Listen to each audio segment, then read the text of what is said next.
Guin Saga. Volume 18. Evil Spirit of Cylon. By Kaoru Kurimoto. Iris, who is without a soul, hide in the clouds. Oh, Iris, who hides at the edge of the mountain and laughs at me pretending to be oblivious to my love. Too far away, blue and merciless beauty. The morning was too bright. Twilight is too short. The night was too dark again. My thoughts will not reach you. Poor Iris, queen of the pale night. You freeze my soul. That cold kiss. When my belly falls to the ground. Give me at least one smile. The Bard's Song. From Iris Without Borders. The characters, in a play or novel. Guin. Leopard-headed super warrior. Ishtvan. Mercenary from Wallachia. Marius. The wandering bard. Aldine, brother of Nereus, vizier of Paro. Achilles. Emperor of Cheironia. Darius. Grand Duke of Cheironia. Emperor's brother. Iris, Octavia. Beautiful swordsman. Darius' niece. Sylvia. The Princess of Cheironia. Dulcius. Head of the Dragon Knights, one of the 12 Cylon legions. 1,000 dragon generals. Baldur. Viscount of Cheironia. Thor. A mercenary born in Etosia. Hazos. One of the 12 electors of Cheironia. Elector of Langobard Demos. Elector Wallstad. Daniel. Mercenary. Chapter 1. Breakdown. Cylons, Twin Ridges. Dulcius, the Thousand Dragon General, also known as the Black Dragon General, his official residence and the barracks attached to it are tucked away. Of course, if you look inside the building, you will see that some rooms were lit, and there must have been mercenaries who were secretly indulging in the forbidden pleasures of beatings, drinking, and women. But the front page. The barracks had all gone to sleep. It's a room on the second floor. Someone just woke up. The man, who seemed to have been only pretending to be asleep, sat upright and listened to the regular breathing of the bed next to him for a while. Then he crawls up on his bunk and quietly leaves the room. Then, the one who was sleeping on the other bunk also raised himself up quickly. A deformed shadow with the head of a leopard and the body of a man is illuminated on the wall by the moonlight that leaks through the window. Guin gazed thoughtfully at the empty bunk, his topaz eyes shining in the darkness, and then he too crept down from the bunk. Daniel, my roommate, is a dull little man who joined Darius's mercenaries a day later than Guin. In fact, he is a pensive man who does not take part in conversations, but when he sees a circle of people, he always goes there and listens to them. But tonight, Guin quietly walked out into the hallway and followed Daniel. His huge body, like that of a giant leopard, could move about without making a sound. Daniel, unaware of what was happening, walked down the stairs, opened the back door and walked out, looking around. Guin, who had been waiting against the wall, followed him out. Behind the barracks is a large horse stable, and across from it is the summit of Futagauka. The silhouette of the black, rolling hills is illuminated by the pale moon. Tonight is a night of a good moon. It was obvious that Daniel was aiming at the top of the twin hills. Guin followed at a distance, lurking in the grass near the top where he could keep an eye on Daniel. Daniel didn't notice anything. Panting, he climbed to the top, looked around again, and took something from his pocket. It seemed to be flint. Daniel crouched down in front of Guin, who was watching him intently, doing something, but eventually he stood up. He's got a spinning top in his hand. Daniel held it up as high as he could, and a strange thing happened. Futagauka is a twin-like hill with two hills attached to each other as the name suggests. On the other side of the hill, opposite where Daniel was standing, the light shone brightly, and, on the other side, the black firs shine on the hill. After a pause as if to confirm this, Daniel again began to make strange gestures. He held up and took away a small black cloth in front of the cantera, and began to make the light flicker many times. Whenever there is a break, the lights of the two hills shine as if to answer. Foo-foo. Guin stared at him. After Daniel had given a few signals, he seemed to have finished his business and began to blow out the lamp of the kettle. Guin slips out of there. He has to get back to his bunk before Daniel does. And then, in the background, Guin heard Daniel's piercing, soul-cutting cry. "Aw! What the hell was that?" Quickly, Guin slumps down and looks back to see if he's found himself. What I saw in his eyes. It was a very suspicious thing. Daniel is standing on a stick, staring in the direction of the opposite side of the signal, the dark hill with the terrible name. There was a strange thing hovering over the hill in the darkness. A huge, pale, suspiciously glowing demon fire. Janus. Daniel's trembling voice. In the midst of the frozen eyes, the demon fire, which had been hovering in the blue as if it were the sun at night, flashed as if it were mocking, surfaced quickly, and then went down as if it were drifting in the wind. Head for the Cylons. And it went on, and on, and on, until it reached a point in the city, and kept on descending. Then, suddenly, it seemed to spread out and make the whole area appear blue. The next moment, the light disappeared as if it had been sucked into the water. There's no sign of the demon fire anywhere. The moon is calm and white in the midair, and it seems that the citizens of Cylon, who were disturbed from their peaceful sleep by the apparition, did not point to the sky and start to fuss. What the hell? But to prove that it wasn't just a dream, Guin heard Daniel grumbling to himself in an uncanny way. It's not good luck for the doll's demon fire to fall upon the entire Cylon city. Hearing Daniel's rune spell to ward off evil behind him, Guin left, and when Daniel returned and quietly peeked into the bed next to him, he only heard him breathing soundly and regularly, as if he had never woken up. Daniel crawls back into his bed, satisfied. Eventually, he heard a loud snoring sound. Guin wasn't asleep. With his back to his roommate and the blanket pulled up to his shoulders, he was quietly pondering this and that. Among other things, that apparition. He had a map of Cylon spread out in his mind, and he was trying to figure out where in Cylon it was that the blue fire had been sucked up and extinguished. For all intents and purposes, it's not around a nice, residential neighborhood. Talad. It's hard to know what's going on behind the garbage in and around the Cylon's den. It's an appropriate place for something strange to happen. Among them. If Guin's instincts were correct, he thought he could narrow down his search a bit more to where the demon fire had gone. No matter what happens, no matter if the doll appears or not, no one will ever wonder. Of course it's in the Talad spell alley. After a night, it was a clear and sunny day. Winter is coming. Seeing Guin coming out with his breakfast tray, Thor of Adokaya, who also had a tray in his hand, called out to him. "Soon, Chironia will be covered in snow. You're new to Cylon winters, Guin, get yourself a fur-lined cloak and a fur comforter. The Cylons have 7 hills to block the wind, so you'll have nice days like this for a while, but then an icy wind blows down and before you know it, you're in the snow. The furs will be expensive then. Buy them while you can. If you want, I'll go with you to the market." The mercenaries were all kind to Guin. To them who live by the arm, the strong are the heroes. In addition, Gwyn's other aspect is that she is a mercenary with a scarred face and a crushed nose, and once she gets used to it, nothing is unusual. I'm sorry about that. Hey, where are you going to eat? Surrounding Guin, some of the mercenaries, including Thor of Akia, of course, sat down on the broad lawn and ate a breakfast of gaudy, baked fish and goat's cheese. As long as there were no raids or censuses, their lives were as carefree as could be. They look after their horses and their weapons, and in the afternoons they have a little practice with their horses and their swords, and the rest of the day they are free to do whatever they like. But most of them, except for the bastards, were not so lazy as to try to stay in bed forever. You never know when or how a war will break out.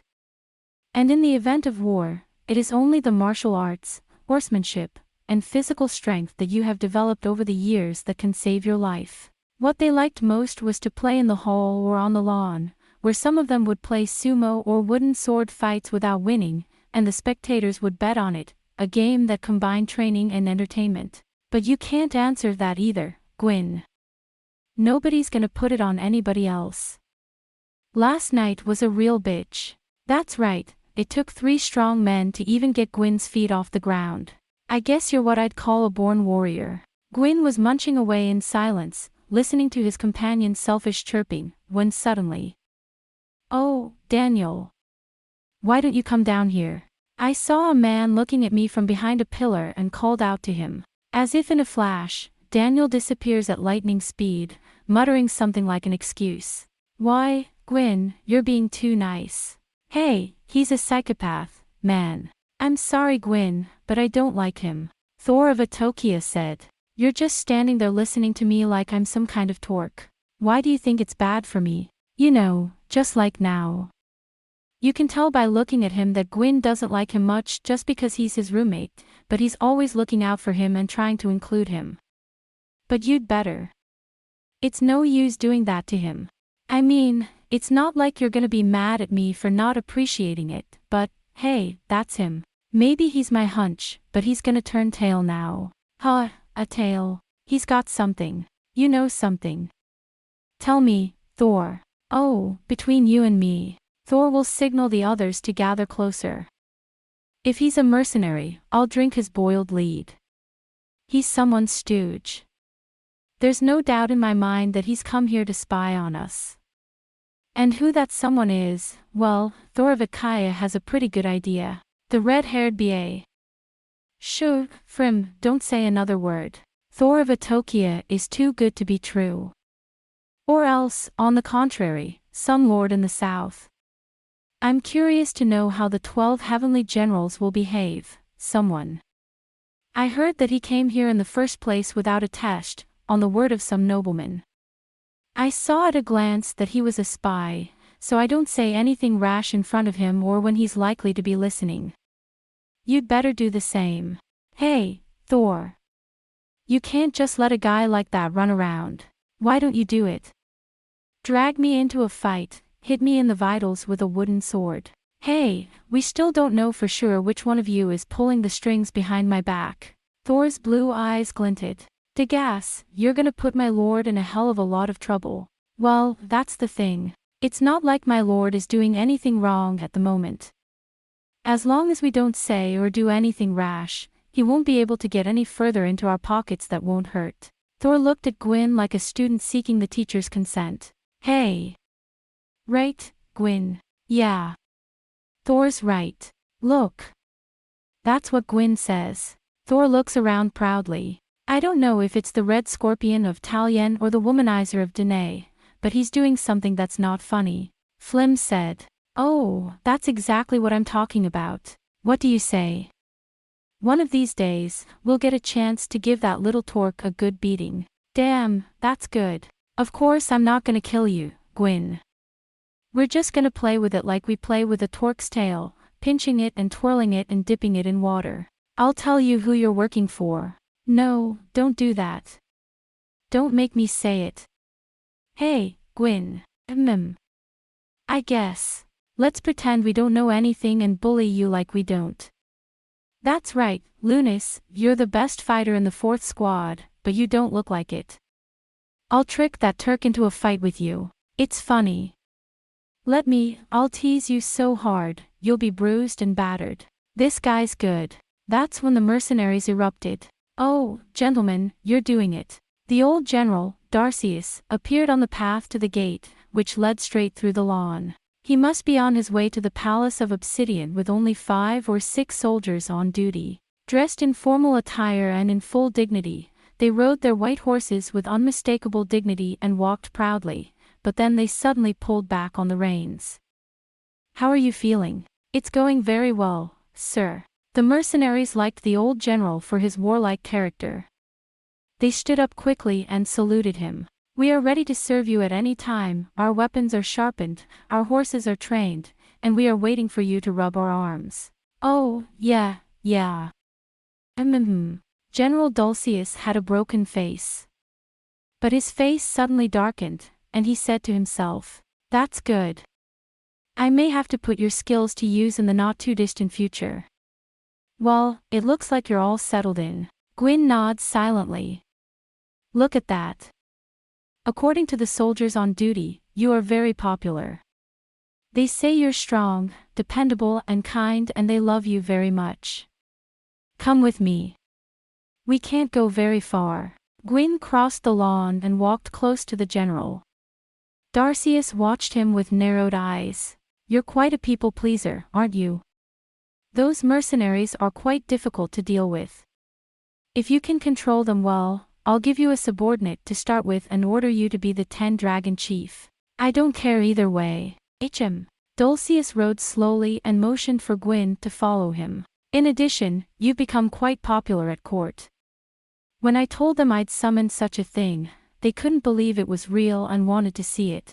I know it's not good for you, but I couldn't resist saying so. I promised I'd take you there soon. You want to take me to court? Yes. I hope I didn't bother you. The same is true for me, but there are those who dislike my appearance as a bad omen. Taking me with you might get you in trouble, General Dulcius. Don't worry, the court of Chiron has not fallen into such a state of weakness. And as the Lion of Chiron, lions and panthers are good omens in Chironia. No, that story got a lot of publicity. At last, even His Majesty has taken a gamble. Well, it's just a question of whether there really is such a thing as a true leopard-headed man in this world. No matter what, you'll have to follow me to the Obsidian Palace soon. You are a warrior of great character and skill. There is no one in the court of Chiron who would treat you as a spectacle. They are warriors. They have not forgotten the spirit of the samurai. They know how to treat a good warrior. And you know what? Darcius leaned forward and lowered his voice. To tell you the truth, there is a reason why I would like you to accompany me, even if it is a little annoying. His Majesty has been in a state of depression lately, or perhaps I should say depression, and somehow does not seem to be enjoying himself. I have a rough idea of the reason for this. The princess's wedding has been cut short by the death of an unlikely bridegroom, and because of this, the country is in a state of turmoil. I'm sure you'll be impressed. But when he heard us talking about you, he said, Darcius, I'll take you up on that bet. He seemed to be in a more cheerful mood than he had been for a long time. I'm just trying to comfort you. That is because an old raccoon like myself, who has been His Majesty's companion since he was still the crown prince, knows many things about the past. His Majesty tends to become depressed at this time of year, when winter is approaching. You must be thinking of the past, but this year you seem to be even worse. When it first snows, I always wish some foolish country would go to war to distract the emperor. I've told you a tale that has gone nowhere. Guin was not impressed by Darcius's story, and thought about it for a while. General, I have a question for you. I meant it very seriously. What the fuck? You may think I'm a crazy person for asking this, but a man named Daniel, who entered the barracks a day later than I did and is currently rooming with me, is it true that this man entered not through an examination but on the recommendation of some nobleman? Daniel. Oh, I'm sure that's happened to you before. I'd forgotten all about it. If it's not convenient for you, you don't have to tell me, but may I ask the name of the nobleman? Guin. The old general looked at Guin for a moment, his eyes still keen and piercing in his old age. Guin stands there expressionless. What's wrong with him? No. It's just, people don't like me. For a moment, Darcius thought. Then he said it slowly. This is one of those weird things. What do you mean? Yesterday, he told me that Daniel and others, distant relatives of those associated with our family, were looking for a position in the service and that he could use them. I had lunch with him and remembered that you were mentioned at that time. Just as you are now, I repeatedly asked you about your background, who took care of you, where you came from, and so on. But since I knew nothing about you, I couldn't tell you anything more than what you told me. But I'm not going to let that make me think you're a dunce. I'm an old raccoon named Darcius. I'm a bit of a judge of character. If I had to choose between you and the other man who told me, I'd take you. You're a strange creature whose identity I don't know, and he's a nobleman whose identity I know. And besides, there's a little something wrong with his own identity too. You've met him before. Viscount Baldur. After I saw your arm, we ate and talked in another room and finally, as if remembering, he asked me to talk about the officer. I see now why you wanted to know who his guarantor was. I'm guessing Daniel is Baldur's informant. Well, let him do what he wants. I don't care how many questions you ask.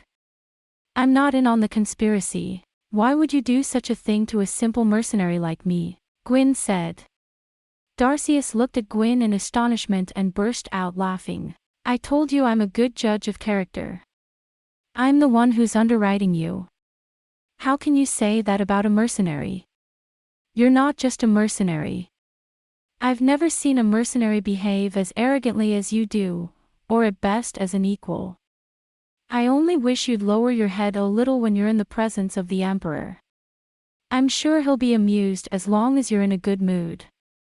I'm sorry to have disturbed your friends. Go on.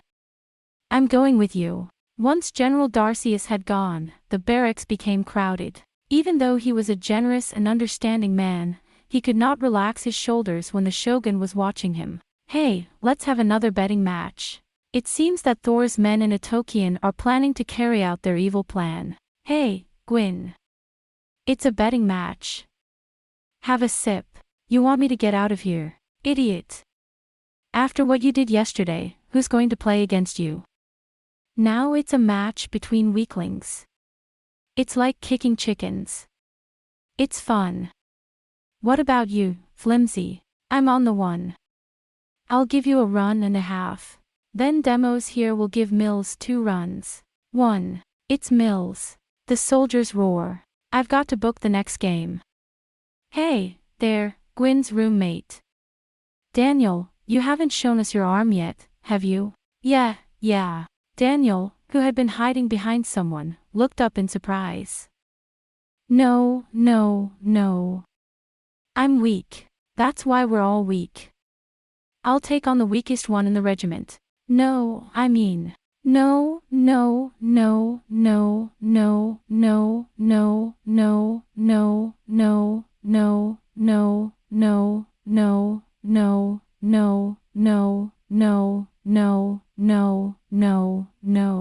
Io. As soon as they saw Lunas, the mercenaries could not hold back their laughter and broke their bodies in two. He was an incredibly tall, skeletal, pale man who looked as if he was ill, and with a body that looked as if it would blow away. He looked like a sickly trilingual poet who had nothing to do with swords or martial arts.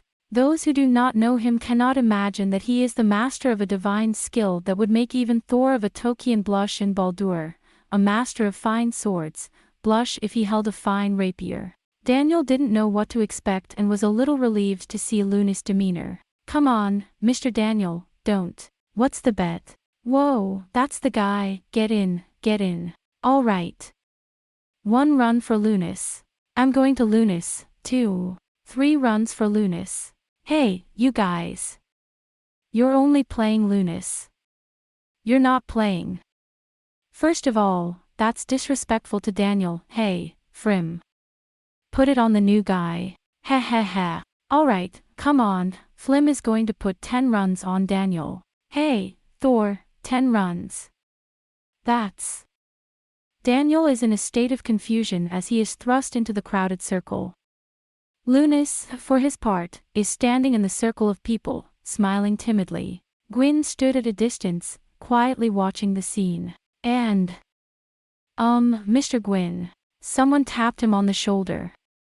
It was a boy running. What? There's someone outside who wants to see you, a friend of yours. What, you want to see Guin?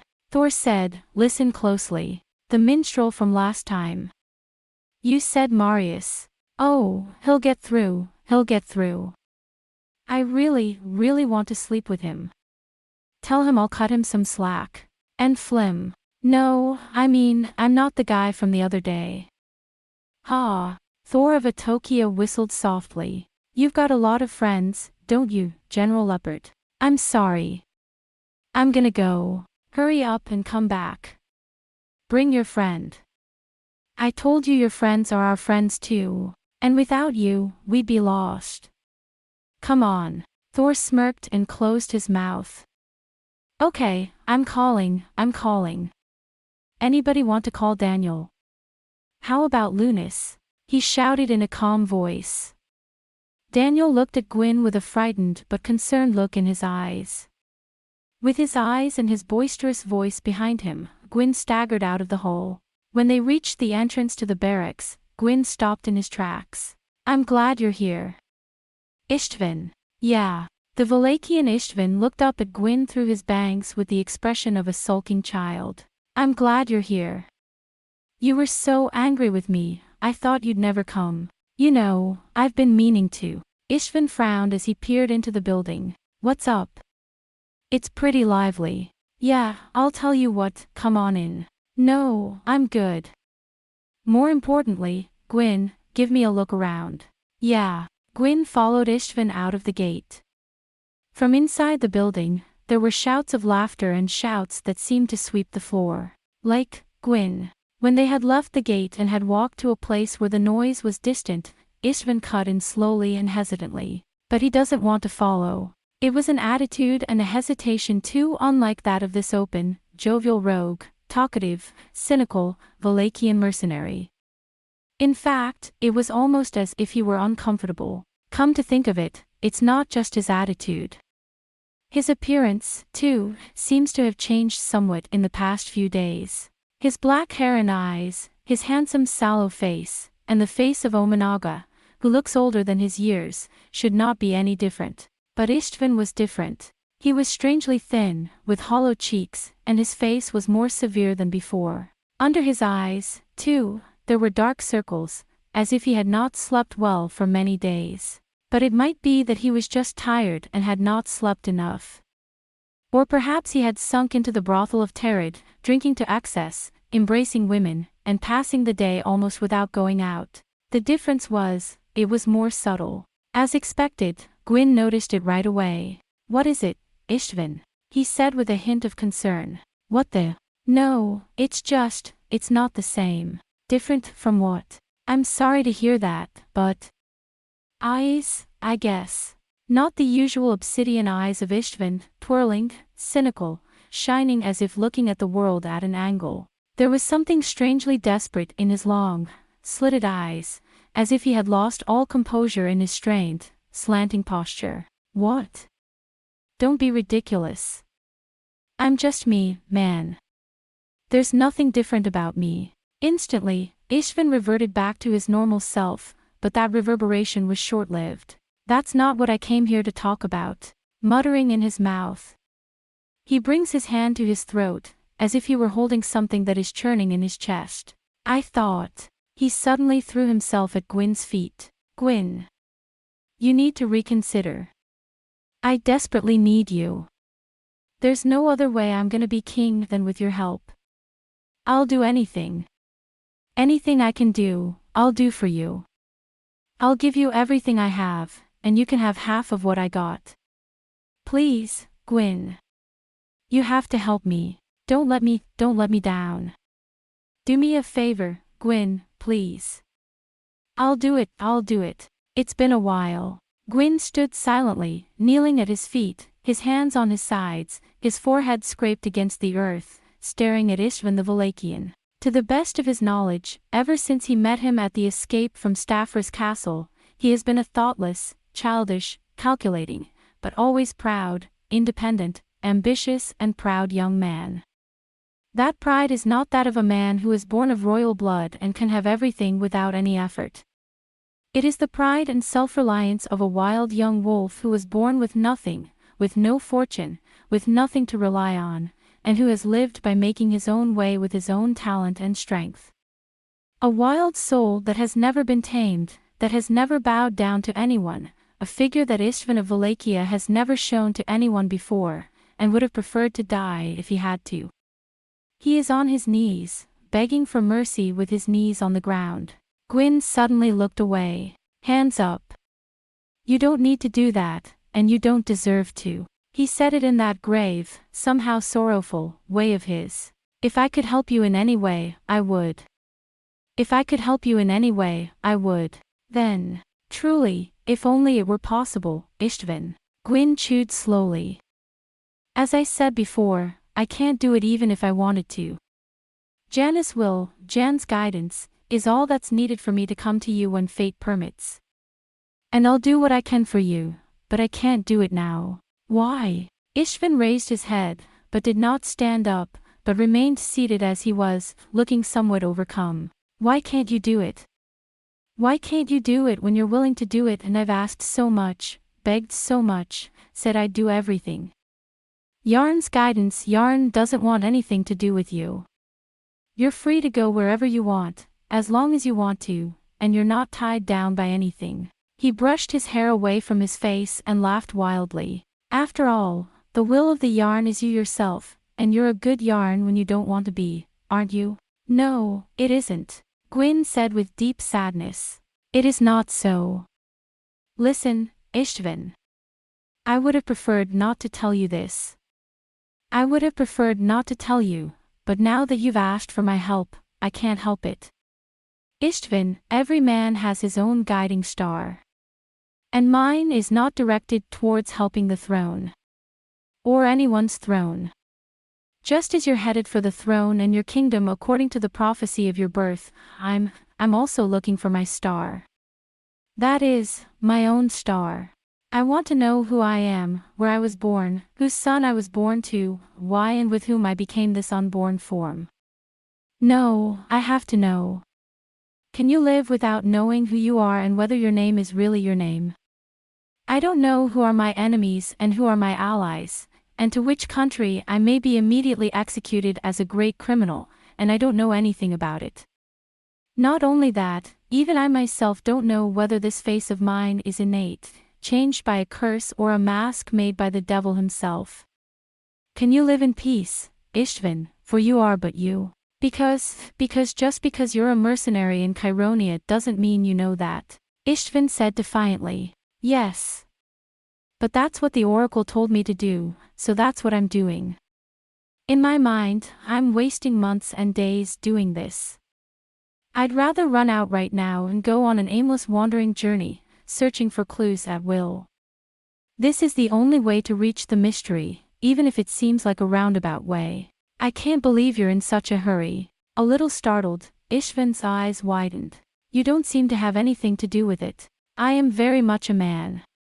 Even though I don't look it. But then you'll understand. I wish I could help you realize your hopes. But I also can't stop thinking about my unique destiny. You'll be king, that's fine. I don't know how you're going to get to the throne of any country. But what if that's where I'm from? Or rather, if my country is its sworn enemy? What if I followed you and fought with you to destroy a country, only to be told later that that country was none other than the home that nurtured and raised me, and that with my own hands I shed the blood of my people and slaughtered them? It's not going to happen, Istvan shouted. Then I'll let you in on a little secret. I'll tell him what I'm planning, which country's throne I'm aiming for and how I'm going to get there. And then Guin will know. Istvan. Gwyn's voice was calm, but with a rasping sadness in it. If I can recognize it, if I have a memory of it, why should I be here in a place like this? Oh. Istvan looked at Guin and saw a strange look on his face. Then he chuckled. I didn't realize that. No. But that doesn't mean I can't do what you want, even if I wanted to. Yarn's will, I said. When Yarn's will is upon me, and I find out what I am, and all is revealed, then, unless you, by providence, have become my sworn enemy, I will forsake it, even if I were king of any place or country. And I will come to you and be your first general. I swear it by the providence of Yarn, holiest of all to me. As soon as fate permits, I will lay my hand on you. Throne and rank are of no consequence to me. I only want and need to know what I am and why and by what fate I am different from all other men like this. Even if it turns out that I was the only king of any great kingdom, I'd throw it away to serve you. If it's Yarn's will. Isn't that right, Istvan? I like you. I like your pedantry and ambition, your loneliness and fire, your vitality and fervor. I want to lend you a hand, to support your ambition on the cliffs where a false step will only bring you down, where you're always just barely hanging on. But I can't do that, at least not until I find myself. Until I know my star. Understand me, Istvan of Wallachia, my young friend Istvan. Istvan the Wallachian nodded and huddled on the ground, listening intently to the long discourse, which, for the taciturn Guin, was finally too long. His eyes were lifted up for a moment as if to follow something, and he looked away. What was it that he saw, that he and this leopard-headed, mysterious warrior had traversed, shoulder to shoulder, horse to horse, in the wilds of the Wormwood, the desert of Nosferus, the Sea of Lent, and the wilderness of ice and snow? Or, rather, the memory of Wallachia, where, in the days of a boy, with a zeal no less than that of today, he rejected with impunity the offers of aid and devotion that were offered to him. And Gwyn's strange, saffron eyes gazed at him thoughtfully. There was a strange tenderness, compassion and understanding in his eyes.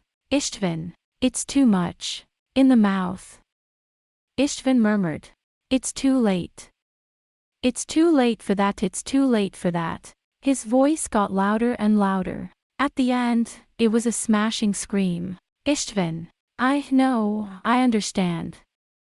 I understand what you're saying. And what you're really saying, that you don't have a choice but to. Now I know exactly what that is. But that's not good enough. I need you now, and I need you now. It's too late for you to be king, or not to be king, who's to say? 100 people will think you'll never be king. That's why I wanted you to help me now. I've been on my own my whole life, thinking that no one can help me, that it's eat or be eaten, and the one who gets eaten is at fault. After all, there's no one who can help me. He who has everything can have everything. The guy with nothing can't count on anything or anyone. I thought I knew that. I thought I'd lived with that in my bones since I was born, that I was all alone. Istvan. It's not. I'm an idiot. Istvan the Wallachian closed his eyes. I'm an idiot. I'm a bigger fool, a bigger idiot, a sweeter fool than Iglek. Istvan, don't misunderstand me. I'm not misunderstanding you. I understand. I won't ask you again. No amount of rationality or emotion will move you, you're as determined as death. But I'm. Immediately, with great resilience, he regained his full strength and jumped back. A sword glinted in his hand. Istvan! Gwyn shouted as he howled. Istvan! Gwyn shouted. Istvan, no. You're not driven by emotion, money, or logic. Istvan's eyes were wild and black, and he held his flat sword to his breast and glared at Gwyn like a flame. But this is a power I hadn't even tried yet. Istvan, I know you. You're strong as a monster. Stronger than anything I've ever seen. You're the one who lifted that monster dodo. But I'm a mercenary who walks the earth with a sword. If I put all my energy into it, if I die trying, I might just make it. Gwyn, bet. If I lose, I'm giving up. I won't give you any more trouble. If by any chance I win, it's yarns, will you come with me, Gwyn? What if all this is yarns, Will, and I've made a name for myself as a great general and I know everything? Come on, out. Come on out, fight me. Gwyn. Istvan, I have no sword to fight you with. Shut up. I may have one good chance in 1,000,000 or 100,000. Your passion, that's your weakness, too. Now, draw. Draw the sword at your hip. I'll always take what everyone tells me is a waste of time because it's never going to happen. The throne, the Lady of Light. I'm going to be king, I'm going to take the kingdom, I'm going to make the Lady of Light my wife, and I'm going to make you my right-hand man. If I'm going to grow old like this, a nobody mercenary, I'd rather die here. What's the matter, are you insulting a warrior's attempt on his life? Drop it or I'll cut you in half. Istvan, you've stepped into a terrible place, haven't you? Gwyn sighed heavily. It's dangerous to go after the stone of Iris like that, and if you don't get it, to be even more obsessed with it. If you still don't get what you want, your heart will break. Don't want too much, Ishtvan. What you want too much of, you'll pay too much of. Someone once told me the same thing. Be happy with what you get. I don't want that. I don't deserve anything that anybody else can get. Instead, look, I'm not a cheapskate. I'll pay whatever it costs. Don't say anything you don't want to say. That's the only way the doll can get to you. You're saying you'd trade your soul for it. Sure. If doll is out there somewhere listening, take my soul now. I'll deal with you any way you like. I don't want that life if I can't be king and I can't touch the girl I love because she's a princess and I'll live like a trivial insect. I'll give it to the doll, and I'll take what I want in return. Ishtvan, you're the one who said that, Linda. No thanks. Ishtvan said wildly. That girl, that's not my lady of light. She's not. I've forgotten her, just a strange thing I saw in the desert and on the sea. She, loves Lord Crystal. They'll be blessed by all the land and they'll be united and they'll be the most perfect pair, like Aurra and Ilana. I'm Ishtvan. Guin's voice became harsh, as if he had just come to his senses. Is it true what you say? Did you hear from Linda's mouth in Argos that she loves her cousin Lord Crystal and that they will be together soon? I heard it from Lord Crystal himself in Paro. Linda loves him. That's enough. Don't you ever speak that little girl's name in front of me again, Guin. In the end, I'm just a lowly mercenary for a lowly servant, someone to play with fire on a ship. But I won't last forever as I am now. I will be king of a great land, I will conquer Paro, and I will end the life of the kingdom of Dole. My men will run through the fair streets of the Crystal, smash and burn the temples of Janus and Yarn's assholes, and beat the monks to death. I'll put my sword in Lord Crystal's chest and I'll take Linda with my bloodied hands. And I will. Ishtvan's face twisted into a crumpled mess. Ishtvan, ambition and dreams are beautiful because they are dreams. Mix them with envy and bitterness and they become a nightmare for the doll. Calm down and listen to me. I've had enough. Ishtvan repeated. Don't lecture me. What I need is someone like the legendary Daedalus and his general Titus, ruthless warlords who would be my right-hand men and crush the Nakahara. Ishtvan would never get down on his knees for your pompous sermon. I'm not who I used to be. I've changed. I'll never be the same again. Guin, served in Paro for a short time as a knight of Aldonaris, Lord of the Crystal, to his right. Ishtvan drew his sword slightly and held it at the ready, saying quickly, I have a strange urge to blurt everything out. Lord Naris has been good to me and told me many things. I've never known. How ignorant I was, how careless I was, how little a boy I was. I didn't even know what a king was. I didn't know what it was to rule a country, to raise an army, to wage war, to play politics, to use people, to be raised by a bastard son of a drunken woman in a Chetion brothel, a whip and a whore. I swore to myself when I ran away against him. I'll be like him one day, a general leading an army and a lord of a country. Never again will I be a knight loyal to someone else's right or a mercenary under someone else's thumb. You, then, Lord Crystal, and I met him. And I thought I'd never seen anyone like him before. This man has everything I don't have, more than the Fool of Remus. Why is it so strange that Linda chose you over me? She said that. She said we're the same kind of people. I didn't know what he meant, but now I think I do. He's the same kind of man who would sell his soul for the stone of Iris, no matter how many oceans he had to cross or how many countries he had to destroy to get it. I know that man, and he knows me. I was attracted to him, and that has not changed. But you're still. Kill the Lord. Yes, I said that. I'd swear on my sword. I want to take everything.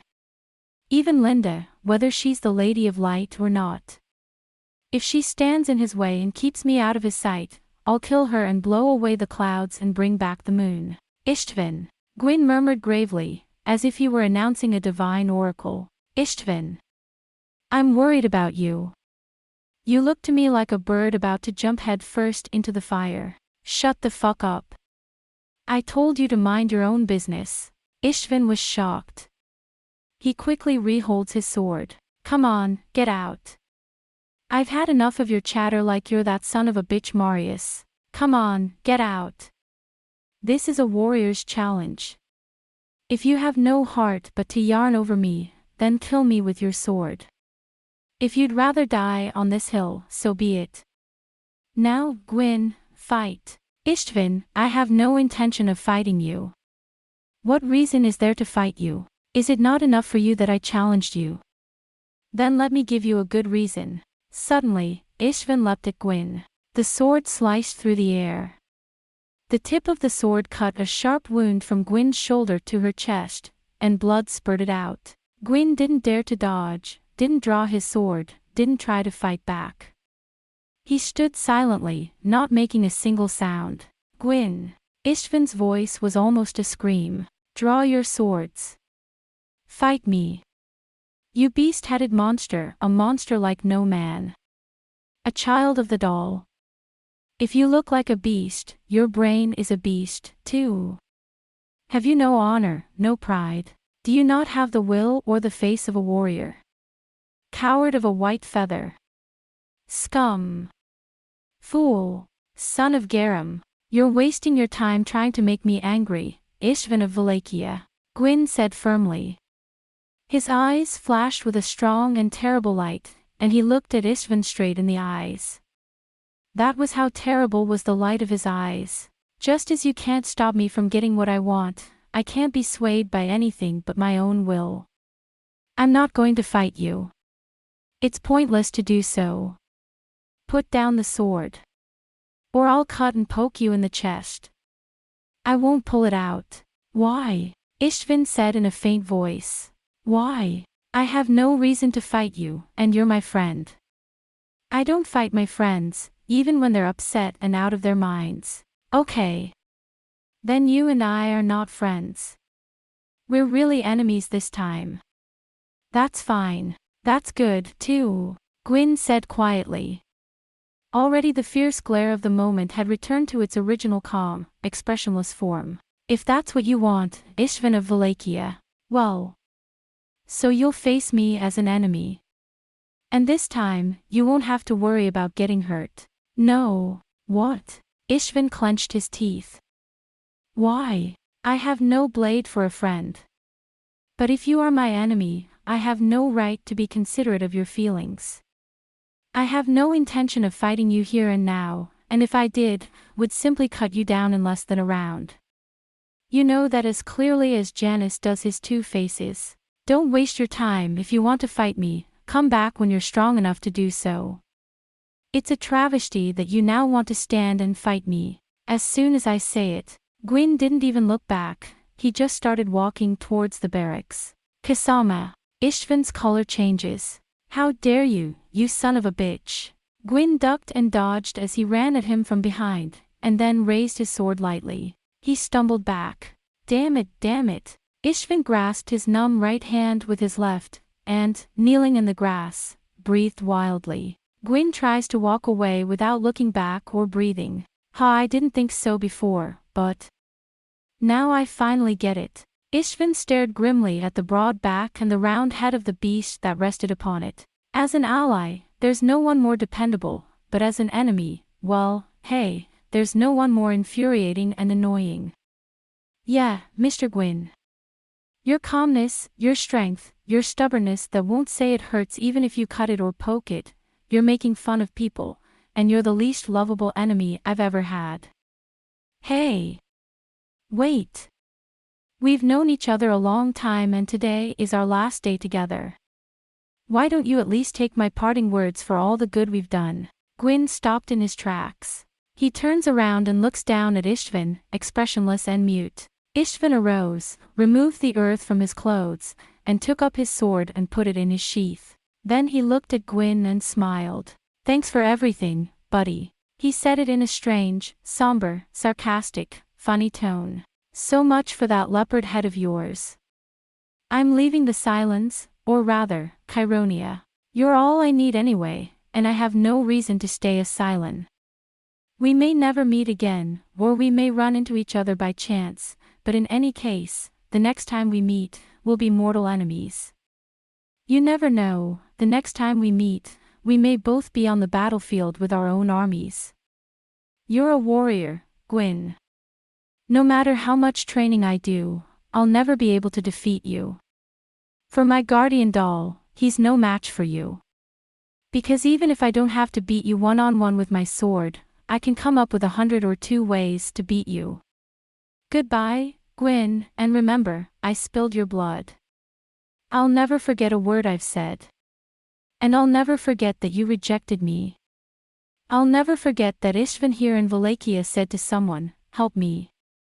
I've never had my head on the ground since the dawn of time, and you've refused. Wherever I go, whatever I do, even if I become a king, I will remember it, and every time I remember it I will jump up in the night and rant like a mad horse and whip my slaves to forget it. And to get rid of it, I'll have to catch you, make you say the same thing out of your mouth, make you kneel down before me, and sooner or later, I will realize that I have no choice but to ask you to disappear from this world. So when you hear that King Istvan has put a bounty on the head of the leopard-headed monster, you'd better drop everything and flee to the depths of Nosferus. As long as you have that appearance, no matter where you run away to other than this Nakahara or Nosferus, you will have to leave a distinct stench. Istvan made a chuckling sound. Till that day, don't let some trifler get into your head. With a sarcastic twist of his mouth, he retorted. Guin waited for Istvan to stop speaking, and then he said, I'll remember that. Then farewell. My friend, Istvan. Yeah. Istvan raised his eyebrows a little, but soon realized what Guin meant. Goodbye, Guin. Next time we meet, it will be with my old enemy, Istvan. Guin started to walk away, but then stopped as if he suddenly remembered. You said you were leaving Chironia. Where do you think you're going? What does it matter? I don't have to tell you. You're right. Guin started to walk away. Istvan turned his head and started to walk away, but somehow he was still somewhat reluctant to leave, so he turned his head and watched Gwyn's back. The anger had gone out of his eyes, and he let the wind that blew over the hills blow his black, tousled hair, and his eyes seemed to pierce through Gwyn to see something far beyond. What he saw must have been the time that had passed, spreading out in the wind, the thousands of miles he had traversed, and the many people he had left behind. Cameron. Suddenly, with nostalgia, Istvan murmured. The whispers were carried by the wind and scattered among the mountains of eternity. Cameron Linda. She was my friend Jake's. Count Mars, yes, that woman, she saved my life Miria. Nigidia Gwyn. It's a town in Wallachia. It was the first whisper of farewell from this young man who had been running for his life. Guys, I'm leaving Cameron. Miria Linda. Mr. Neris. Gwyn. Istvan slowly closed his eyes. And again, slowly, when you open your eyes. He looked like a man who'd just been stripped of his clothes. Perhaps it was the last vestige of his boyhood. Let's go. This time, truly alone, to realize my destiny with my own hands, without any help from anyone else. Istvan started to walk away. I never looked back. At the foot of the hill I left the horse I'd ridden on the way to the ranch. Goodbye. Istvan murmured softly at last, as if to shake off something. Goodbye, Linda. My little Linda. Have a good time with Lord Neris. I'm sure he'll make you happy. What beautiful silver hair. It's like it was made with moon drops. Istvan walked straight down the deserted hill road, alone and pensive. Yo, Gwyn. What? Thor of Atkia and Flim of the Ark of Forest began laughing as they imitated the punch to the gut of Gwyn as he entered. Where have you been? You've ruined a good show. Oh, man, we were all twisting our bellies. Hey, Thor. He's got this crazy look on his face. It's almost like Torque realized that the thing he bit into thinking it was food was the tail of Miao the cat. In the end, he didn't even try to dodge the sword and ran away. Lunas, you're a bad man, you know that. He teased me and tortured me. What about Daniel? Because he ran away with bruises and crying. By now, he must have crawled into a hole in a torque somewhere and licked his wounds, or else he would have run to his owner at once to tell him off. It's a dangerous thing to do. Guin shook his head. You don't need to make enemies. Well, you say that because you're a grown man. We mercenaries need to have some fun, don't we? Thor looked at Guin with a frown. Hey, leopard, you're hurt. No, what? It's not a big deal. It's no big deal, 'cause you're bleeding. It's all down my cape. Well, sort of. I thought you were meeting a friend. Your friends, they offer you this kind of hospitality. Come here, I'll get you some medicine for the dells. No, just leave it like that and tie it up with a cloth. It'll heal quickly anyway. Well, you're immortal, aren't you? Thor of Atokia stared at Guin with his wise, piercing blue eyes. You're quite the mystery yourself, aren't you? You're a friend of mine, and I'm here to help you. No, it wasn't. We had a misunderstanding and got into a fight. Thor shook his head. Whatever you do, be careful. In our line of work, we're only as good as our bodies. One scratch could cost you your life at any moment. You can't be too careful. Yeah, Guin said gravely. We'll be careful.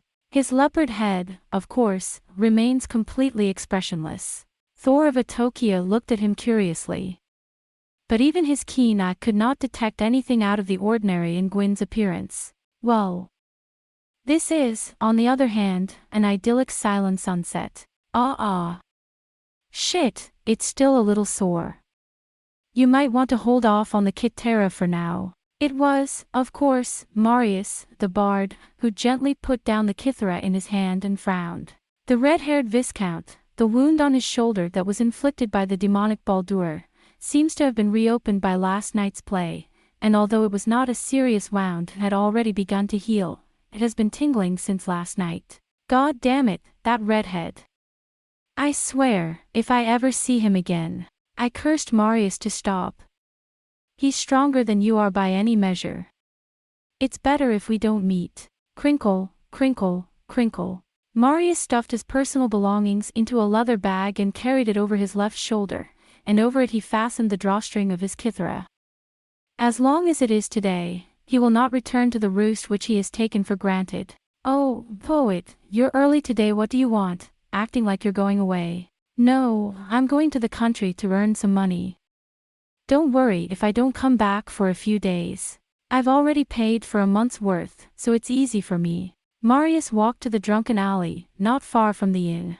In the late afternoon, Hanamachi, the nightlife district, is a place where people drift about in a daze.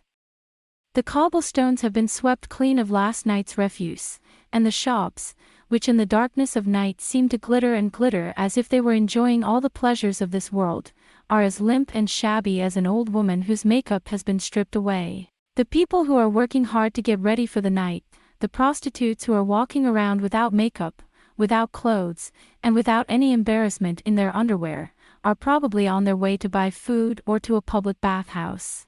Oh, Marius boy. Marius the bard. You had a rough night last night. You're singing again tonight. With her generous breast swaying, the women who pass by her call out to her in an amusing manner.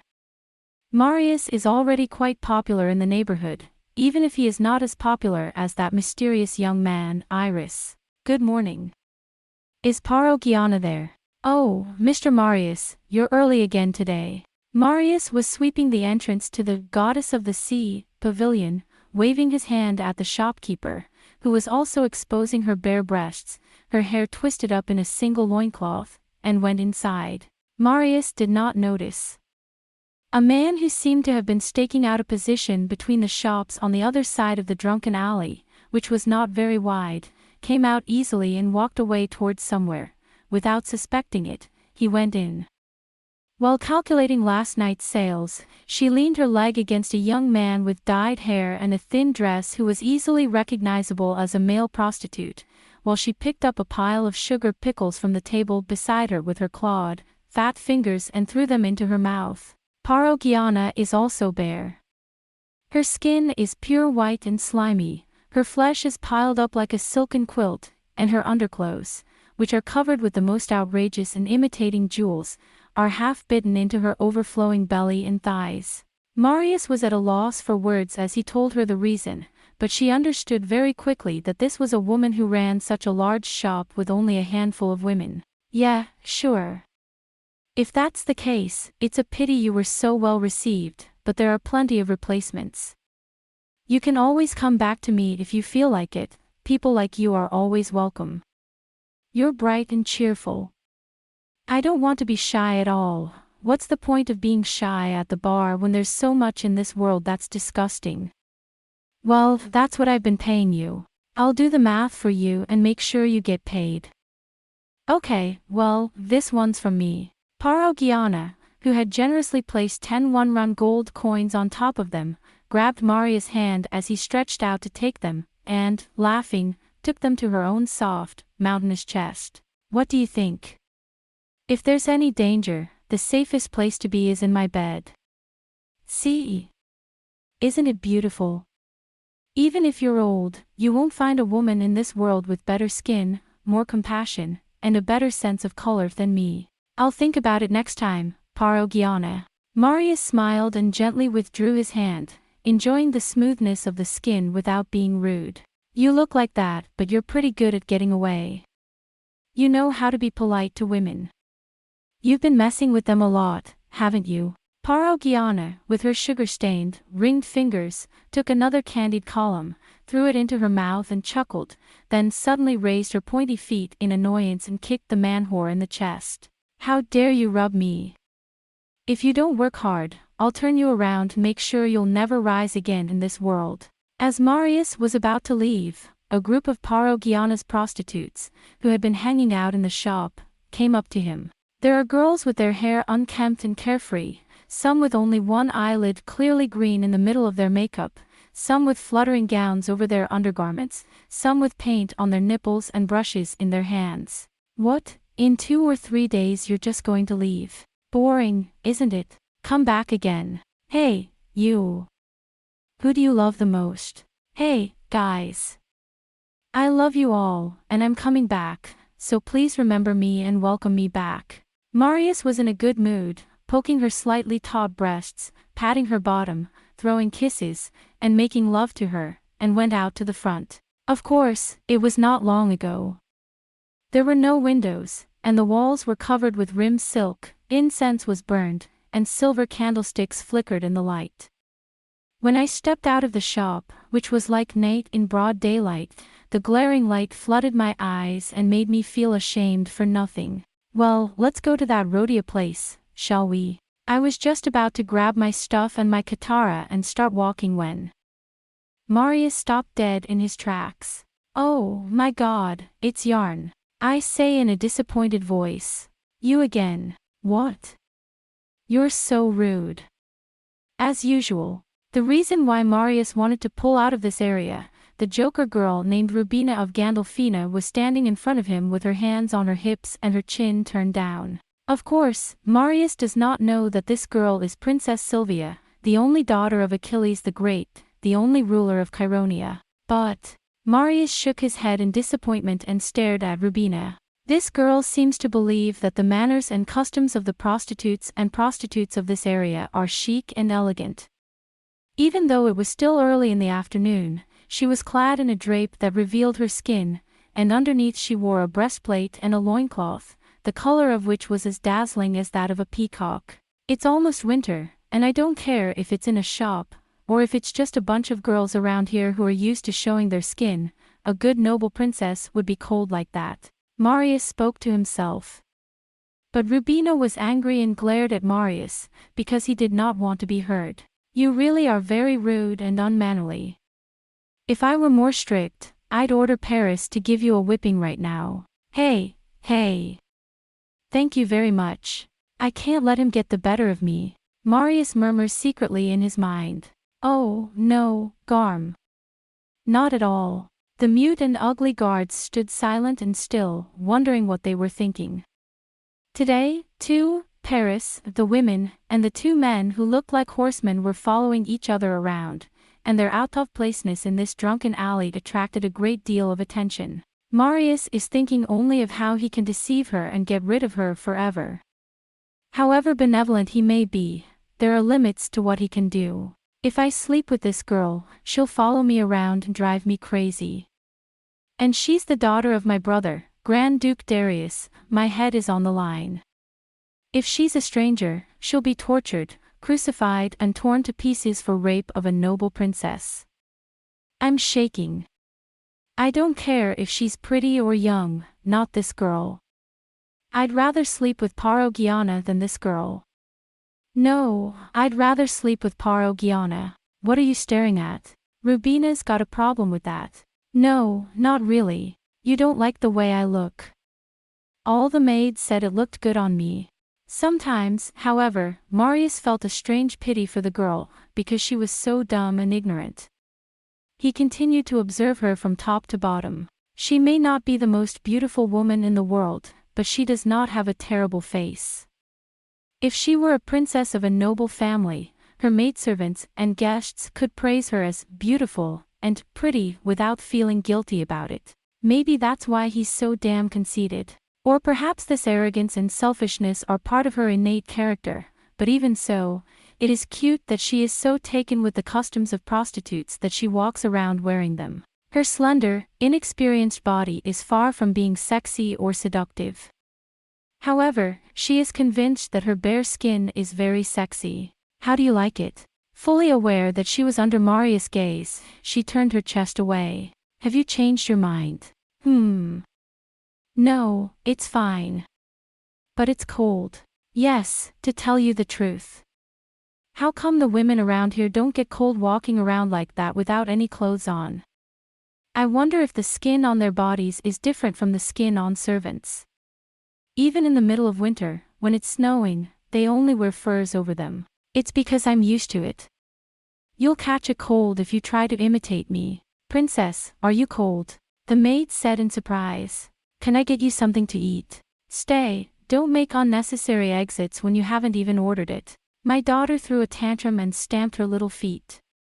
It seems that she is quite accustomed to shuffling her feet. Or you'll give me a whip. Marius turned his eyes away uncomfortably. You can't help but think that she's a pretty girl, but then she shows you something that you don't want to see in her. Marius couldn't stand selfishness and jerks, but he couldn't stand arrogance and people who lorded it over their inferiors. By the way, princess, what can I do for you? He said, rather brusquely. You've come all this way because you wanted to see me, haven't you? Yes. Oh, yes, of course. Why would I come all the way out here to this filthy place if I didn't have to? Good thing. Rubina said, turning her chest away and trying to look as pretty as she could. I mean, I'm in love with you. Or whatever you call it. Yeah, I'm in love with you. I've made arrangements for you at the villa. You'll come with me now and serve me closely. Good. Ha. Marius's eyes rolled back in his head. He looked around at the attendants as if to ask for help, but then he realized. Hey, princess. If you rant and rave about such unpleasant things in a street like this, people will come running. Come on in. You've got to be kidding me. In a panic, he returned to Guiana's shop and asked for a small room. You're in trouble, Marius boy. That's what I'm talking about. Now, come on in. Oh, that's a rather nice room. Rubina looks around. You're saying you don't want to go to the villa because it's too depressing. That's okay. I'll just stay here. You guys can leave us alone for a bit. Your Highness. Are you sure you want to do this? When your father finds out about us, he's going to be very angry with us. Shut your mouth, you rude man. You'll never get away with it if you mess with me. You don't understand. I'll do what I want. Father's not going to be angry with me, and mother's at her palace in Sardes, and no one's going to complain. Hey, princess, a moment. That's all well and good, but I think you're making a mistake. Reluctantly, Marius inquired. Well, I brought you here, didn't I? You're going to give me what I want, aren't you? Come on, come on. Get it over with before I change my mind. Suddenly she bravely threw off her cloak, without regard to the maids or to Paris, who was standing motionless at the entrance.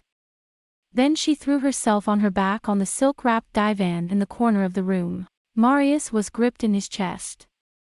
He saw in the young man's gesture something, indeed, like a child's grief. Princess, princess. Oh, no. Shut the fuck up, Rubina screamed. But since she was on her back, she could not stamp her feet. Come on, Marius. What are you doing? Come here. This is an order. Your voice is shaking. Marius shook his head in disgust. His body is stiff and he looks like a deer about to be killed. Hey, princess, what the hell do you think you're doing? Do you think that men will be tempted if you dress like that? Why did you come up with such a foolish idea again? Rude. Rude. Rude. As soon as Rubina sat up, she cried out with tears in her eyes. Foolish, you say, to me. You don't know what I was thinking when I decided to give you this grace. It's a love that's haunted me for years, even decades, since I was a very young child. How could I have vomited up so much blood, when my nanny had told me that I was a disgrace to the country, and that I was going to take the plunge? You don't understand. You don't understand. You don't understand. I am. My daughter started to cry. Princess, what are you doing, useless? Come here, give me the blanket. Hurry up, your makeup's coming off. Oh, dear. Marius mumbled, no longer having the energy to be angry. So you thought it would be a good idea to give me your virginity? Is that what this is about? I thought it was funny. What? You're such a prick. You're so blunt. Rubina stopped crying for a moment and turned red up to her ears. After all, someone once told me a minstrel makes a living selling colors. You're a nasty one, too. Selling colors, does this man even know what he's talking about? Marius stopped playing games with his daughter and turned to the maids. Hey, you guys should get a hold of yourselves. You let this naive, ignorant princess do whatever she wants and you never know what she'll do or where she'll go. Even if she gets a little angry, you should supervise her properly and keep her in a clean room so that she doesn't do anything foolish. The maids of honor also felt it keenly, and slumped down with a heavy heart. At that moment, a low voice came from the doorway. If you speak rudely to the princess, I will cut you loose. It's Paris. No. Please don't hang up. I'm sorry. But you're okay. A princess could do something so stupid, she'd throw herself away. Everything you do, princess, is right. The faithful man said languidly and painfully. Marius turned away, feeling that he had somehow seen something he should not have seen. Don't say boring things. At that time, she finally regained her composure, stopped crying, bit her nose and reapplied her makeup to the best of her ability. Rubina reproached her bitterly. Paris. Who said you had to do anything? Paris nods silently. Rubina, who looked at him with haughty, impersonal eyes, turned to Marius, pulling back her drapes.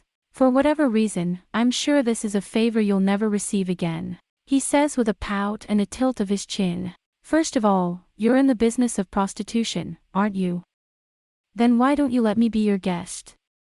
Tell me how much you want. Let's not talk about it. Marius was offended again. If you really can't help knowing how horrible men really are, I'll introduce you to as many real male prostitutes as you like, who are neither as conscientious nor as gentle as I am. But listen, I don't have the taste to take such a little girl as a customer who cries out in fear in bed. Even if, as you say, I am a prostitute for a living. Excuse me, Rubina said again, but her tone was quieter than usual. Hey, sweetheart. But it's not a lie when I say I'm in love with you, she said, strangely nonchalantly. This is fate. What are you gonna say now? Because the oracle has ordained that you and I should be together. Remember when you and I first met? I remember. You were being terrorized by assassins in the square. That was on my way back to the alley to have my love fortune-telling done. I was told there should be no company, so I left the carriage waiting nearby. And the oracle told me this. The golden-haired maiden and the young man with the kithra who meet for the first time tonight by the moon fountain shall be bound by fate to each other no matter the obstacles. This is the fate of Saria. I'm the golden-haired maiden, am I not? And you are Kidera, so you and I are bound by fate. Marius opened his mouth. As he pondered what to say, a strange thought flashed through his mind. Golden hair that was like a waterfall in the moonlight. No, well, but that's different. That's a man. I don't care how good-looking you are or how much I like you, I'm not falling in love with a man. He shook his head as if to brush something off. Chapter 2. The Vortex. Marius had to sweat for nearly half a dozen hours to coax Rubina into letting him go back with the maids and Paris. When Rubina finally left quietly, he breathed a deep sigh of relief, greeted Parogiana once more, and went out. Oh, my God. Oh, my God. What a nasty god possessed me as soon as I decided to settle down in Cylon. If you think you've got rid of me now, you're mistaken. Don't think I'm going to back down that easily. I always get what I want, no matter what, no matter what. I can still hear her whispering in my ear. Thank you, I'm in trouble. Anyway, if she's even remotely the kind of woman you like, no problem, or if there are other problems, at least you won't be annoyed by her following you around. Marius, however, was not interested in her. Not only did he not like girls like her, but she was also a princess who did not know any man, with some complicated circumstances and love affairs. His fear of being drawn into the depths of the mire if he made even the slightest move on her made him even more reluctant to leave her alone. Really, from the bottom of my heart, I don't want any more trouble, I don't want to be tied down. I want to be carefree, sing songs, have fun with women who understand me, and flow along like the wind. If only Guin hadn't been there, Marius thought, he could have left the Cylons at once. The hearts of men, the thoughts of men, the entanglements between men, were always too heavy for Marius to bear, and it was precisely because of this that he had been trying to escape them. Lord Meowl. His little cold dead face is still burned in my eyes. Marius shook his head violently, as if he wanted to forget something, and was given a cup of hot Cylon water from a pot by a Cylon water vendor who was about to open a stall on the street. When you've had enough of it, you can finally put a little light on your face. Yeah, there's nothing to be serious about. If we just go away like this, no matter what she thinks, a bond of fate. I don't see how that's possible. It's impossible for me to fall in love with her, even if the world were turned upside down. I think of Paris's dark, brooding eyes. Does he like her? Well, it said that there was a god who fell in love with Sword. Marius was feeling sorry for him when he remembered the inhuman treatment of Paris, thinking that he had fallen in love with the most difficult man of all. Oh. Softly, a golden and silver light enveloped my eyes. Well, Marius said, feeling somewhat disgusted, strangely happy, and in a strange mood. How could the goddess of the moon come in here in the middle of the day? You're still the same carefree guy. You are. It was, of course, Iris who stood in front of him, her fine hair blowing softly in the air as she said irritably. Today, too, his perfect, cold good looks seemed to be a thing of the past. It was the first time, Marius thought, that he had seen him in the light of day. It is said that the eyes of the night can improve one's ability by 30%, but it seems that such a thing has nothing to do with a face as well developed as this one.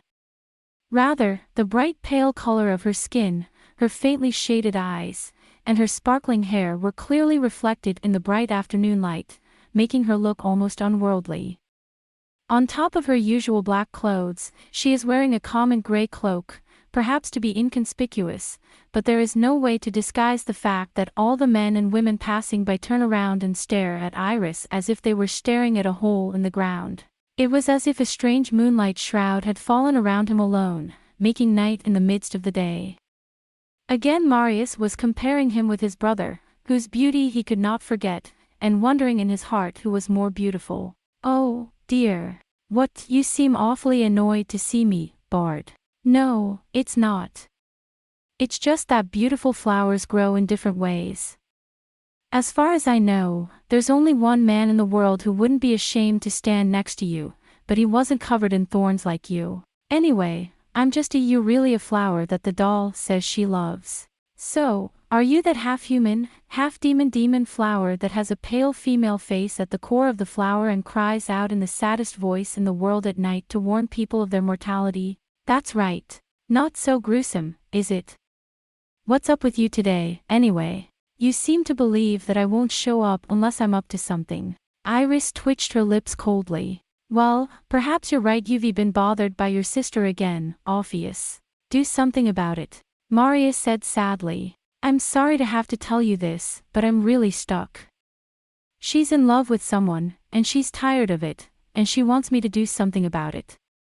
So she's got me in her sights, and she's throwing herself at me and begging me to hold her.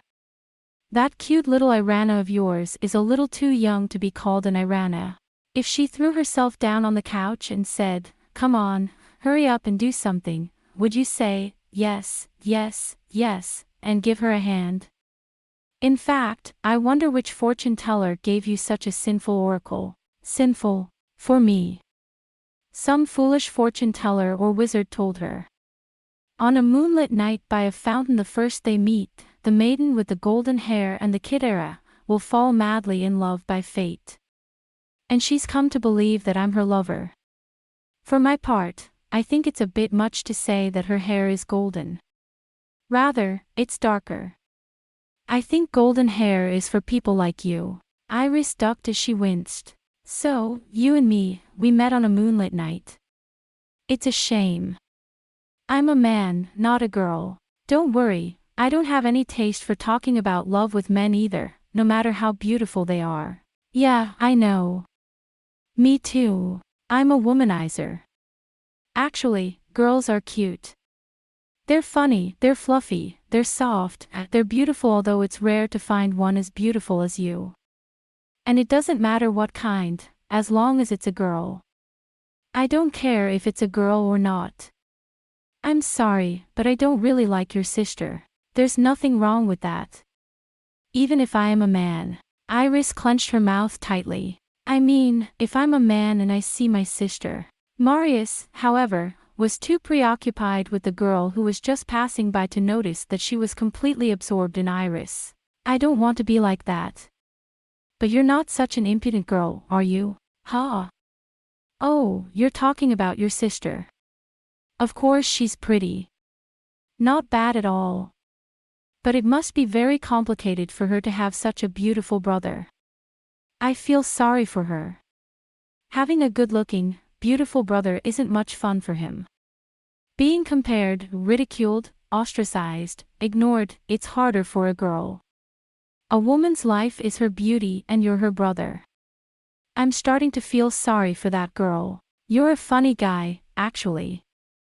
And you talk a lot. You were saying some crazy stuff earlier. Along with me, what? You're telling me that you know one man who's as good as you are?" "Yes, that's my good brother." "Ha!" His blue eyes flashed with intrigue. "That man is so... Was he beautiful?" "Well, it's true, you might not think there's another man in the world who's as beautiful as you are. But I do. People used to say that my brother was the most beautiful man in the whole world, and now I can tell them that's not true because the world is a big place. Yeah, but of course, you're Iris, and he's Lure, and... From what I've heard, Prince Aldonaris, the Crystal Duke of Paro, is a wonderfully handsome man, more so than him." Marius winced and backed away from the memories and this dangerous subject. "I don't know about that.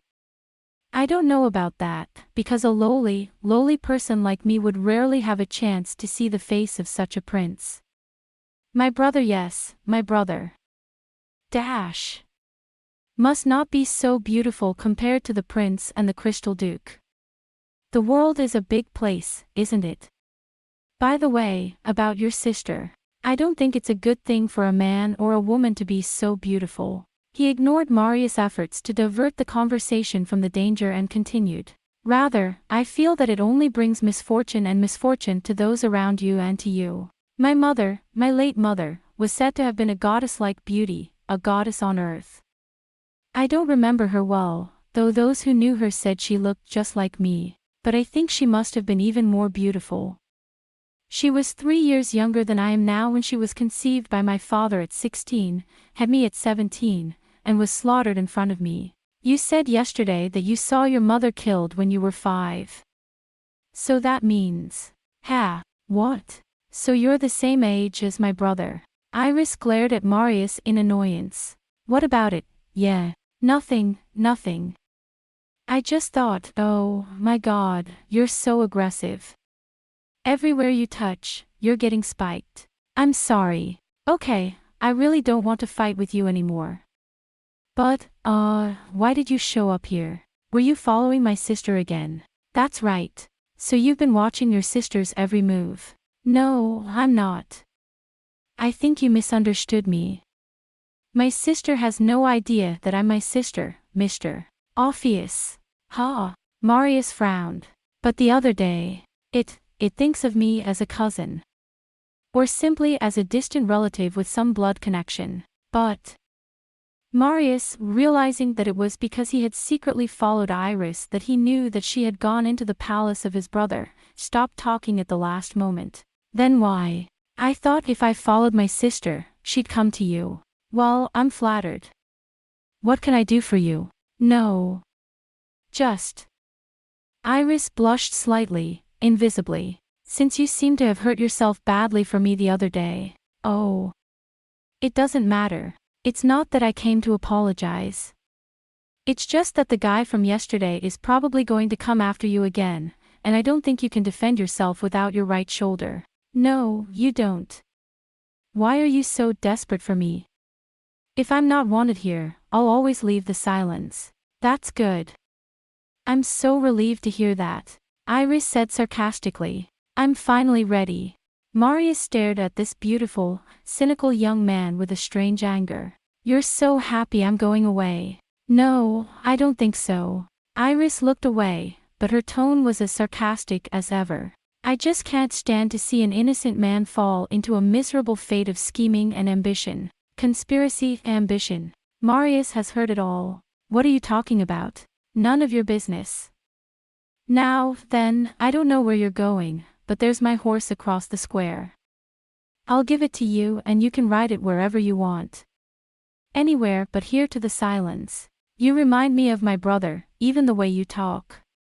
Of course, my brother was much better at sarcasm than I was, so I didn't even know he was being sarcastic when he said it. But when there was no one else around, he'd always say things like that to me. It's like he's always saying, I'm annoyed with you, why are you such a lazy sycophant? Yes. I feel sorry for your brother. I don't know why, but you've always annoyed me to death. I don't know why, but that's never happened to me before. Maybe we're just incompatible. I feel sorry for your sister. It must be a disaster having a brother like you. It's no wonder she's the way she is. I'd rather be friends with her, like she wants, in bed. You don't know what I'm trying to protect you from, and you're just gonna jump straight into the doll fire. You're a foolish man. It must be very frustrating to have such a fool for a brother. I'm sorry. If you didn't have such a pretty face, I'd knock you down a peg or two. You may be a better swordsman than me, but I think I'm stronger. You! Suddenly the beautiful face of Iris turned red, and he sprang forward and put his hand on the sword at his waist. Ha! Marius was more surprised. He had no idea what had made Iris so suddenly furious, even though the atmosphere had been tense. What the fuck, man? You insulted me, you coward. Iris reddened, then paled, her lips pursed in a whisper. You don't care about the people who tried to help you, even though you put yourself in a bad position. I've never seen anyone as stupid as you. I hope you sleep with Sylvia and let her kill you. SE2. Marius said in embarrassment. Iris, realizing that she had slipped up, pursed her lips. What did you just say? Marius pursued. What? What do you want me to do? Sleep with whoever you want. So, you know, my sister and I think you got the wrong name. I think you've got it all wrong. I don't think so. I'm still a Kithra Hickey. My ears are very good. I've got to go. The horses will do. Just get the hell out of the Cylons. That's my last advice. Oh, you're running away. Why? Well, is that your sister's real name you just said? Well, what was it again? It doesn't matter, does it? Not so fast. Hey, Iris isn't really your name either, is it? What's it called, really? What are you talking about? Conspiracy, ambition. Tell me. Or I'm not leaving the Cylons. Oh, my God. You're trying to scare me. And it's your life that's at stake. What am I supposed to do if I don't know how my life depends on it or what trouble I'm in? Tell me, and when I'm satisfied, I'll flee the Cylons right now and swear never to go near the Cylons or the Temple of Iris again in my life. Iris tried to answer something, but the words vanished on his tongue. What came out was a completely different word. You're a little late for that, Marius, he said coolly, in a manner that was both gentle and sarcastic, but which reminded Marius very much of his brother. The thought of leaving the Cylons. We've been a little too busy in town, or else we've probably been staked out from the start. We're surrounded. Ha! Marius gulped and looked around. There's nothing unusual about it. It's late afternoon on the edge of Talus Street. There's no sign of the assassin. Marius looked at Iris, wondering if he had seen a vision. Where? Nothing. I don't think there's anyone here. The opponent has already slowly pulled his cloak up over his shoulders by the shoulder strap, put his back to the fountain, put his hand on the sword at his waist, and is preparing for battle. You're a lucky man. A little bit of sword, and you're still a bard. Don't you notice that? There hasn't been a single person passing through this square since a while ago. The stall keepers have gone underneath the stalls in the square to hide. A large number of people must have blocked the two entrances to the square to prevent people from coming in. No.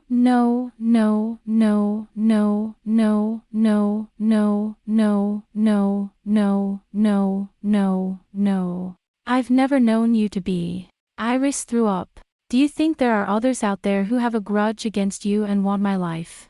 Oh, Baldur or something. Exactly. At the same time, Iris pulled out her rapier with a slender sword. Go ahead, take my dagger. In this case, you'd better pray to your guardian gods to get you out of Tarm Square alive, let alone as a Cylon. Oh, no. Marius was stunned as he reflexively accepted the dagger that was thrown at him. What have I done? What have I done? I'm just a peace-loving minstrel, and I don't know who Baldur is, but I don't remember him holding a grudge against me. If you really believe that, then you're a very lucky man. You're going to die at the hands of someone else sooner or later. Iris doesn't even turn around, keeping an unblinking eye on all sides.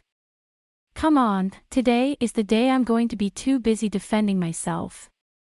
Anyway, don't even think about fighting, just think about escaping at all costs. That's not to say that Marius wasn't still under a bit of suspicion. Really? In this broad daylight, in the middle of a busy Cylon city, how could such an outrageous thing actually happen? But those doubts were shattered outright. Slowly, a group of men in black cloaks emerged from the entrance of the square at the front and back. They numbered about 20 men each. That's a little more than I was expecting. Iris mutters. This is painful. How can you be so calm? Marius ranted, looking around hopelessly. If they're really after you and me, they'll kill us. No, I don't want to die. You don't want to die, do you? Iris's beautiful face seemed to be distorted. Of course. You don't want to die. Who doesn't want to die? I wish I could die sooner. But I don't want to be in the hands of this lowlife. It's the same no matter who killed me. Marius made a scene. You're crazy. That's what you said to me before. My uncle. Iris chuckled. You're cursed to be alive, but you're too crazy to kill yourself. You're a horrible person. Why? I think so too. You're right, so what can you do? You're making a mistake. Maria said eagerly and fervently. Being alive is the best thing in the world. I love being alive, I love everything about it, so I don't want to be killed here for no reason. Whoa, here it comes. You're lucky. Iris repeated the words she had said before. But his eyes were already sharply narrowed and fixed on the enemy. Happy, silly minstrel. You're going to die screaming that you don't want to die, hating the doll for running into me. No, no, no, no, no. Marius, desperately searching for a way to escape, now had no choice but to pick up his dagger again. Even if I break my vow again, even if my right hand that plays the kithara is ruined, I still don't want to die. The men do not speak a word, as they have done in the past. Today they are not wearing black masks, but they are wearing black and sinister, and they are gradually closing the net of siege. Baldur. Iris stood erect, sword in hand, her voice somewhat strained in her picturesque figure. Son of a red-haired Taruan woman, don't hide, show yourself. I know you're lurking around here anyway, you've finally caught up with me. You'll want to talk to me. As you wish, as you wish. There was a reply from behind the building. And there appeared the grim face of the red-haired Viscount Baldur, whom Marius had seen before. There you are, you Taluan water snake. Say what you like. You're not going to get through all these people by pissing me off and upsetting me. Baldur must be confident that he has finally captured the two of them. With a brutal glee on his face, he slowly walked towards them, holding his rapier. Oh, yeah. That's him. Hey, you can't make me do this to myself. I have no reason to be killed by you. If it upset you that I saved that girl, I didn't know what she was like then. I'm not gonna help you again. You can do whatever you want. Just help me. Please don't kill me. Marius rants and raves about this place, and you look at me like I'm on fire. Shut that clown up. Baldur's orders. But don't kill him yet. Killing him would ruin all the fun. I have a grudge against him. I'll bring him back to the mansion, and I'll make sure he's dead. Wow. Marius' eyes widened in horror and disgust. That's absurd. The Cylon people are all insane. Baldur. This man is nothing but a foolish and boisterous clown who has just walked by and taken the slaughter. Even though you have the blood of a Taruan barbarian in your veins, you are not a bloodthirsty murderer. This man sensed a conspiracy, feared it, and was about to leave Cylon, no, Chironia. Why don't you let him go? I can deal with you as well as you can deal with me. Baldur chuckled with satisfaction. His lips parted and his tongue came out like a snake's and licked his thin lips. He may be a mere clown who interfered with me in the way of a wretched minstrel, but he must die for interfering with Baldur. In return, for your request, I'll cut you some slack so you can die in 1 or 2 gulps. I usually have to suffer for a day or 2 before I can kill a man who's wronged me. But I'm telling you, you're a whole different story. Yeah, like Iris. Again the tongue licked her lips. I've wanted to see you for a long time. You've been walking all over the place, getting in my way, and I haven't been able to catch your tail, and I've been in agony for days, going crazy. I couldn't be happier to be able to exchange words with you. Please come to my house and treat me with the utmost care, Iris. Baldur bowed his head in pretense. No, truly, how much I have suffered. So many rumors have come to my ears. Some whispered that you were the son of sin between Lord Darius and Empress Maria, others that you were the bastard child of a slave girl he had given birth to, a replacement for a fairy the emperor had once saved. Some said you were a foreign agent, some said you were a favorite of Prince Darius, some said you were the son of a demon that he had been secretly raising. Whatever the case, you were being kept by the prince, and it was clear that he had grown cold towards me because of your appearance. But I still don't know who you are. But now I have no reason to be troubled. After all, there's no way to be sure than to ask you yourself. You think you can do that, don't you? A fatherless child of a Talruan woman. Of course you can. And I'm not gonna kill you. You can't kill me. Baldur's eyes blazed madly with malice and hatred, with rising bitterness and cruelty that could not be directed at him. You have deprived me of the favor of Lord Darius and thwarted my ambition. This alone is worthy of death, but on top of that you interfered with my possession of the princess, harmed me and saved my enemies. And still, on top of that, you humiliated me. I do have a Talluan for a mother. But everyone who mocked me as the fatherless son of a Talon woman and the son of a Talon woman, I will avenge them. I have their names and their words engraved on my breast. And yet, on top of that, you're so beautiful and young. I hate everyone who's better off than me. I hate everyone who has something more than me, whether it's money or beauty or power or rank. I hate them and I'm going mad. If I were as young and beautiful as you are, that little girl who despises me must have fallen for me without a fight. Just the thought of that makes me sick to my stomach. You're right. I'm not going to let someone who's pissed me off as much as you do die so easily in a day or two, or even 10 days or a month.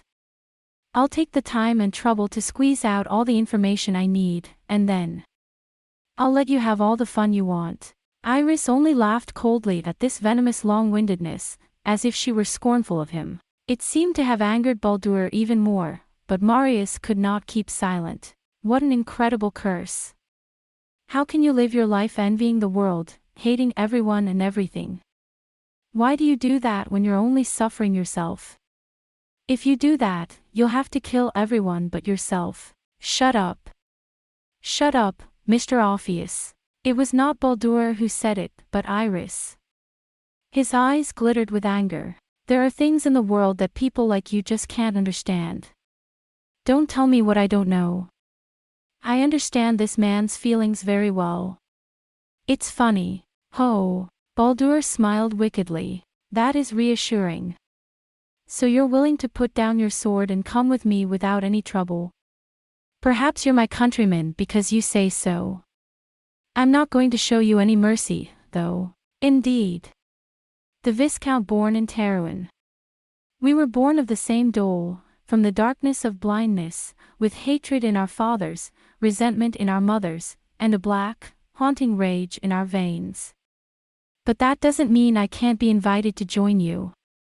I still have things to do for revenge. What? Baldur's eyes widened in a huff. What did you say? Is. Without saying a word, Iris's slender body made a great leap, like a dead bird spreading its black wings. Whoa! One of the assassins, who had been pierced in the chest, screamed and fell backwards. You! Baldur's eyes were on fire. Do it! Take him in. Don't kill him, just subdue him. Right, left, up, down.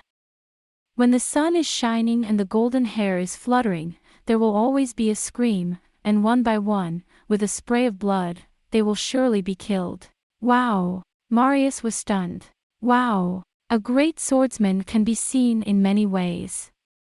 The royal sword master of Paro, the old Lucianos, Drusus who showed his swordsmanship at the Crystal Palace, the Kumu swordsman Lepidus and Lu Fan, the legendary Andronicus who was said to have divine skills. Of course, there was no way that this young man's swordplay could surpass those masters. But there was something about Iris that sustained him. It's as if the doll, the person, has taken over and is pouring its power into him. Is it hatred, envy, or the persistence of a mission that must be accomplished? The men flinched involuntarily in the face of the demonic rather than deadly spirit of this moon prince, who was rushing in with his whole body enveloped in a pale flame that was too much to be called delusional, and in that instant he was held in Zord's bloody hands. No doubt Baldur's command to seize them without hurting them or killing them had bound their hands and slowed their momentum, but even so, it was not so much mastery as it was the fierceness and deadliness of Zord and Dole, as if they were allies in the flames. Even compared to the last time when he was surrounded by the fountain, he looked like a different person. Oh. He had to live, he had to survive, that terrible, uncanny obsession must have given him the power of a demon god. Before he knew it, the dagger had fallen from Marius' hand, and he could only watch, stunned, as he fought with all his might. One by one, men were being slaughtered before his eyes. In the midst of all this, the blonde-haired archangel of death continues to dance the sword dance of death, the dance of the color of blood, more and more brilliantly, more and more fiercely, more and more tragically. Don't do that. Marius' throat rumbles. He wants to scream out loud, but the scream is stuck in his throat. Don't do that. You. All covered in blood, death, and screaming. For some reason, it seemed to Marius that it was too painful to look at, a scream of extreme sadness. No, please. Don't do this, Iris, you don't deserve blood. The more you kill, one by one, the more blood you spill, the more you're covered in the blood and resentment of your victims, the more you're cursed, the more you're drawn to hell. It's too much, for someone as beautiful as you. Marius raised his hand as if to clear away the blood-colored miasma in front of his eyes. Marius raised his hand as if to clear away the blood-colored miasma from his eyes and muttered something like a whisper. You know, people like you, people like this. You fucking coward. How do you see it? As soon as he saw the 2 or 3 assassins who were cutting at him, he dodged them, almost unconsciously, by rolling over on the cobblestones. Stop it! And he exclaimed. Enough! No more killing, no more being killed, please. Please. Come on, get that coward out of here first. Baldur's triumphant cry. Marius had no strength to resist. His eyes were fixed on the ghastly figure of Iris, who, drenched with blood, looked like the king of the dead, and he did not notice that he was grabbed by the shoulders and dragged away. When he came to his senses, he saw that he was being bullied by 2 men, and that before his eyes was the face of Viscount Baldur, twisted with pleasure. Don't do that, Marius said in a sobbing voice. I can't take it anymore. Why are we killing each other, hurting each other? That's enough. I don't want it again. No more killing, no more being killed. To live as a Shura, covered in so much blood. Can I still say that it's wonderful to be alive? I always believed that life was full of flowers, songs, beautiful girls, love and pleasure. Look! Iris! Baldur cried out in wet, dripping hatred and joy. Put down that sword. Or I'll cut your throat, you little coward. At the same time, Marius felt the touch of a cold blade against his throat as his hair was yanked back and he fell back. You! Come on, can't you see this? You coward! Iris threw up. I wouldn't say that. Because I'd probably do the same thing. Huh, what does that man mean to me? Why don't you just kill him yourself? Then I've lost. Iris, I've never seen a wielder like you as far as rapiers go. If you have the guts to stand up to a man like him, you'll do well. I'd like to go toe-to-toe with you. Now I'm a swordsman who takes pride in his skill. I will not be trifled with, Baldur. I have heard tales of you. You're not so squeamish. Baldur smirked. But it's true that I'd like to compete with you. But first, if you really are as good as you say you are, then even if I do this, even if I have to kill him right here, right now. Baldur's eyes narrowed, and he slowly applied a little more force to the tip of his sword against Marius' throat. You are. Marius gasped. Dying. At a place like this, at the hands of a guy like this, Marius' blurry eyes caught sight of Iris. And Marius was suddenly struck in the chest. Iris's face flashed before his eyes.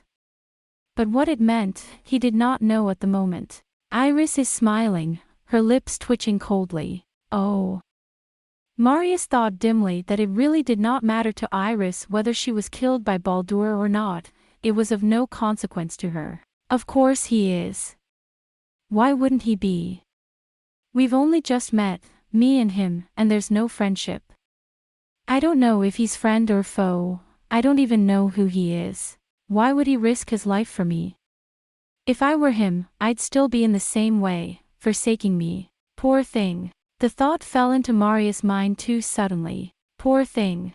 Iris, yes. Maybe my life is nothing, nothing at all. Even if it kills me here, like a worm, with my throat cut. Poor Iris, if it would save your life, oh, yes. I don't mind dying here.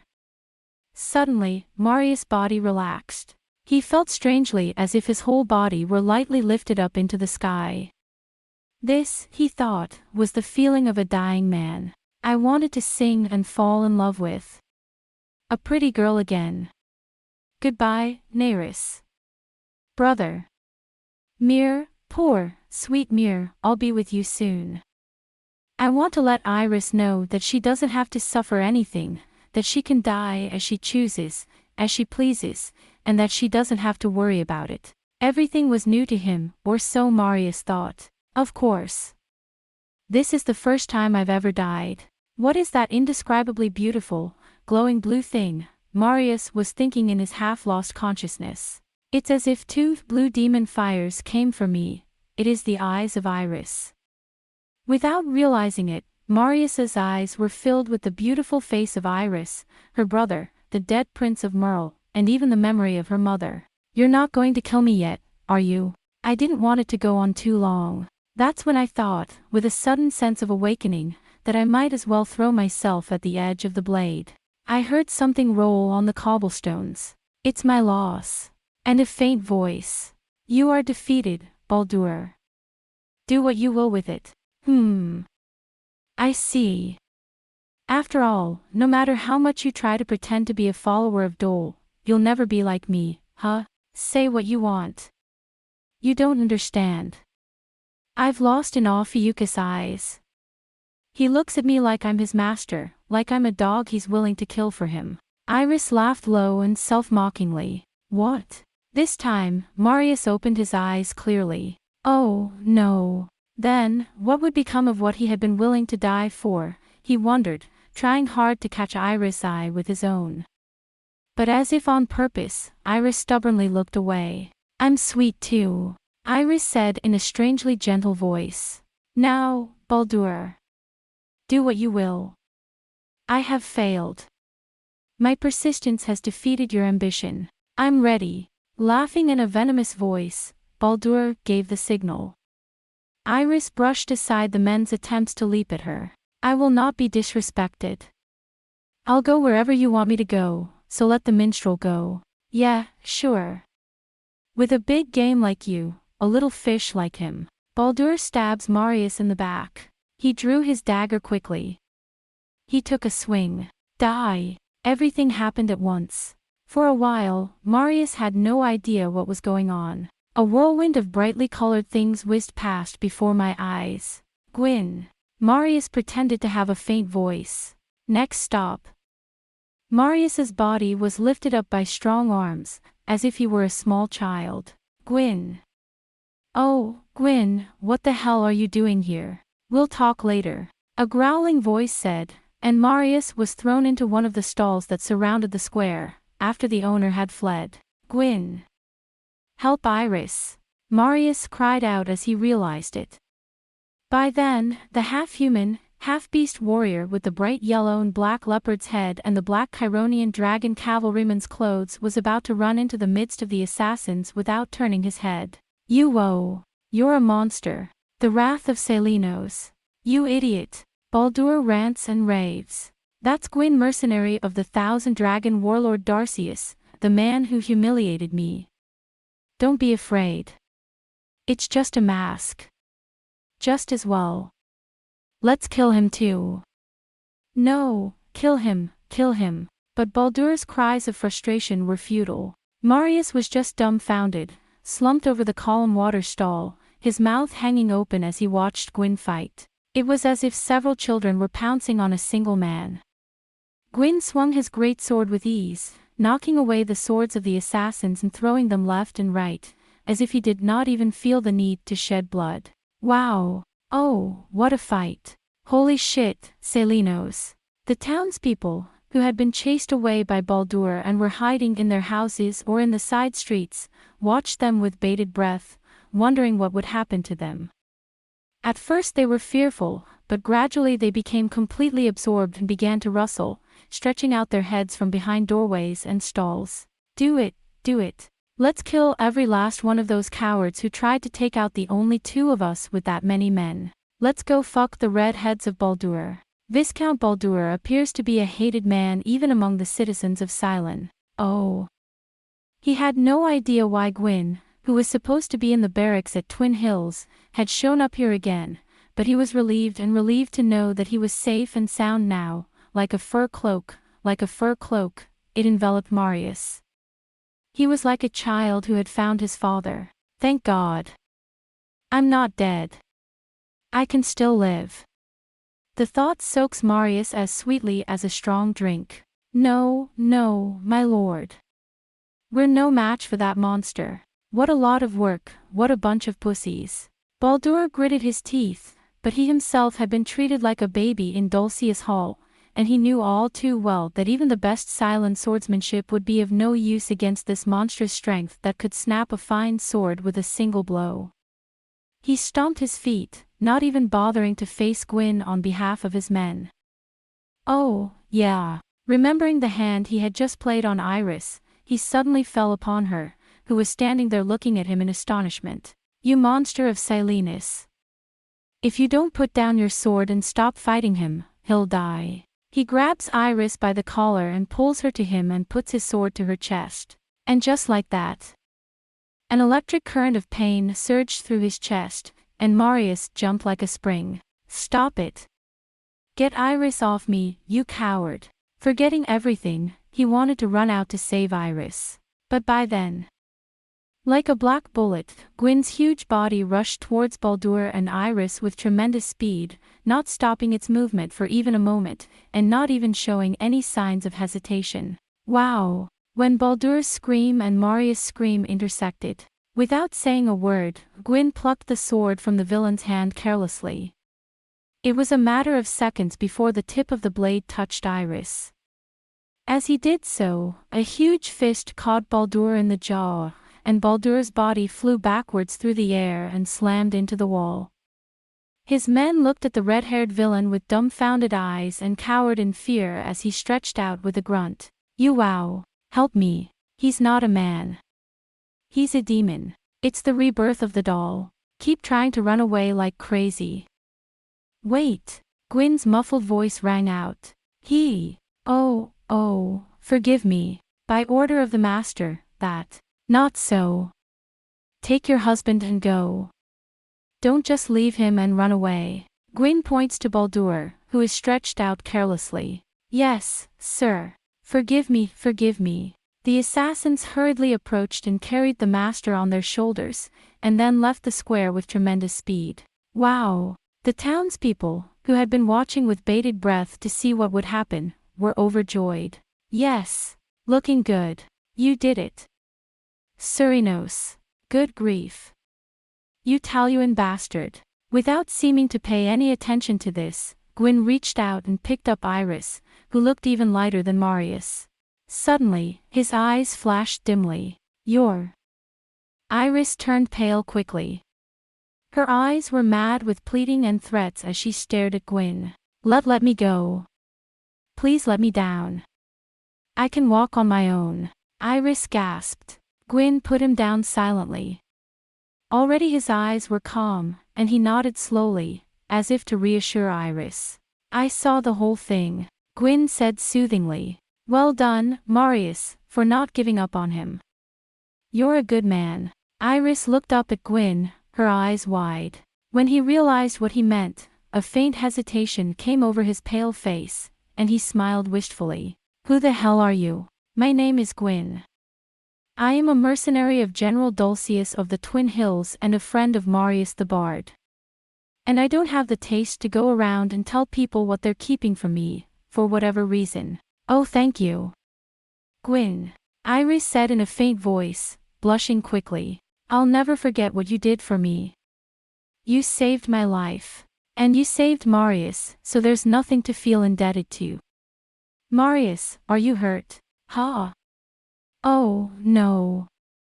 Are you all right, Iris? Thanks to this strange man. Marius, what on earth is this man, that? Let me introduce you to my friend, Guin the leopard head. Marius was so proud that he shouted not only to Iris, but also to all the people who were crowding around him. He is the true Silenus, and as far as I know, the greatest warrior on earth. My life's ambition is to write a saga of his life for posterity. That's why I followed him to the Cylons. He has now become a mercenary of Chironia, according to the oracle, to bring prosperity and peace to Chironia. Marius. Guin interrupted him in a puzzled manner, but Iris and the townspeople seemed to be completely impressed by Marius' words and looked at him. How wondrous, how powerful, how warm. Iris shook her golden head and murmured softly, I never imagined that such a person could actually exist on Earth. Leopard-headed Guin, are you really Cerinos? I don't know about that. Guin was blunt. I have appeared in the forest of Ludes, having lost all memory of where I came from and why I am the way I am. Mysterious. Speaking of wonders, yes. In the midst of the people's gasps of admiration, Marius sprang to his senses. Guin, why in the world did you show up here when you were supposed to be in Futagauka? Did you know that I needed your help? Are you really a true god? No, it's not. Guin said soothingly. I can only say that this is also the guidance of a mysterious yarn. I had a strange encounter and I couldn't stop thinking about it. So I went to the spell path of the Rid, hoping to find a mage I had known before to help me solve the mystery, or to encounter the apparition itself. As it happened, I heard a strange noise at the entrance of the alley, and looking in, I saw you and this young man fighting with Baldur's men. Ha! Guin really is the god of time. If you hadn't happened to come along. Marius shuddered. Then he realized. That Baldur, he knew Guin. He came to Futagauka as a guest of General Darcius and challenged me to a Tachiai. I defeated him, and he seems to have harbored a grudge against me for it. Yeah, that's what he is, He's got it in for me. He's like Danane's water snake. I've never seen anything like him. He's like that greedy fool of yours, Ishtvan, only worse. Guin didn't respond. Marius grumbled. Why didn't you just kill that guy? It would have been easier on Guin than twisting a baby's neck. I'm sure he'll hate you and me even more now. Actually, aside from Ishtvan's idiocy, I've never seen anyone so vindictive and full of venom. That may be so, but I didn't do anything to deserve it. You say that because you don't give a rat's ass about him scaring you. Then you'll have to come to me for the time being. In that barracks, even he can't touch you. I can do whatever I want. It's okay to run away from the Cylons. But this man. Turning around, Marius rolled his eyes. Oh. Iris is gone. Earlier, you gently bailed on me and walked into Drunkard's Alley. Did you have something to do? No, I'm not, but... Marius snapped, but when he thought about it, there was no reason for him to be angry, no reason to hold him back. Damn, he's selfish. Marius said in an angry tone. You put people in such a tight spot, and I don't get a word of greeting. Well, now it's your turn to tell me a story, Marius. Guin said, as if trying to distract Marius. Why did you let that man try to kill you again? You swore an oath to love peace and stay out of trouble. I'm sorry. And yet, trouble keeps coming after me. Always. Marius is angry. This Iris guy pulled me in. His sister is a great jerk. She was being chased by Baldur, and I happened to save her, just like you today. And I'm attractive, as you can see, and girls are always attracted to heroes who help them. And then, Marius finally chased away the crowds of townspeople who were following him, and told Guin the story of what had happened. Guin shook his head slowly as he heard that a mysterious young man called Iris had entered the palace of his brother, Lord Darius. The young man said, in no uncertain terms, that the girl Rubina was my sister. Yes, a sister with a different mother many times. But there have been siblings who didn't look alike. Anyway, if my sister was as good as she was, I wouldn't have minded, but she's not very good and she's got a bad personality. But then I believed in a boring prophecy or something. It said that a blonde maiden and a hitter would fall madly in love. Guin sat still for a moment, thinking about something. But when he opened his mouth, he said something I never thought he'd say. Marius. Why don't you go to Kumu or Eulania? What? What are you talking about? No. Guin pondered again, but seemed to have made up his mind. You should at least leave the Cylons. I'm sure you don't want any trouble. What? Even Guin is doing the same. Thing is, Iris, why on earth would she do that again? No, it's true that since you've put your foot in the mud to the point of endangering your life, you deserve to know what's going on. Guin made sure there was no sign of anyone around, at least not close enough to hear them whispering, and then lowered his voice. Marius. I have learned that Viscount Baldur is the suitor of Princess Sylvia, daughter of Achilles the Great, and the man who vies for her heart with Laius of Danae. And it seems he is the former puppet of his brother, Lord Darius. Iris is said to have disappeared into Darius Hall. Yes. That's why I thought that Rubina girl was Lord Darius's daughter. Rubina, Sylvia. Guin said gravely. The girl, of course, may or may not be the Princess Sylvia of Chironia. Baldur wants to be her son-in-law. It is unlikely that he would be so careless with another woman now. Stupid. Come to think of it, though, this girl's attitude. I was disgusted at her selfishness, her pride, and her insolence, considering that she was a noble woman, but if she was the only princess of the mighty Chironia. Ugh! Marius's eyes went black and white. Help me. No. I don't want to be in love with the princess of Chironia. But, then, Iris is. What? Then, if Rubina is the Princess Sylvia, then that Iris is the Crown Prince of Chironia. The Crown Prince. Guin suppressed a smile. So you don't know what you're talking about, then. What? About what? About that Iris. Yeah, that's right. That's what I'm talking about. That young man is not, perhaps, a recognized prince of Chironia. He's probably the son of Achilles the Great, but I don't know if the emperor knows of his existence. Perhaps he does not know. So, having given up on Baldur, who is disliked by Lady Sylvia, Lord Darius has either found the young man of the great emperor's blood, or secretly hid him and raised him, and is planning to make him Baldur's replacement, his own puppet, and the rightful heir to the throne of Chironia. As the rightful heir to the throne of Chironia. You probably won't be wrong. Poor thing. Who? Because if that's the case, then Iris is indeed the rightful heir to the throne of Chironia. I'm sure he'd love to be on the throne. How many delusions and plots have led men astray? If you look at him, he was originally a young man with a righteous heart and high aspirations. Guin sighs deeply. Marius looked at Guin in disgust. He said my mother was killed by my sister's mother. When I was 5. I see. So the motive is revenge. To live with Tia and Zorid on your forehead, that's unfortunate. Well, Guin might think so, but to live in the shadows while you're the only boy of the Emperor of Chironia, that's unbearable. I feel sorry for him. I think it's only natural. Marius hadn't realized that he was somehow trying to protect Iris. Guin chuckled. And said nothing more about it. By the way, if you're not planning on leaving the Cylons yet, that's fine. If you'd like to come to me, that's fine too, but my business for the moment is in the spell path. We've gone off on a tangent. What do we do?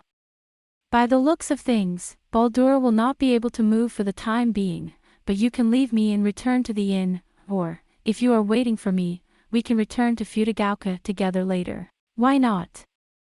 I'm going with Guin. To the spell path. When it comes to monsters, you can't miss them. You can't just sit around in peace like that forever. I thought you'd have done something by now, or had something happen to you. What kind of monster is it? The other day, at midnight, a huge demon fire appeared over the dark hills. It rose up before my eyes and was sucked into the silent city, turning the whole area blue before disappearing, because it was right in the vicinity of this tallied spell path. Marius whistles a tune. I sometimes think, Guin. It's not that you just happen to hit things, it's that your very existence attracts things around you. Do you remember that Zlordia woman, Tanya, daughter of death? I remember you. Well, that's all right. It's almost sunset, and it's not a good time to go into the spell path. Who are you trying to find? Magical Alley. It was one of the strangest and most eerie places among many such suspicious places. From the looks of it, this alley is a common street, not different from, for example, the Drunkard's Alley across the Tarm Square. It is lined with low, old, stone-built houses, every one of which is said to be engaged in magic, fortune-telling or witchcraft, but there is no signboard to indicate this. However, only the runes engraved on the stone doors, the pentagram faintly drawn with chalk, and the 3 bronze spheres, which are the signs of Mirokism, give any indication of this. Nevertheless, it was the most feared, dreaded, and rumored place in all of the wide world of Cylon. The only thing that can rival it is the Dark Temple of Dole on Yami-ga Oka, a place of rampant weirdness and mystery.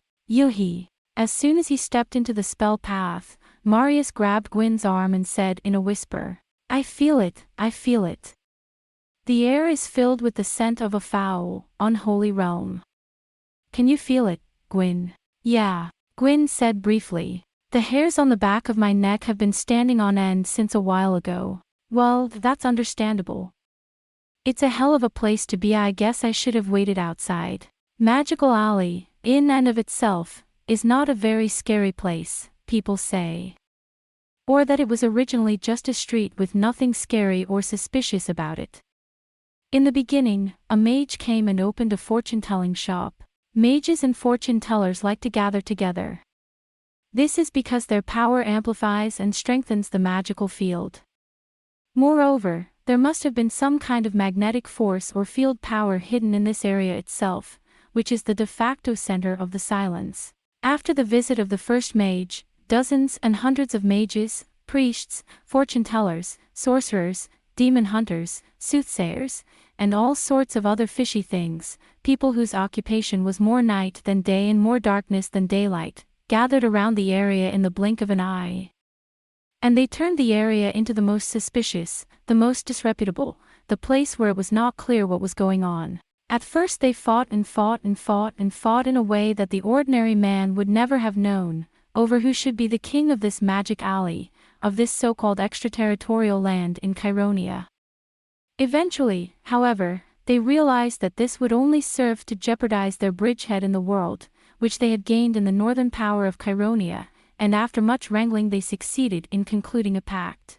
That is because this spell alley is not the property of anyone, or any school, or any esoteric religion, and that all can use it equally, from the lowliest gypsy-tan fortune-teller to the legendary 3 great mages, Locandorus the Wise of the North, Agrippa the Great Mage, and Gratius the Dark Priest.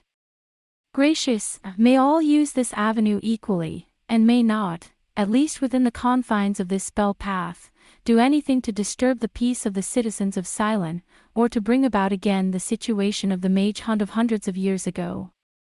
In return, I will not care what you do within your walls, and I will not care what country or city your minstrels travel to, if they visit the temple of the poet god Aurra and ask for shelter or food for the night.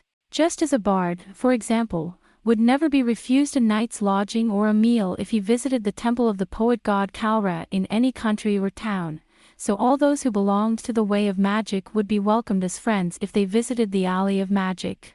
So, after that, this place became the capital of the dark wizarding world, where no matter what kind of mystery, request for spell killings, or even the forbidden peek into the future, there is not a single thing you can't ask for and get. Marius took a moment to review the knowledge he had gained about this place from the crystal, while keeping an eye on his surroundings. The crystal, the capital of Paro, is the capital of witchcraft. In the Crystal Palace, the Mage Tower rises ominously, and the Royal Academy teaches, learns, and studies the history of witchcraft, the technology of witchcraft, and the runes themselves as an important branch of science as well. In addition, the people of the Paro royal family learn various secrets so that they can be mages for generations, and if you go to the district of Ambula, there are more mages than in the spell paths. But even so, the magical world of the crystal was fundamentally different from the magical world of this spell path. Crystal is the capital of the god Janus, with the great temple of Genua, the center of the Janus faith, behind it, and the family of the holy kings of Paro being the high priests of Janus. Not even the dubious mages of Ambula would dare to touch the black magic of Dole, which breaks the prohibition of Janus, the god of this holy city. Not even the mages of the Tower of the Mages, who, like the knights, are summoned to Paro. In a manner of speaking, the entire country of Paro is nothing but a huge ward of Janus, a kingdom of Janus. That was not the case here in Chiron. Of course, the Chiron people's faith is centered on Janus and Yarn. However, in this Cylon, where all religions are recognized, there is no prohibition against black magic as there is in Paro, as is evident from the fact that the huge dark temple of Dole, which is no less than the temple of Janus, attracts a large number of believers. The gods are worshipped and there are no taboos against the dark gods and demons. There is no other land that is so easy to be a breeding ground for demonic creatures. In a land like Mongol or the steppe where people are too far away from the mysticism and faith and think that the grace of the gods and the temptation of the demon gods are only fables at best, there is no ground for the demonic path to gain power. On the other hand, as in the case of Drydan, the sea god of Primorsky Cry, and Set, the serpent god of the mysterious kingdom of Hainam, where certain gods are at the center of faith and other gods are in the shadows, witchcraft cannot survive. Chironia, with its gloomy northern climate, its heavy and somber human heart, and the fierce flames that lurked within it, was the fertile ground for all the black and white magic, the 12 gods of Janus and Dole, and even the gods of Miroku and the older, more ancient Canaan, to live in and infest. Thus, the Magic Alley became the capital and the center of the demon's map, where the demon's mysterious kingdom was being spread in a dimension completely different from the kingdom of this world. As I have said before, there is nothing in this small, common street to make you feel such things. It is a short, narrow street that can be walked through with 10 Tarzans at most. Nevertheless, Marius knew the story of the man who stepped into this magic alley and fell straight into the midst of the stars. And of the man who insulted all the mages at the entrance and went in and never came out. He is still walking in the alley, neither dead nor alive, asking for help. Anyone who enters the magic alley will surely see the man's back without knowing it, and even after he has passed through without any trouble, the man is still standing in the same place, asking for help with his crazy eyes. If one were to enter this place carelessly, there is no telling what might happen. Of course, fortune tellers and sorcerers must have people as customers in order to make a living, so they would never harm the general public unnecessarily. In fact, every day, vegetable carts and vendors come to TLM Square through the magic alley. Even the unfaithful women who come to the alley to have their love fortune-telling done, up to 9 out of 10 of them leave the alley again without noticing anything amiss. But, well, when it comes to being with this guy, I don't know what's going to happen, Marius said, sneaking a sideways glance at Guin. Guin kept quiet and walked further and further into the spell path. Hey, where are you going? Do you know where the discarded Luca lives in the magic alley? I don't know. This is Luca the Discarded, the mage who greeted me at the entrance to Silent City the other day. If you're afraid, you can wait around here. There's a good chance something will happen to you if you stay with me.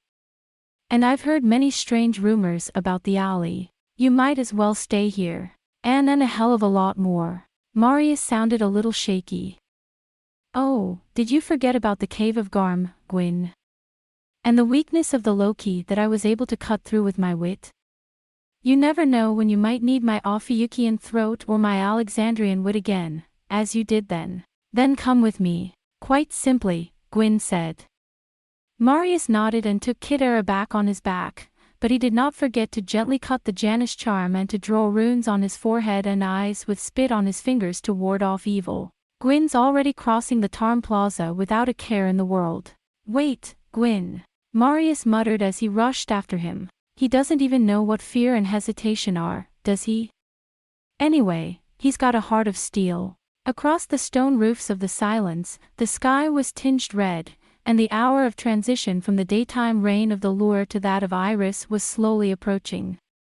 The air began to be filled with a mixture of trepidation and trepidation at the time of the meeting, and the wind had already begun to have the coldness of a dead man's fingers. And now, of all times, in the midst of the transition from day to night, from the realm of men to that of demons, from reason to learning, from alchemy to the mysteries of the runes, from the bright light of day to the vague and mysterious light of the moon, in the twilight of a time when wonders and curiosities abound most, they are about to enter the spellbound alley of the Talid, and at that hour of twilight, when the most wondrous and the most mysterious things occur, they will step into the spell of the Talid.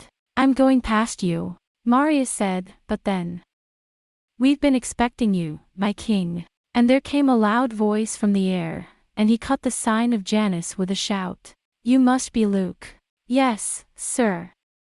It's not a good time for you to come, but I'm glad you haven't fallen into some nebulous trap. Would you like to come to my house?" Then, as you open the ward, please walk straight ahead for 20 steps and enter the first door you see. And they did as they were told. And they could not laugh at the ostentation of this procedure. For when they had counted 20 paces, there appeared before them a door, which had never been there before, and there was nothing there but a door. No matter how many times I rubbed my eyes and looked again, the house that I was to enter through that door was nowhere to be found. "Og," Marius muttered quietly, "I beseech thee, Janus the Great, our fathers. Let my sanity and common sense prevail." Guin, however, silently put his hand on the door, pulled it open, and stumbled into the black hole in the shape of the door. Marius rushed to stop him, but "I believe in the word of Luke. So I believe that Luke would never do anything wrong to me." Marius had no choice but to go along with him, feeling not so happy. But as soon as the door was slammed shut behind them without anyone touching it, the pleasant, licorice-smelling air and the soft light that was pleasant to the eyes surrounded them as if to welcome them.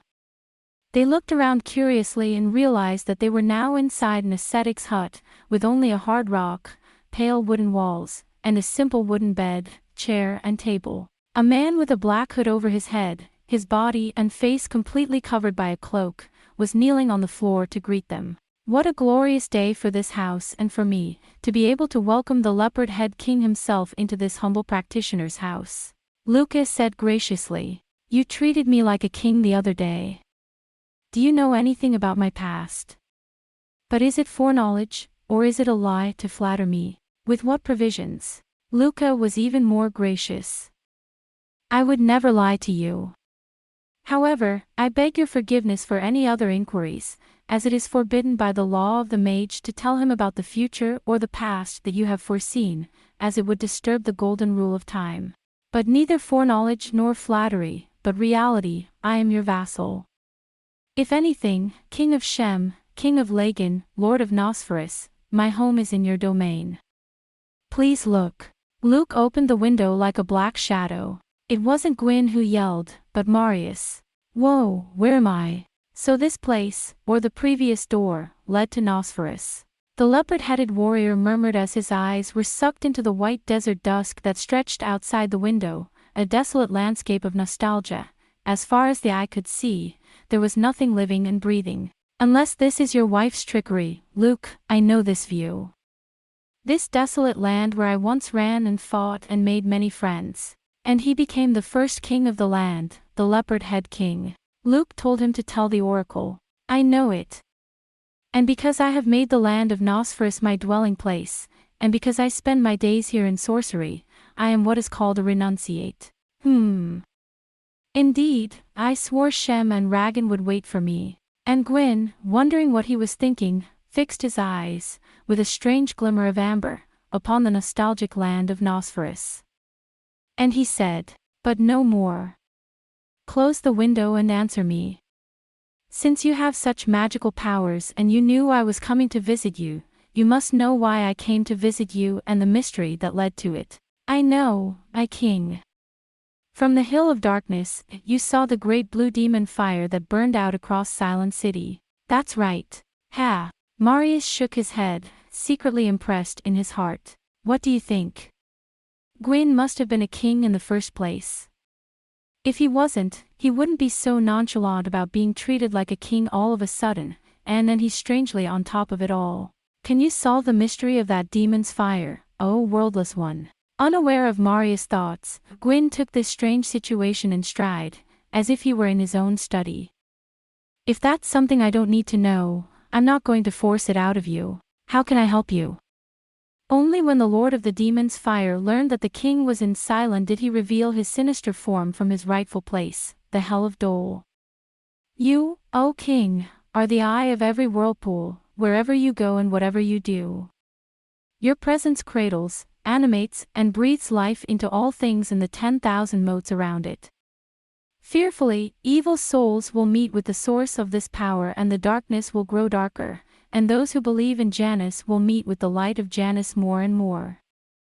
The king, unknowingly, possesses the primordial energy of the macrocosm that animates all living beings to be stronger, deeper, and more fully present in their true nature. With the appearance of the king, a terrible power has awakened from its long black lotus sleep and has shown the first signs of its power on earth again in the eyes of the king. There is a power, a terrible power, and what is that power? It is. Luca hesitated a little. Guin nudged him further. Luca was about to open his mouth as if reluctantly. Suddenly, the house that connected Nosferus to the Cylons, the house of the discarded, began to shake as if it had been grabbed and shaken by some giant hand. Wow! Marius shouted. It's Janus. At once the strings of the kithara on Marius's back began to jangle and clatter, as if they had been rattled wildly by some invisible hand. Guin hunkered down and grabbed the wooden table. I can't tell you. Luca shouted. This is a warning. His power threatens me from a faraway dimension to speak his name and his plans. Forgive me, my king, but I am but a contemplative. What I am good at is seeing and thinking, not to mention the many mages who have spell paths as doors to their wards, among them the white magicians of Janus and the black magicians of Dole. Even compared to them, they are better than anyone at seeing deeper and knowing more, but they are not better at wielding power. As Luca cowered on the floor, the force that had been rattling the house stopped, as if in mockery. As you can see, my king. Then I won't dare to risk my life to find out. Guin sinks into thought. Just tell me as much as you can tell me. That demon fire, then, will eventually have nothing to do with me, right? Rather, the power has come all the way to the Cylons to meet the king and take his power into itself. Luke said, choosing his words carefully. You, O chosen one, understand that in this world there are 3 dimensions, the dimension of human knowledge, the dimension of lesser beings, the dimension of beasts, and the dimension of things above human beings.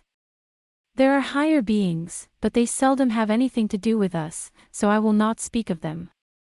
In any case, people in the world are allowed only pitiful intellect and insight, and happily live and die without ever knowing the existence of such things beyond human knowledge, or why they are alive, or what kind of existence they are.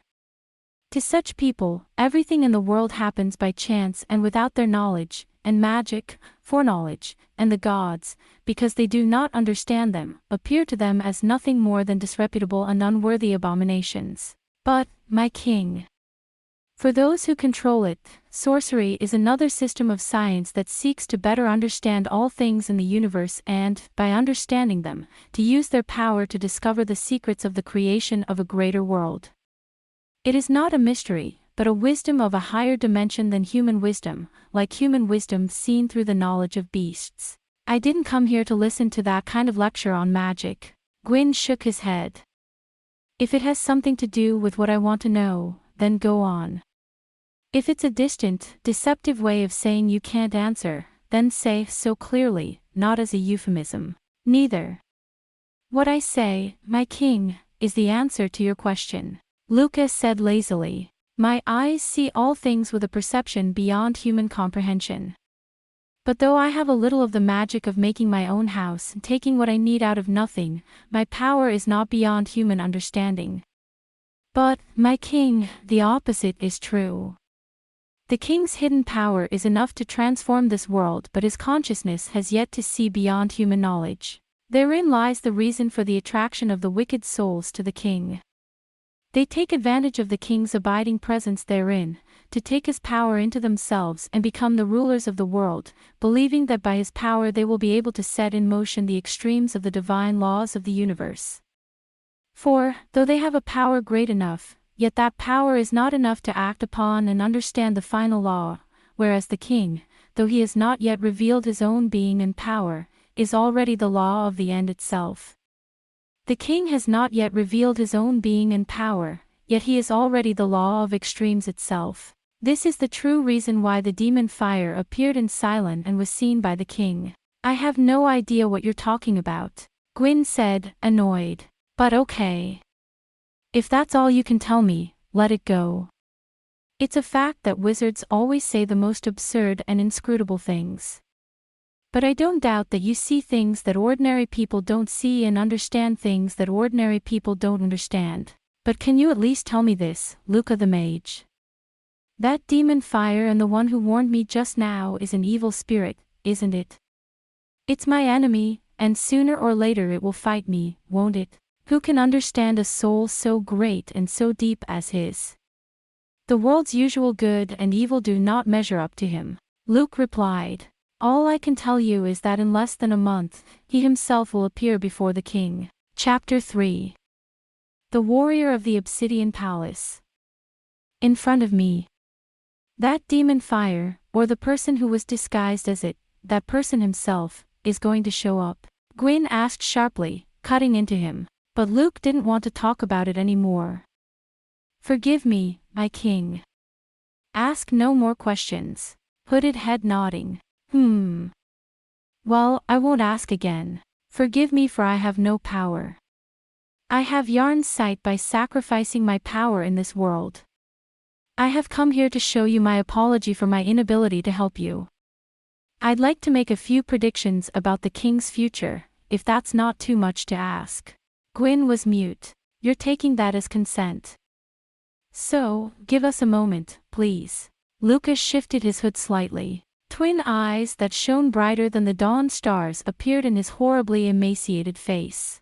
Those eyes stared at Guin as if they could shoot through everything. The king has chosen the right time. After a moment, Lucas said gravely, you are in the right place at the right time, making the right choice, which is the source of your power, the reason you embody the final law of the universe. Go on without hesitation to your own planet. And beware of the man with the flame in his head. You mean the red-haired Viscount Baldur? That I cannot say. And let not the Maid of Sorrows have a hand in it.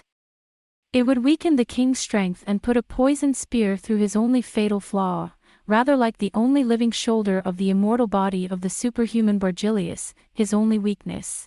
Do not let the dark powers that presume to will the will of Yarn. May you remember what once led him to the right place at the right time in the king's kingdom. And may he dry the cup of fate that is offered to him, however bitter it may be. For there is no other way for a king to find the half of himself he has lost. Oh, my king, one day you will meet all three of the great mages. He will open the door of Corinthia at the end of the earth, he will discover the mysteries of Canaan, he will transform the kingdoms of the earth into the kingdoms of the gods, and then he will reign as the true king. Only then will there be peace on earth, and people will find love and a star. On the contrary, a false reign will bring sorrow and anguish to the king, long trials and calamities to his people, and centuries of endless wars. Please keep this in mind. Do not let your heart go out to the king's lost friend. Not even Janus can restore to life a tree that has been burned. When he forgets this, again the Maid of Sorrow and her mourning friend will put a life-destroying arrow in the shoulder of Bargilius the king. After the long prophecy, Luke nodded wearily. That's all I can tell you. Thank you, Luke. I'll remember that. Slowly, Guin said. No doubt he had an idea of what Luke was talking about when he spoke of the possibility of his lost friend killing him. But he did not dare to say anything about it. Since you're here, I'd like to give you a little gift, too, my royal blood. Luca turned to Marius and said, I'm sorry. He pretended not to hear anything and went to the window, through which he gazed with infinite longing at Nosferus, his promised land, his first kingdom. Unlike the leopard-headed king, I can't say much more about a man who is flesh and blood and remains in the realm of human knowledge, priest boy. But I must tell you this.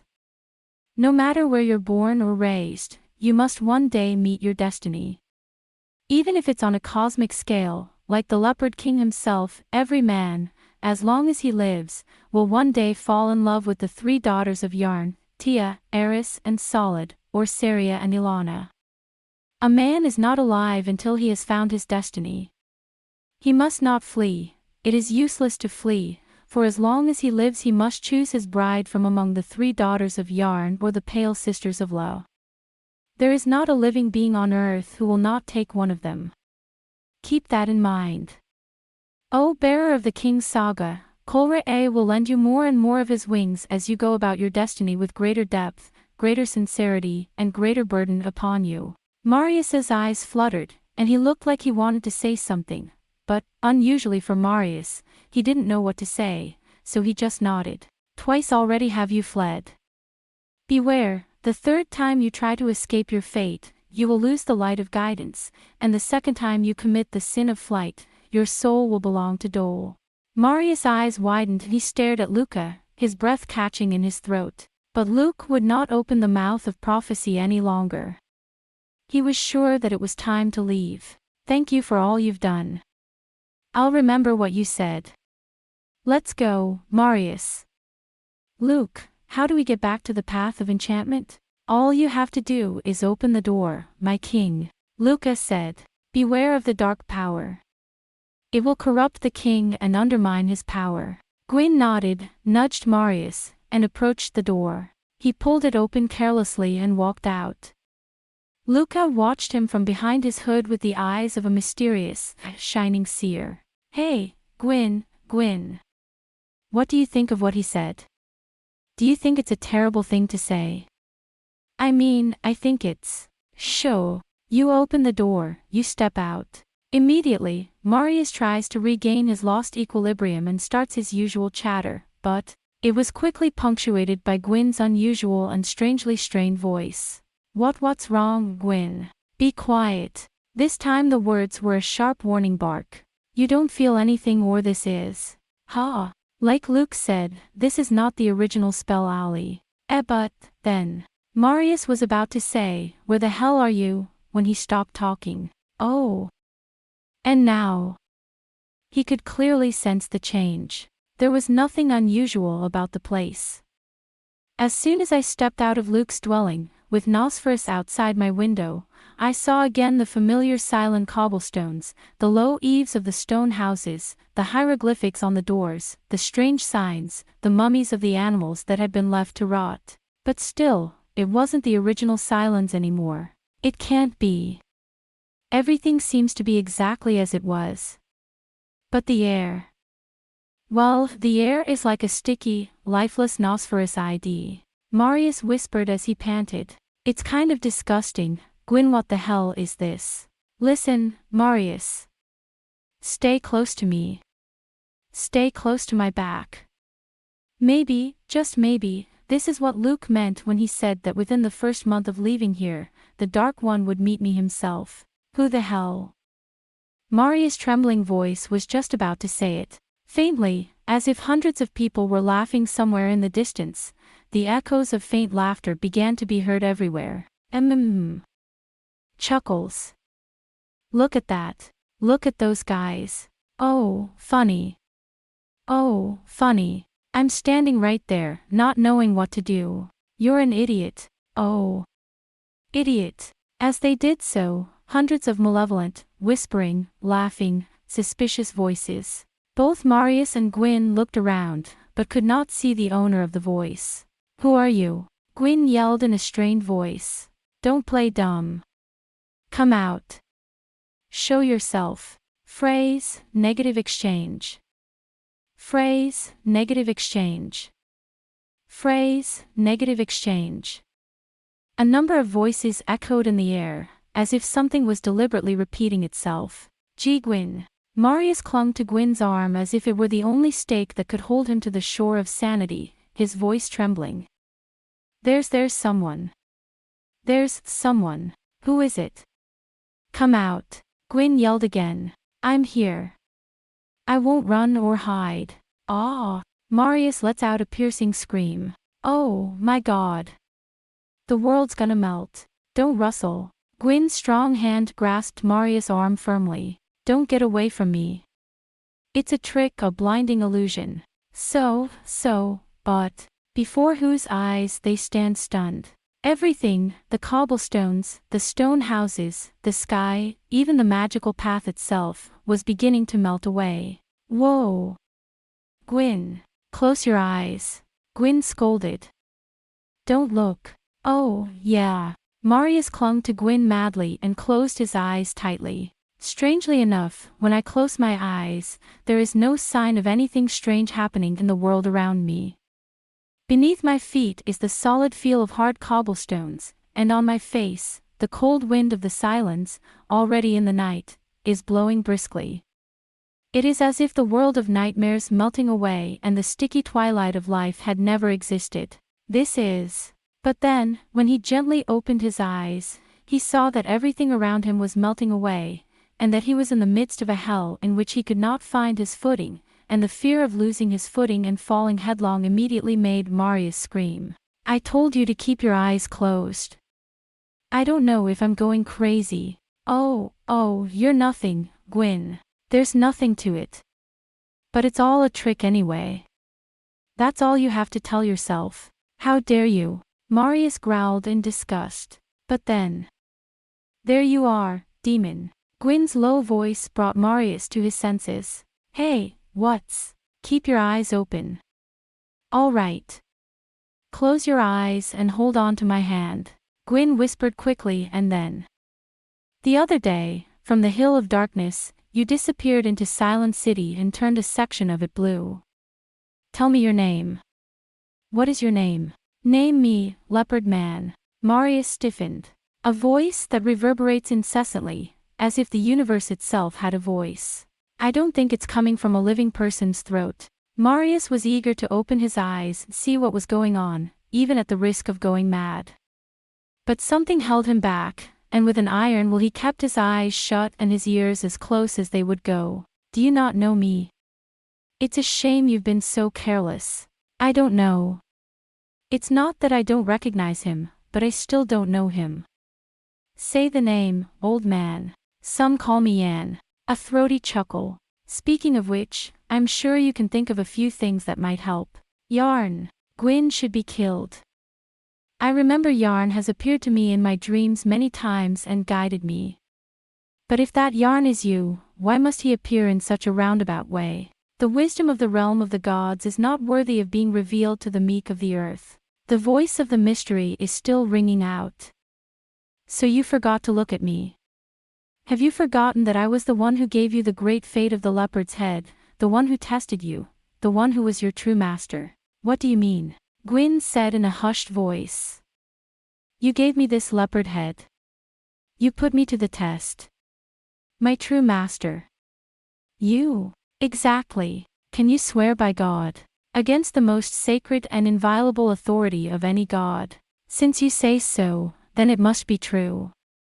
Besides, when I see the power of your ghosts that can easily bring about such a monster, I don't think that you can't change me into such a figure. Guin's voice sounded calm, but Marius, who had a firm grip on Guin's firm arm, could feel the fearful tension in his whole strong body, the tremendous shaking of his body, like an arrow that was about to cut through. It's not unreasonable. This is the first person Guin has ever met who claimed to know his true nature and spoke of his true nature. Then you can tell me, Guin said, keeping his composure with the same terrifying effort. Who am I? Where was I born? Whose son was I born to? How did I become a man? What fate has turned me into this shape and made me a monster like no other? Why have I lost all my memories? Why am I surrounded by so many mysteries? And why am I wandering endlessly as a lonely traveler in the world? You can answer all of these questions because it was your hands, of all people, that brought me to this fate, is that right? That's right, brave man, said the cosmic voice that crackled in the background. I can answer everything you want to know. For I have ascended to the highest levels of wisdom reserved for the gods, and have even glimpsed the secret of the creation of this universe. Your name is Guin, the Mourner. And you were once king of the mourned kingdom of Landok. Landok, Guin screamed in a blood-curdling voice. Is that the name of the country where I was born? Landok. Where is it?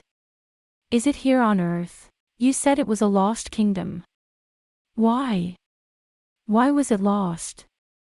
And if I was the king of that Landok, why did I? The goddess of Landok has decided to banish you because of your sins. His voice was rather matter-of-fact. She knew you were the protector of Landok, the beckoner of glory and divine power. But still, beyond that, she, the goddess of dawn, judged that your sins were unforgivable. You're gone, and with your banishment comes the glory of Randok. Oh! Finally, a guttural groan escaped from Gwyn's mouth. Only Marius, who was still clinging to his arm, could feel the tremendous agitation, shock and suspicion that threatened this inhuman super-warrior as his pulsating heart beat. There was only one thing that could move this unflappable man, the leopard-headed warrior with the soul of iron and gold, the form of Cylinos and the power of Bulbus, and that was the secret of his identity and his mysterious destiny. Landok, I know. Somehow that name is frighteningly close to my heart, and when I hear it, a black cloud of great sorrow spreads over my heart. I am the king of Landok. Yes, I know you speak the truth when you speak to Janus. Rundok, the city of morning sorrow. Goddess of dawn. Marius heard Gwyn's voice take on an uncontrollable madness. Tell me. Please, asking that much and not being able to remember the rest is like being served boiling lead that burns my stomach. Tell me, what crime did I commit? Why did I have to be killed? A cosmic stain. The other person said without hesitation. It was a repetition of sin and punishment of cosmic depth. It is forbidden to speak of it. Then, is it because of that sin that I have become like this? How in the world were you involved in my banishment? Tell me, do you want to know everything so badly, Leopard Head King? Of course. No, I don't want to know. So. A very faint, subtle crack crept into the voice. It was so cleverly concealed that Marius would probably have missed it if he hadn't been so intent on hearing it with his whole body. So you will offer me your sword once more, as you have done before. You know that only by that sacred vow can you get the answer you desire. My sword. Despite this, a faint hesitation crept into Gwyn's voice. Do you want me to take a sword vow? It is the most sacred and unbreakable oath for all warriors and warriors of war. By presenting the sword that bears his life, the one who takes the oath makes a covenant of absolute and unconditional obedience to his opponent, of offering his life to his opponent. A warrior may break any other oath, but he cannot disobey the oath of the sword, and would rather die by suicide than disobey it. You may have forgotten, mourned king, but you have already given me your sword once before. So why should you hesitate? The voice expresses the feelings and enthusiasm with which the words were spoken. By that one vow, you can have all the answers you want. Marius heard Gwyn gasp. Through his arms, you can feel Gwyn's hesitation, anxiety, hesitation, and fear. I am the King of Kings, and the Lord of Lords. The other party was somewhat impatient. Come on, get the sword. Marius felt Gwyn's hand move to the sword at his hip. Marius could see through his closed eyelids as Gwyn's hand was slowly stretched over the hilt of his sword, then pulled back and stretched again. I'm not. Sluggishly. Gwyn grabs the sword and tries to pull it out. A faint hint of anticipation, a still, grim silence. Through it all, like the first morning light in the night, a voice came out of the blue and ripped this silence apart. That's far enough. A third voice, which sounded like the wind blowing through the air, said, The farce is over. Don't be deceived, leopard-headed king. How dare you? Suddenly, the whole world was shaken by a great rage. What makes you think that you can? Since when does a yarn require an oath of the sword? This has been another one of your antics, has it not, servant of Dole? So you knew that I was a stranger, and you stuck your foolish beak into me, O pursuer of my lord. That's right. Look, leopard, this man wants your soul. He wants your soul, not by force, but voluntarily, on your knees, to give it to him, so he has devised this elaborate and unforgivable farce. A travesty, Guin shouted. This is a travesty. Yes, it was a travesty. It was the owner of the voice from before who answered. But I was so close to succeeding, if it weren't for your foolishness. All right, then, I'll let you off the hook for now, leopard man. One day soon I'll see you again anyway, and then your soul will be mine. And you? I'll give you a chance to say what you want to say. Go ahead and poison yourself. You are not worth the trouble of cursing. In any case, you will turn against my master and live in hiding, and sooner or later, without my intervention, his hand will bring ruin upon you, the most terrible ruin of all. Until that day you can wrap yourself in your sleeping bag and shiver. My old comrade, Eulalia, the man hunted by the doll. As soon as I say, there was a feeling that something was slowly leaving the surroundings. Finally, unable to take it anymore, Marius gently opened his eyes and immediately let out a horrible scream. He was not standing in a Cylon or a spell path, so to speak. On the contrary, there is nothing above or below, to the right or to the left. All around is a sea of stars. They were drifting in the midst of space, neither above nor below. Whoa! Marius let out another violent scream. Then, suddenly, he felt a sudden fall, as if waking from a dream. And when Marius, who seemed to have fainted for a moment, opened his eyes, he found that he was no longer in the midst of the stars, but in a familiar alleyway. An old mage stood before them both. His long white hair is tucked behind his back, his forehead is covered with a magician's ring, and his wrinkled face is so old that one can look at it as if it were 100 or 200 years old. And what struck the beholder most of all were his twin eyes. In the chinked eye sockets beneath the white eyebrows, the eyes shone with a warm, somewhat humorous, yet infinitely bright light, as if they were the eyes of a yarn pointing to the eastern sky. It seems that you have rescued me from a trap, Eulalia, the mage. Guin said gravely. The mage nodded lazily. Indeed. My name is Eulalia. Once, in a youthful misadventure, I was so eager to learn all the secrets of the world that I gave myself up to the doll, but when I learned that the dark arts and dark powers could not give me what I wanted, I broke the strictest taboo and defied the doll to become a Janus man. For this reason, people call me the man chased by the doll. Looks like that name sounds familiar to me, Guin said happily. At any rate, I thank you for rescuing me. And who is that old man, who called you his friend and called you my master? It seems to me that his name is so fearsome that Luca and the others of the world have never told me his name. So it is with Luke, the wretch. He's like a naked baby before the dark power of the doll, though he's right and his eyes see everything. That's nothing. The man who tried to fool you, leopard man, to make you believe that he was none other than Yarn, is nothing more than my former brother and disciple, the necromancer whom you call Gracious. Gracious! Gracious! It was Marius who shouted. The dark priest, Gracious. The three high mages, the most powerful in the world and the closest to the gods of all mortals, along with the legendary Agrippa the high mage and the wise man of the north you seek, Locandorus, the fearsome high priest of Dole. That's Gracious. Well, then, it was an opportunity you'll never get again. Oh, why didn't I just sneak a look at Gracious, even if I was a little crazy? Hey, Guin, what the hell did he look like? You know, you're lucky you didn't see it. Guin was blunt.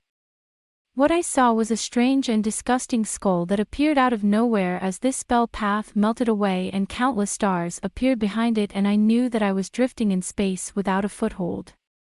Each of them had 100 tar, and as I watched, the darkness gathered and became the skull's flesh, a huge face with infinitely old, dark eyes. And I exchanged words with him as I had heard, but when he opened his mouth, countless stars twinkled in his mouth, and when he opened his eyes, the abyss of dark space was also seen in his eyes. It's a trick. It's just a silly little trick of black magic. Elisha laughed in a dead voice. Such a thing can be done by anyone who is even slightly skilled in magic. That's what I thought, too, so I told myself that this was all just a handwife, and I didn't lose my mind. If anything, the best proof that all this was a trick was that my feet were firmly planted on the Cylon cobblestones as I drifted through space. No, Marius, wait a minute. I want to talk to this Elisha. Marius was about to speak as if on fire, but Guin interrupted him with a gesture and looked at Elisha again. You are more powerful than Luca and you know more about Gracious. Tell me, are you saying that everything the Black Mage said was a complete farce, a trick and a mouthful? In that case, I can't help but think of the word Landok that thing mentioned. Son of man, that's something I can't say. Elisha dodges Gwyn's impetuous question. There are many things about you I do not understand. I willingly admit that I am not a great sage like Agrippa or Locandrius, let alone Gracious, nor do I know the secrets of the universe's creation. I have mastered both black and white magic and understand more than most mages, but you are directly involved in the greatest mystery of all that I have yet to discover. It's a shame to say, but perhaps Gracious knew something there and that's why he wanted to take possession of your soul. I don't know. All I know is that you are one of the greatest mysteries of this cosmic system, and that you are directly connected to the source of a power greater than you can feel. Guin stood there, nodding slightly, as if trying to hold back his disappointment. Elisha looked at him with warm eyes. What a rush. What disappointment is there, leopard-headed Guin? Elisha said. How many people in the world really know what they are and know their destiny? Moreover, many people have to live their miserable lives in exchange for knowing what they are and what their destiny is. For them there is no greater misery than to know what they are. How fortunate you are in comparison, that you do not know what you are. You're a very mysterious man, you know that. Growl, Guin said. That's the way it is with mages anyway, that's fine, but that Gracious, the priest of darkness, what on earth is his motive for wanting to obtain me? Now, for better or for worse, for one born of man and capable of thinking beyond man, there is only one final ambition, to discover the secret of the extremity of the creation of the universe. For then one can be the ruler of this world, not by power, but by the golden rule by which this universe exists. Your brother, Bard, is not a mage, but a man in the flesh who wants to discover the secret. For flesh and blood, brain and body, are not trained to bear the weight of the world. If you ever meet him, advise him to do so. And you're not young. He's haunted by a ghost and won't die like your brother, but instead it will bring a whole new era to your country. If he should overcome, this world will be transformed into a dimension that is itself a dark realm, not unlike the territory of Dole, and the universe will be driven not by the golden rule but by the terrifying laws of darkness. And after a period of turbulence and chaos, your homeland will be reborn as the kingdom of darkness. It will be a dark kingdom that will reign over the nations. But this is too much for you to understand. You have eyes only for this world. I'm sorry. One is capable but ignorant. The other is capable but blind. It's no wonder they attract each other, seek each other out, and even begrudge each other. Susiv. Well, that's how you feel the world. If only your young cousin could realize this early on and rid himself of the ghosts that haunt him, but since he voluntarily opened his heart to them, that would be impossible. Then, the only thing left for him to do is to become the leopard-head king, a bulwark with his own body, and bring this world back from the dark law to the golden law. Long story short, I still don't understand a thing you're saying, Guin said with a growl. But, well, when Gracious, Luke and you all call me king, I suppose it's safe to say that I was once a king. And maybe that kingdom was Landok. For now, I must content myself with knowing that. If I were to ask you where to go to visit Loch Andres, you would not answer, would you? I don't know. A hermit like Locandorus cannot be easily traced, even by one like me. In time, he will come to you from the other side. Like Gracious, Luke said. Guin's eyes widened. One day I will meet all three of the great mages, open the doors of Kalinkdom, discover the mysteries of Canaan, and then I will find myself, he said. That seemed to me to be a literal impossibility, but, come to think of it, I've already met one of the three great mages here today. I believe in Luca's prophecy. That's good. Besides, it might happen sooner than you think. Eulalia laughed mirthlessly. For you came here to begin with, and now over Chironia hangs the star of chaos. The ambitions of the people, their envy and bitterness, their vengeance and curse, their insecurity and greed, their selfishness and devotion, are all mingling together to form a sludge that is the perfect breeding ground for black magic. This is because, in general, witchcraft is based on the energy of confusion and the spirit that arises from the disorder of the human mind. I do not say that all of that chaos is your fault, but it is certain that much of it has begun to act as a catalyst for what you have in store. There will be many more astonishing things in the future, but nothing is more interesting to the eyes of a non-human, non-godly half-breed like me than the patterns that are drawn by what appears to be coincidence to the living. It is no wonder that many dark powers, or perhaps not so dark powers, are still attracted to this chaos and have gathered in Chironia. Gracious said he'd see me again soon. Guin sinks into thought. Eulalia, did I really once take him as my master? A false skin. No matter how good a mage Gracious is, he's not powerful enough to wield your hidden power as a master. That's what I meant when I said don't be deceived. He's just a man who wants to use your power to gain greater power.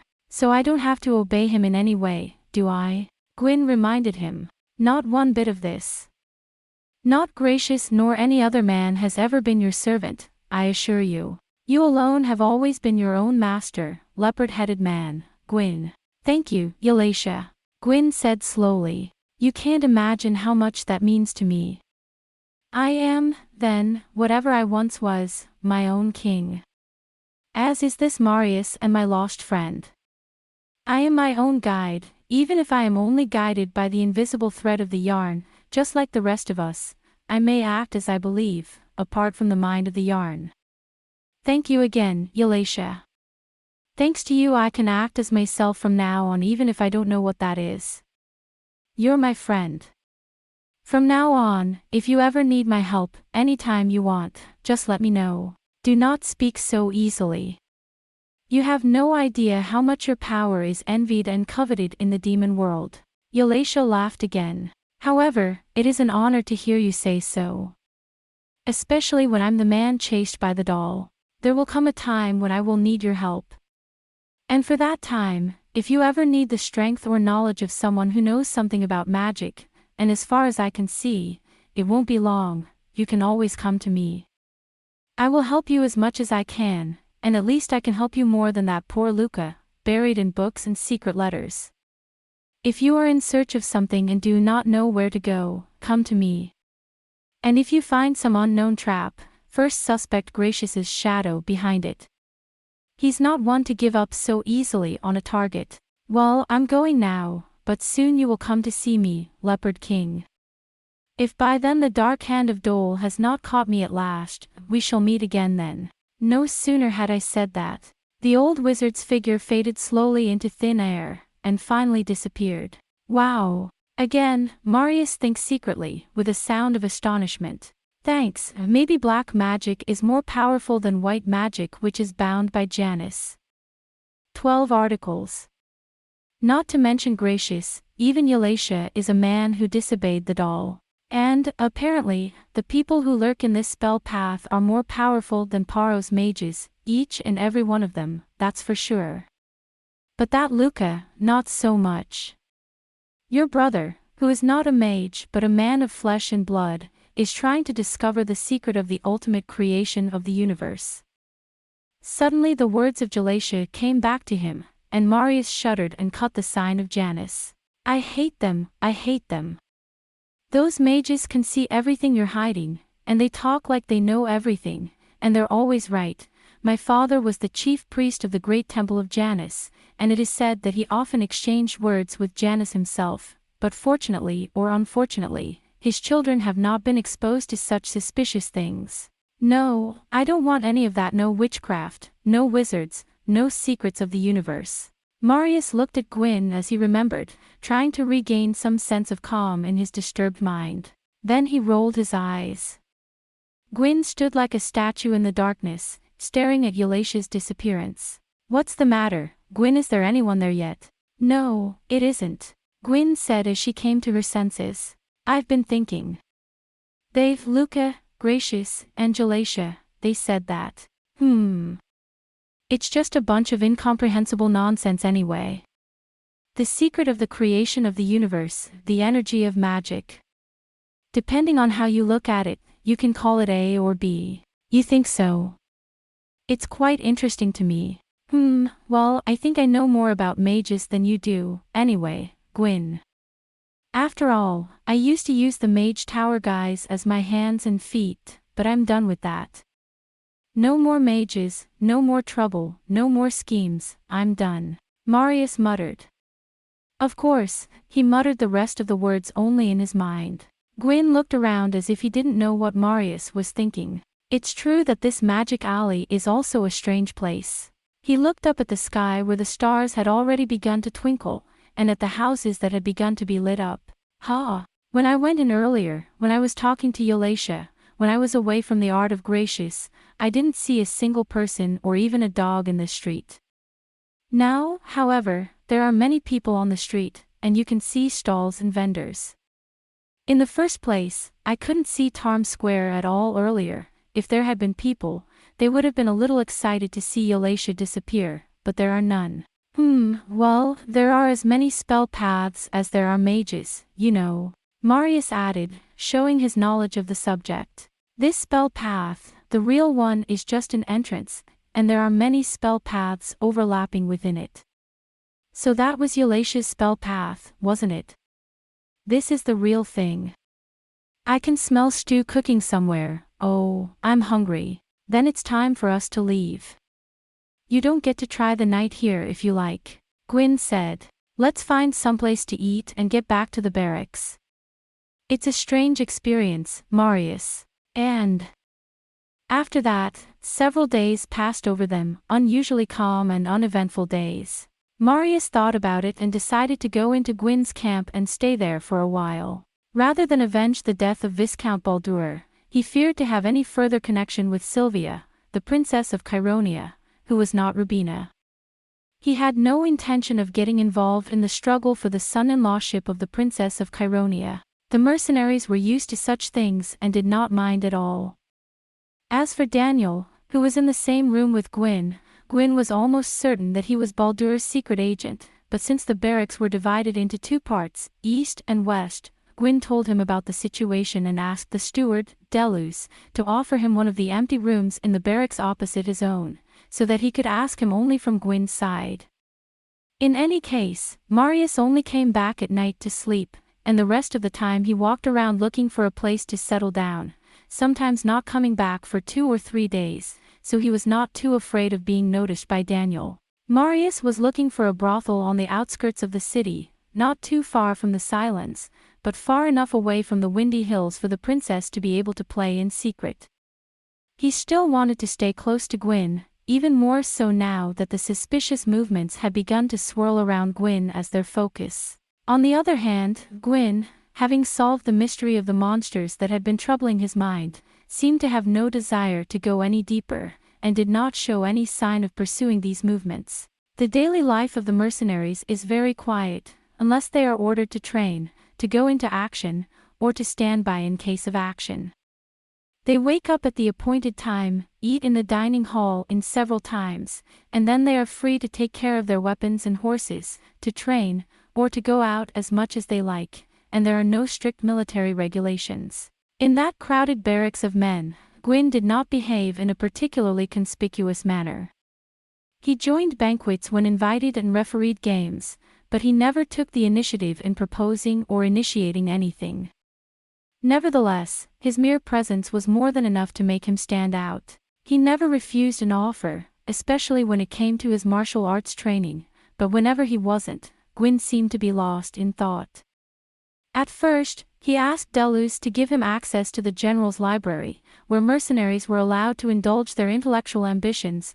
I spent the day buried in old papyrus, parchment and old leather-bound hand-painted books, but I did not find what I was looking for, so I did not look into old books anymore. He also sat in a corner and pondered from one thought to another, as if he did not know the slightest thing about boredom.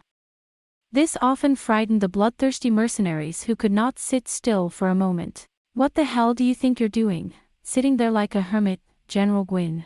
Thor of Atokia was chilling out. "You look like a statue of Silenus. Someone passing in front of you is going to offer you a fifth of a silver coin, huh? What do you have to think about?"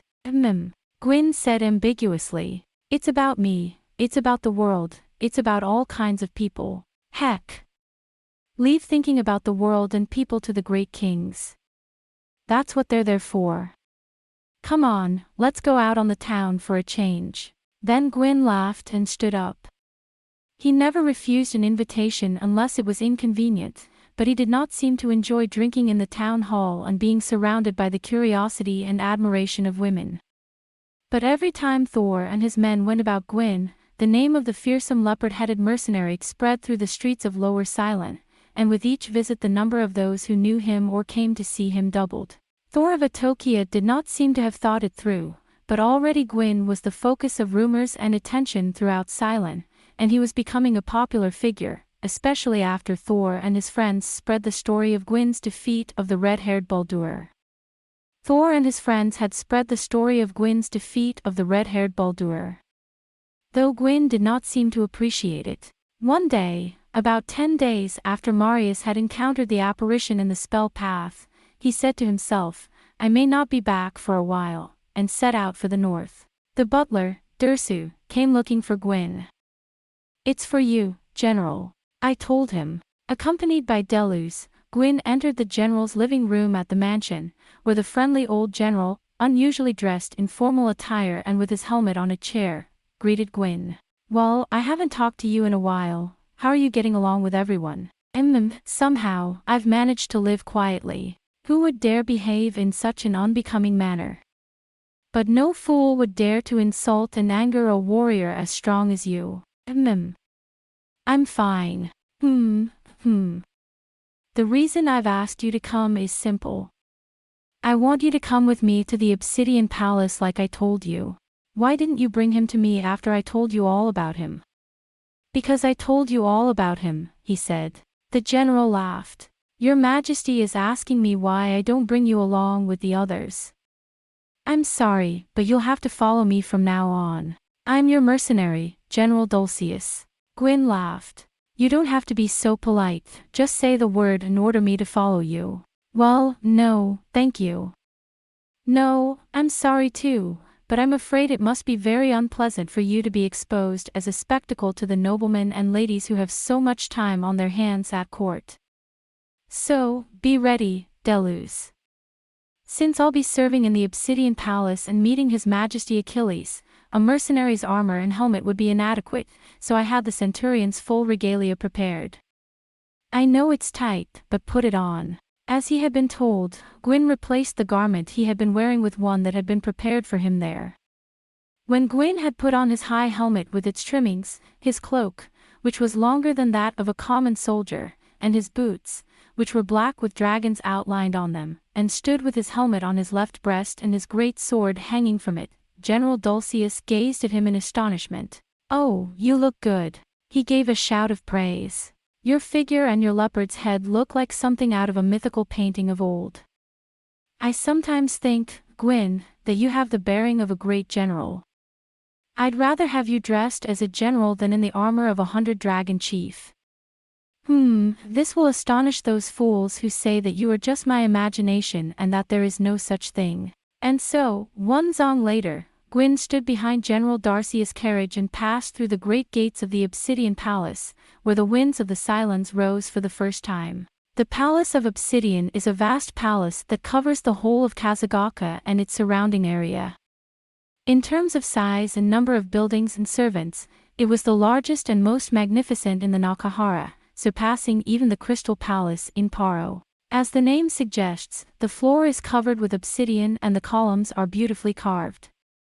The Palace of Obsidian, built in the heavy, solid, stone building style characteristic of Cylonia, is also called the Garden of Black and Gold, and is decorated with gold inlays on obsidian and gold thread embroidery on black velvet, reminiscent of a starry night. On both sides of the wide road leading from the Great Gate are sculptures of mythical monsters made of huge black stones every 10 tad, and opposite them is the shade of Lenoria. From the three-headed Garm, the giant-eared and long-nosed Elhen, the Crowlier, the Valgoth, the Da, to the Ragan and the Shem, the monstrous statues gaze with eyes of stone as if to threaten any who enter. General Senryu, Lord Darcius.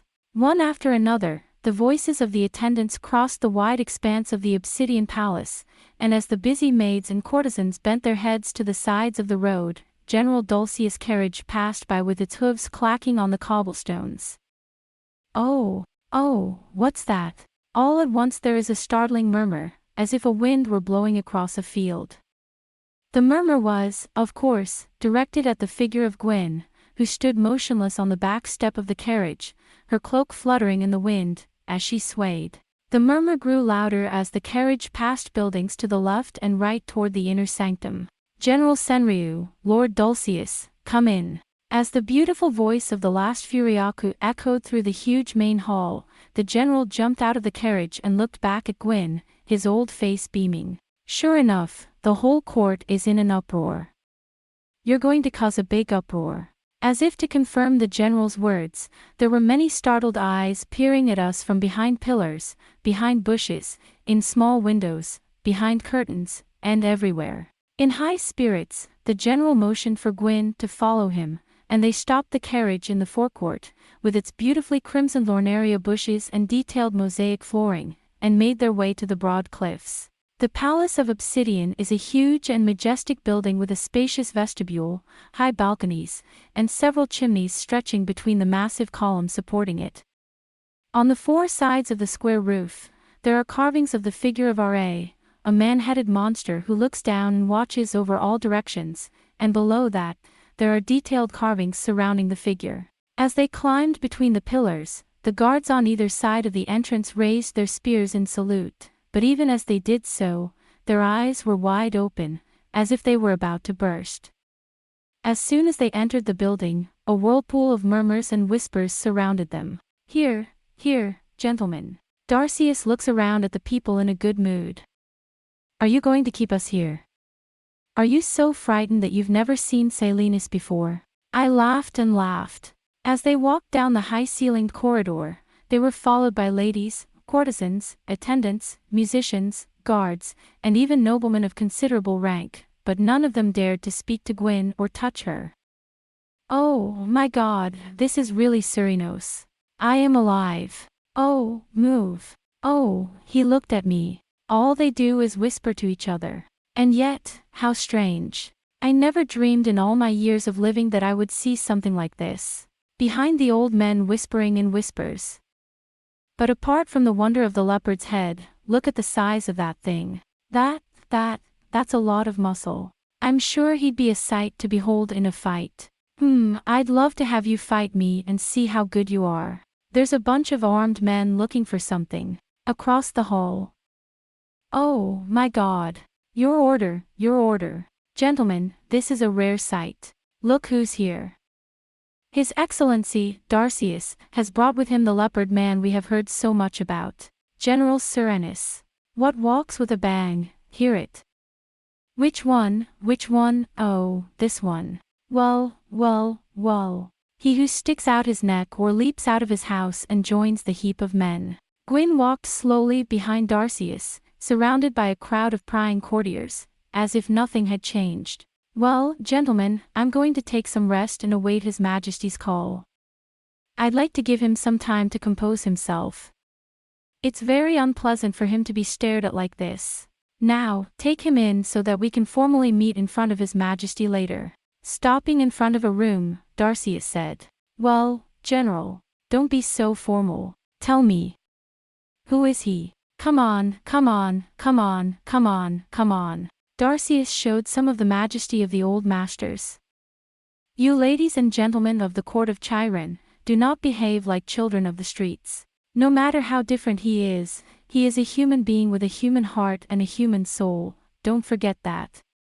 I'll see you later in the hall. Encouraged by the general's confidence in the three armies, the people began to disperse to their respective posts, though they still looked regretful. But there's one in there that's still pining away. My lord, can you at least tell me his name?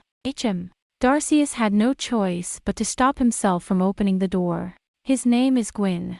Guin. The leopard-headed Guin. So, where the hell are you from? Now, I told you it would all be in front of you later. You don't know what you're talking about. Come on, Guin, come in. When Darcius saw that there was no end to it, he invited Guin into the room and shut the door behind him. On the other side of the door, people are still crowding around, and soon they are dispersing little by little. Oh, dear. The general shook his head. This is twice as much trouble as I expected. I'm sorry, Guin. No. I'm glad you're so calm and composed. Darcius offered Guin a chair. This is my private quarters at the Obsidian Palace, so make yourself at home here. I'll have them bring you something to drink. No, I'm good. And yet. It was a beautiful three-roomed room, simple but luxuriously furnished. The walls were covered with a dark cloth of black varnish mixed with gold thread, and the floor was covered with mosaic. The general, his back hunched like a warrior in a comfortable leather chair, looked at Guin standing in front of him. It may have been a nuisance for you, but it may have been a good thing after all that I was able to bring you here today. Because right now, most of the lords are on their way to the Cylons. Some of them know what they're talking about, and I think it's a good thing for you to be taken in by the various noble families now and get to know them. You never know who or how they can help you. What's so special about now? Guin asked. Exactly. About half a month ago was the 19th birthday of His Majesty's only daughter, Princess Sylvia. And since the next day of the Black Moon falls on the 30th anniversary of His Majesty's accession to the throne, we've decided to postpone the princess's birthday celebration for a month and hold a grand celebration together with the 30th anniversary of His Majesty's accession to the throne. Therefore, the 12 electors and other princes are now arriving in Cylon one after another. And this celebration will be a special one for Cylonia. No, Your Majesty already knows that on the occasion of this celebration, you will decide and announce the betrothal of the princess, and thus the next king of Chironia. One day of the Black Moon is less than 10 days away, and I'm sure Laius and Baldur will be very upset. I didn't know that, Guin said, lost in thought. So, with the day of the final decision approaching, Baldur's impatience and Princess Sylvia's wild behavior are understandable. It was rumored that the princess was in love with the Marquis of Wolstad, who had a wife and son. Don't say such a thing here. These days, you can't be too careful even in the Obsidian Palace, and besides. The general's words were interrupted by a light knock. What the fuck? My lord Darcius. His Excellency, the Elector of Langobard, is here to see you. What? The Marquis of Langobard? You mean he's trying to escape? He can't do that. Tell him to pass. No, sir, I've had it with this. A crisp voice said. Thank you for your penetrating gaze, old man.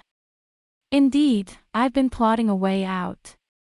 I can't contain my curiosity, but I'm sure you'll forgive me. After all, I've hung up my second most precious and treasured portrait of Alviona on the fact that such a thing could not possibly exist on Earth. I'm afraid you'll have to bid farewell to Queen Alviona. Come in, my lord. I present to you Guin, the newest hero of the Black Dragon Order. Guin, this is Jesus, Marquis of Lungobard.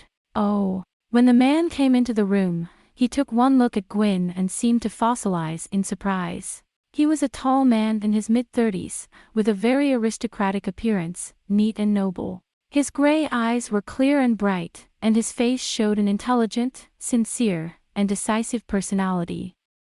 His hair was cut short, and he was comfortably dressed in a loose-fitting jacket, slim trousers, and a fur-trimmed cloak. This again. Jesus, Marquis of Langobard, seemed unable to turn away his eyes, which were drawn to Guin. This again. He is a very sophisticated nobleman, so he does not make a fuss like the women, but his gray eyes are wide open, as if he cannot believe what he is seeing. Seriously, this is Surinos.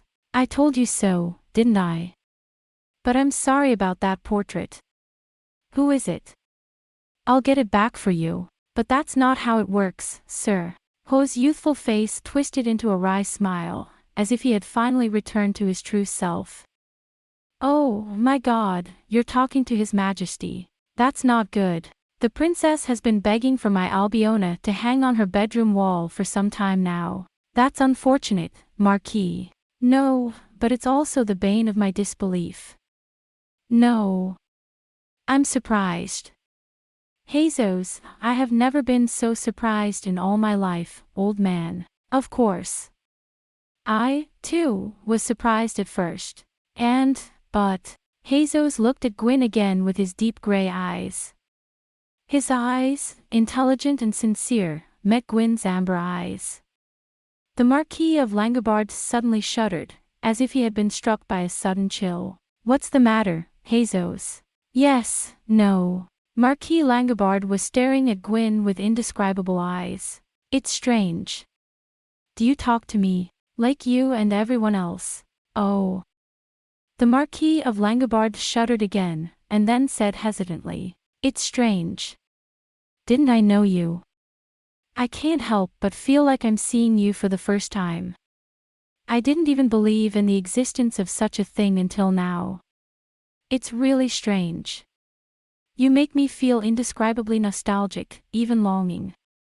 It's as if I've finally found something I've lost sight of for a long time, as if for the first time in many years I've found the true lord to whom I should dedicate my sword.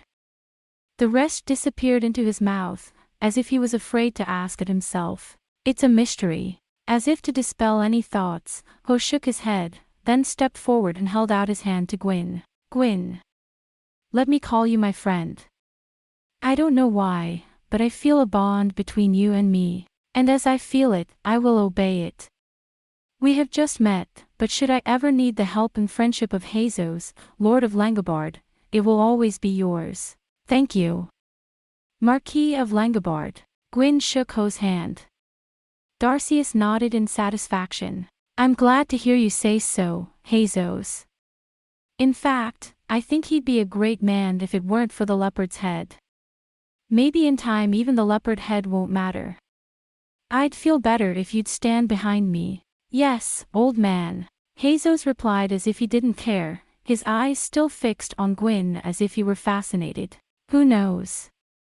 That was the first meeting between Guin and Jesus, Marquis of Langobard, who was to become Gwyn's lifelong friend, his elbow man, and later his greatest loyal servant sitting at his right hand. In fact, there's one more person who's trying to slip through the cracks. Finally, the Marquis of Langobard, who had come to his senses, smiling mischievously, summoned in a beautiful man of 27 or 8, who also looked as beautiful as a lure. Demos. That's what I thought. You're the best of friends. Guin, Lord Wallstead, Demos. And this is the love of Princess Sylvia's life. Guin stared at him with great interest. Pale, thin, with dreamy blue eyes, he was indeed a handsome young man whom a girl of 18 or 19 would not be surprised to fall in love with if she forgot herself as a princess. However, he had a good rapport with the Marquis of Langobard, and his masculine, dignified warrior-like character did not make his beauty seem feminine. The Marquis of Waldstad was equally impressed by Guin. How are you, Act? How are you, Demos? Thanks to you, I've been busy taking care of the kids. Will you not come to this great ceremony? That would be good. You never know what kind of trouble you might get into. General Darcius nodded several times as if he had seen everything. While they were talking about this and that, a maidservant came in and announced the Emperor's call. Having parted company with the two electors, the general had Guin once more make sure that he was well groomed, and stood up with his helmet on his left breast and his cloak dusted off. Now, it's time for the big reveal. Don't worry, Your Majesty, you're a bold man, but keep your head a little lower than usual. You're too high for your own good. With a laugh, he nudged Guin, and they were led by their maidservant into the great hall, where lords, ladies, nobles, and courtiers were waiting for them. The hall seemed to be crowded with a large number of people. All those who were of sufficient rank to appear before him must have crowded into the hall. It was a huge hall decorated with splendid carvings and murals, and the ceiling depicted the feast of the gods. It must have been large enough to hold thousands of people, but the number of people crowding into it was so great that the hall seemed small. The people were vaguely divided into several groups according to their status. The closer to the entrance, the lower the status and the greater the number of people.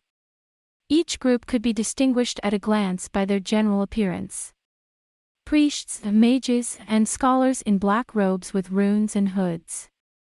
Lower-ranking courtesans and ladies of the inner court, wearing silk sashes over breast-knee pantaloons and transparent overcoats.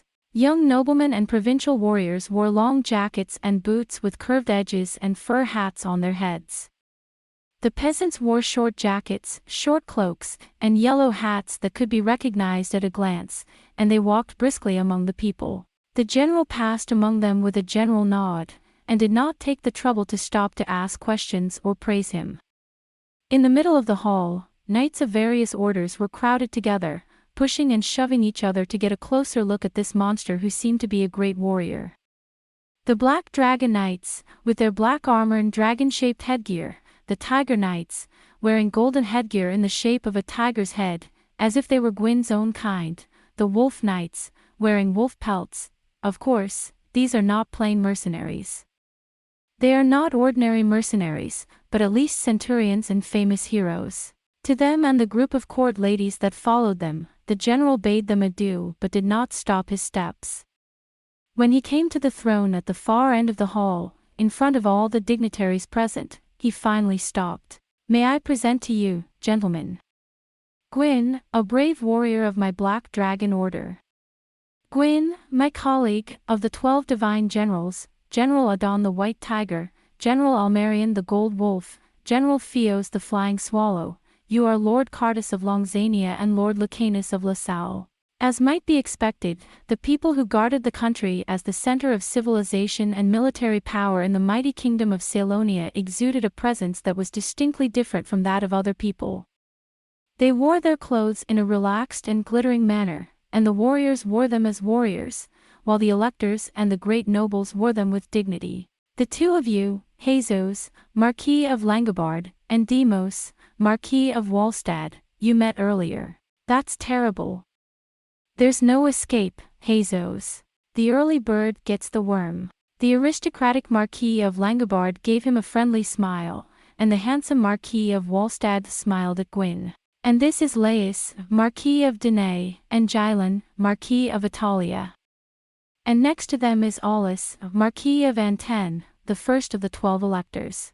Laius, the Marquis of Denay, was a small man of little stature and a poor man who looked sickly and weak, and it seemed impossible for him to win the heart of the young princess. However, he was more than conscious of the fact that he was a candidate for the bridegroom, and he combed his head, which had already grown thin for such a young man, and made it look very dignified. Next to him, the Marquis of Waldstad looked like a lure. Gia, Marquis of Atukia, was an old man with a gentle manner, and the Marquis d'Anten. Secretly, Guin nodded. Aulus, Marquis of Anten, was 60 years old, and like a statue of a male deity, even one made of iron. He had a severely sculpted face, a piercing eagle's eye, a mouth that would not tolerate any injustice, and short, crooked white hair. He was a man to be feared, with a firm mouth and short, grey hair that would not tolerate any injustice. Marquis Sardes, Marquis Thermid and Marquis Frilgir have not yet arrived. This is Guin, take your hand. This is Robert, Marquis of Rhodes. Robert, Marquis of Rhodes, a thin, thoughtful, philosophical man, dressed all in black, and blinded by his vassals, slipped his hand from Gwyn's hand to his head, and gave a low cry of admiration. I do not know why I was born this way in the first place, and I do not regret it, but at a time like this, I resent the curse of Ygrek. Marquis Rhodes said in a gentle, sorrowful tone. I'd like to take a look at you. Come, Guin Count Deus, protector of the realm, General Dalvan the Thousand Serpents, and Count Gladius, Lord High Constable. And this is Lady Rovinia and Princess Issa, mistresses of the last emperor. This is Xenon, the young hero of Chironia, who leads His Majesty's guard. In time, I hope to stand with you, if your Majesty will allow it. Xenon stretched out his hand and shook Gwyn's. He was not yet 20, but he had a physique almost equal to Gwyn's, with steely blue eyes and the face of a born warrior, and though his Terran blood was clearly the source of his strong physique, he was not despised like Baldur. This was evident in the enraptured eyes of the maidens upon him. He wore a helmet in the likeness of Garm, the watchdog of hell, and his huge fangs rested upon his brow and forehead, and upon his back a tail in the shape of a flame, and he stood out conspicuously, fully armed with his helmet and his armor in the likeness of Garm. There are some young men over there, but we'll get them together later. Viscount Paulin, Viles and Gloss of the Guard, and Curlin, son of the Marquis of Achaea, the 15-year-old Viscount Malone, and Aulus Alan, son of the Marquis of Anten. You know them. Viscount Baldur is there, too. In fact, Gwyn had already noticed the red hair and hateful eyes glaring at him from among the mass of high-ranking young nobles. Baldur seemed to have been wounded by Gwyn, and although he was pale, he was not wearing any bandages. However, from the moment Gwyn entered, his glaring eyes were mad with resentment and bitterness. Then the trumpet sounded. His Majesty the Emperor, come forth. Empress Maria, Princess Sylvia. As this is a very informal review, I will not take the trouble to make a grand entrance for each of you. The whole thing is dignified but not too ostentatious in the style of Chironia. Good, good. Hold it. The Emperor of Chironia emerged from the inner door, accompanied by his wife and daughter, and waved gently to the people who filled the hall, who were kneeling in unison. He seemed to want to see Gwyn as soon as possible. At this time, the current Emperor Achilles Chironius, the founder of Chironia and the great emperor, was 53 years old. He was still in his prime. He was known as the resolute, decisive, and heroic king of his time. He was a large, powerful man with the appearance of a mythical hero. He had a sturdy physique, a strong lower jaw, a prominent forehead, and dark blue eyes that seemed to see through everything. He was clad in a long cloak of white fur, a black jacket with gold thread trim, black trousers, and a simple gold crown with a fur border on the forehead. It was elaborately carved with watermarks, and black jewels were regularly set in it, but there were no other glittering jewels on it, and it gave the impression of being rather neat. Following her, Empress Maria, this was a woman who stood out even more than her husband. She was tall and slender, thin but sturdy, with a stout physique typical of northern women. Her face, with its pale lips, piercing eyes, and broad nose, was almost like that of a man. It was the face of a man with ambition and unjustified anger darkly buried in his heart. Irritability and anger, fierceness and cruelty, decisiveness, these are the things that give all who see her the impression that this is a woman who is not easy. Although she had a very aristocratic appearance, face, and body, there was no trace of feminine gentleness, weakness, or glamour. She wore a gorgeous jeweled dress, a little too much fur, and all the ornaments she could find, and on top of her head, which was bent up in a tight bun, she wore a tiara with a fur ruff, and from each end of it she drew a frothy veil of silk and lace, richly laden with pearls, and which was very long. From each end of the veil was shed a frothy veil of silk and lace, richly dipped in pearls, to be offered to the peasant, and still it was so. Her complexion was pale, her bony hands clasped her fan with vexation, and her brown, cruel eyes were perpetually bleared. As soon as she sat down, she put her crystal spectacles to her eyes and leaned forward to get a better look at Guin. The last one to enter, Princess Sylvia, she was already familiar to us. As we stood side by side, her lack of composure, her haughtiness, her disregard for others, and her soul that was always full of complaints, were clearly and all too clearly inherited from her mother and father.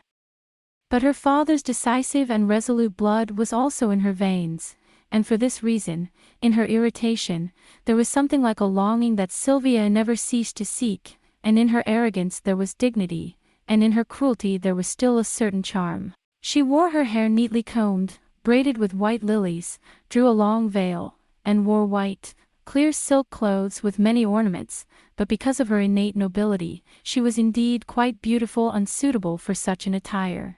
As soon as she took her seat, she didn't even look at Guin. With all the self-centeredness of a 19-year-old maiden in love, her walnut eyes were drawn straight up to the young sun-godlike Marquis of Waldstadt. As soon as she saw him, she blanched so much that it was visible to the naked eye, and then, with a wistful exhalation, she turned to look into the eyes of her lover. On the other hand, the Marquis of Waldstadt, either intentionally or accidentally, never looked at the daughter of his lord. The Marquis of Waldstadt, Demos, was a man of striking beauty, but he was not a flamboyant presence, and he seemed to be a gentle and unobtrusive person. Even though his face and appearance were not such, Jesus, Marquis of Langobard, and Aulus, Marquis of Antin, who was older than he, attracted people's attention at first sight, and Zenon, the young Seninu general, for example, was unique just by being there. And Zenon, for example, a young thousand-dog general, was unique just by being there. Nevertheless, such things must not have mattered to the maiden in love. Sylvia spared even a glance to Guin, and just stared at her dull lover. Is that all? If we start before we have all of them, he'll hate us for it. Oh, what happened to Darius? The emperor said in a firm and dignified voice. The hall was still and silent. Your brother, Grand Duke Darius, will not be visiting us today. It was Count Nardo, one of his aides and attendants, who presented him to the emperor. Illness makes it unavoidable to miss a rare sight. Oh, Darcius, I should have trusted your sincerity. Because I trusted the old general's uncompromising nature, I won my wager and obtained many good things. The emperor laughed openly. From Jesus, a treasured portrait of Queen Alviona. By the legendary master painter Toth. From Demos, another treasured heirloom sword. From Almerion, the finest and most exquisite white horse in the stable, all because I believed in your sincerity. You see, Jesus, you have failed to see the true nature of the old man. I'm sorry, sir. The Marquis of Langobard is moving briskly. This is the scourge of distrust, he said, but there are too many masterpieces in my possession for me to be in the hands of Her Imperial Highness, and I know that Todos would be more than pleased. Well, I'll give you something from my art collection in return. Sylvia, it's because of Darcius and his leopard that you have such good fortune. How strange. I can't even believe my eyes when I look at them. Yes. What is it, father? What are you looking at? Don't you think that leopard man sees things that are unique in the world? Oh. The princess glanced at Guin with a blatantly disgusted expression, and then quickly turned away again. Father. I don't find anything worth seeing that isn't beautiful. There are plenty of beasts in the hut in the courtyard. Well. You're talking to the greatest spectator of the century, the living Silenus. Silenus, forgive the girl.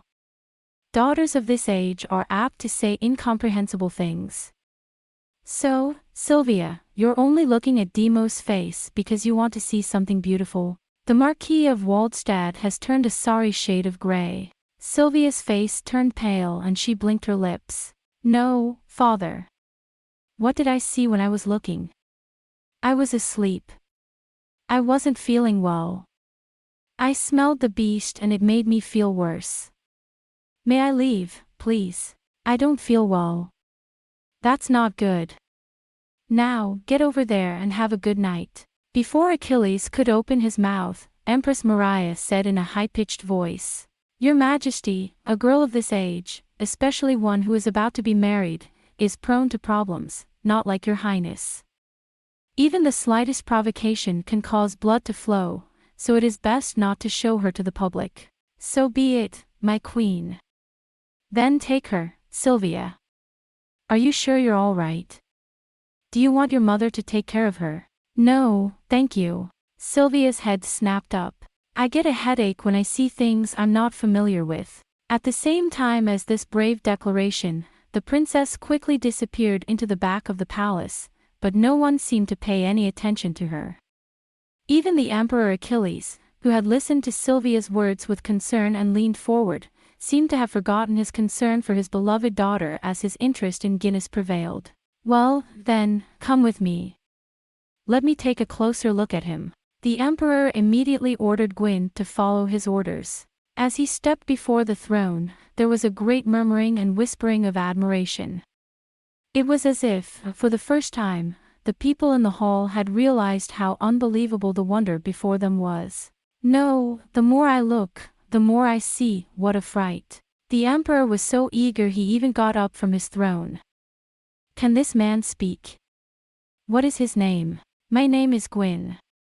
Your Majesty, Achilles. He did not usually change his attitude, even towards the emperors of the world, but he did not wish to cause any trouble to Darcius, so he said politely and knelt down to pay his respects. No, that won't be necessary. Stand up, for if you kneel down, those behind you will complain that they cannot see you. But it is a strange and mythical sight to hear a man's words leaking from the leopard's head. Is he really Silenus? Isn't that a mask? I'm sorry, but would you mind taking off your clothes and showing me where your neck and body meet? No, if you don't want to, I won't ask you to. Guin silently took off his cloak and armor, revealing his upper body. A murmur of wailing rose from the people, but it was not only because they were now frightened by his deformity. What a physique you have! Emperor Achilles snorted. He himself was a man of considerable stature, and as a warrior emperor who prided himself on his bravery, it seemed that he was already more interested in Guin's strength as a warrior than his leopard head. Zeno, come here. Stand side by side with this warrior. Yes, your Majesty. The young general dutifully stepped forward, half a head taller and shoulders wider than Zeno. I thought there was nothing in the world bigger and more powerful than Zeno. Achilles shook his head. Here, Zenon, face this Guin in the arena later. If he is a warrior equal to, or even superior to, Zenon, Darcius, there is no more reassuring protector for Cheironia. Your Highness, this man, notwithstanding his disfigurement, is well educated, well read, and well liked in our army. As the head of an army, I believe he is a man worthy of being entrusted with the defense of one side, your Highness. Since you put it that way, you're not off the mark, Darcius. The Emperor gradually became radiant and joyful. This is good. The leopard is a good omen for us. His coming may be a sign of great good fortune for us. Don't you think so? Now I'm looking forward to my meeting with Zenon. Chapter 4. The Moonlit Garden. A cold night wind blew softly past the luxuriant foliage of the lunaria. Through the gaps in the trees, you can see the glow of the cloister and the palace beyond, lit up like a nightless castle. The echoes of the music played by the musicians, the clinking of glasses and dishes, and the murmur of the people, both lively and somber, flow through the trees into the night of the Cylon Wind Hill and the Obsidian Palace. Well, at last I can talk to you a little more calmly. The one who breathed a sigh of relief and looked behind him was the slender and aristocratic Hazos, Marquis of Langobard. The shadow of the leopard's head is clearly visible against the background of the light leaking from the window. You're probably exhausted from all the questions you've been asked, and there's no end to the time you'll spend with those people. Why don't you sit down on that bench? How's the fire? Yeah, but nothing has been as successful as your face showing for some time now. Hazos stood in front of Guin, a glass of fire wine in his hand, and said meditatively, "That was a great fight with Zenon. I'm not a military officer of the Kijui, but I know how great it was. That was a fight that will go down in history. I was rather surprised by that boy. Guin thoughtfully. At such a young age and with such skill with a sword, he will be a hero to be remembered throughout the world. He's the strongest warrior I've ever seen. You easily defeated the strongest warrior in the world with just 2 hits. Salinis. Jesus chuckled. I was so excited to see you that I felt like jumping into the arena. Besides, in spite of your odd shape, you are strangely attractive to people. I wonder if your calmness, your bearing, makes people want to rely on you. The court of Calonia now welcomes you as its foremost hero, Guin. You heard His Majesty's words after the game. Oh. But Her Imperial Highness seems to be different. Yeah. Jesus frowned. What's the use of worrying about that jerk? His Majesty is like a beast when it comes to the princess and the empress, you never know what she's thinking. But I still feel sorry for her sometimes. Think about it. Even as an ally, even as a man, I can't say Laius is a man of dignity and there are rumors of his affairs with women. And then there's Baldur. Which of them would make you happy? Before that, he had to take for his son-in-law the Duke of Mongol, a young man 4 years younger than himself who was considered a nuisance and a misfortune for an ordinary girl of 18. But that doesn't mean I can't see her annoying Deimos, for Deimos' sake. He's a quiet, sober, caring man at heart. He loves his young children and his virtuous, intelligent wife with all his heart. A tragedy. If only Deimos hadn't had such a beautiful face. Or at least if Laios was half as beautiful. Either way, it's a tragedy for everyone. I've heard that Lord Crystal of Paro, who was once about to become Lady Mongol's son-in-law, is a very handsome man. Perhaps you could marry him to Princess Sylvia. No, but I doubt it. Between you and me, Your Majesty doesn't have much faith in the parrots. He and I don't share the same temperament, and Lord Crystal is said to be the epitome of a Paro. In fact, I don't think the people of Chironia would be very happy to see the royal family of Chironia become more closely related to Paro by mixing Paro blood with their own. But I've heard nothing but bad things about the princes of Kumu. If only Robert were not so blind, or at least before Deimos married Act. But to be honest, I don't think Deimos is capable of uniting Chironia, even as a good friend. He is better suited to live in the quiet of the border town of Warstadt with his wife and children. General Dulcius is one thing, but a lord like you speaks so frankly to a simpleton like me. Such are the people of Chironia. Well, it's true we don't like the intricacies of being a Paro.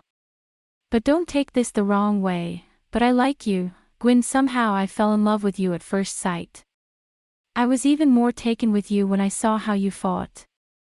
I'm a friendly person by nature, but this is unusual for me. The more I think about it, the more I can only think that there is a mysterious thread of enshrinement between you and me, as if I were your vassal in a previous life. Do you know what a crazy idea I had? As I looked at you assembling Xenon, I wanted to run out and offer you my sword, put the tip of it to my chest and shout, "You are the one who should marry Sylvia and take over Chironia. The true and next king of Chironia is here. The true and next king of Chironia is here." Of course, I don't want this to be taken as a sign that I have any treachery towards you. I don't think my eyes are any crazier than anyone else's. I see on your leopard's head the crown that God gave you. Tell me, if you think I'm your friend at all. You were once a king somewhere, weren't you? If you're not, then you can fuck my eyes out. Are you not a king of some other land? Well, Guin said, somewhat hesitantly. I was told the other day by a mage. He said I was an outcast king of the kingdom of Landok who had lost his memory and suddenly appeared in the forest of Ludes. I don't know if he's telling the truth. I knew it. The Hazos are in a frenzy. Randok, I've never heard of it, but it's a beautiful name. Guin, Lord of Lundok. Oh, I'm sure you're right. That would solve the mystery of the crown I saw on your head. I am. Out of nowhere. Guin's hand reached out to control Jesus, and Jesus was startled. What the? Show. Guin motioned for Jesus to lie down. With a grim face, he did as he was told, but then. There are not many days left. A clear voice came to their ears through the darkness, from behind the shadows of Lenoria. 10 more days, 10 more days. We don't have time for this. A low, whispering voice whispered something. Yes, yes. We can no longer afford to be lukewarm. A raspy voice said.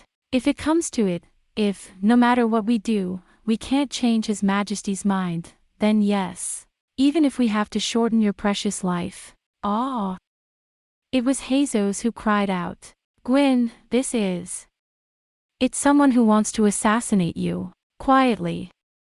They whispered to each other and huddled in the bushes of the lunaria so that they would not be seen from the other side.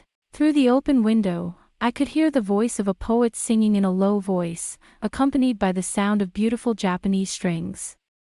It is a song that is particularly popular in Nakahara at the moment, Tsuranaki Iris. O bereft Iris, queen of the pale night. Shoo, you're too loud. The other voice has grown somewhat louder. I don't know if it's a man or a woman, but it's a distinctive crack of a voice. Whose?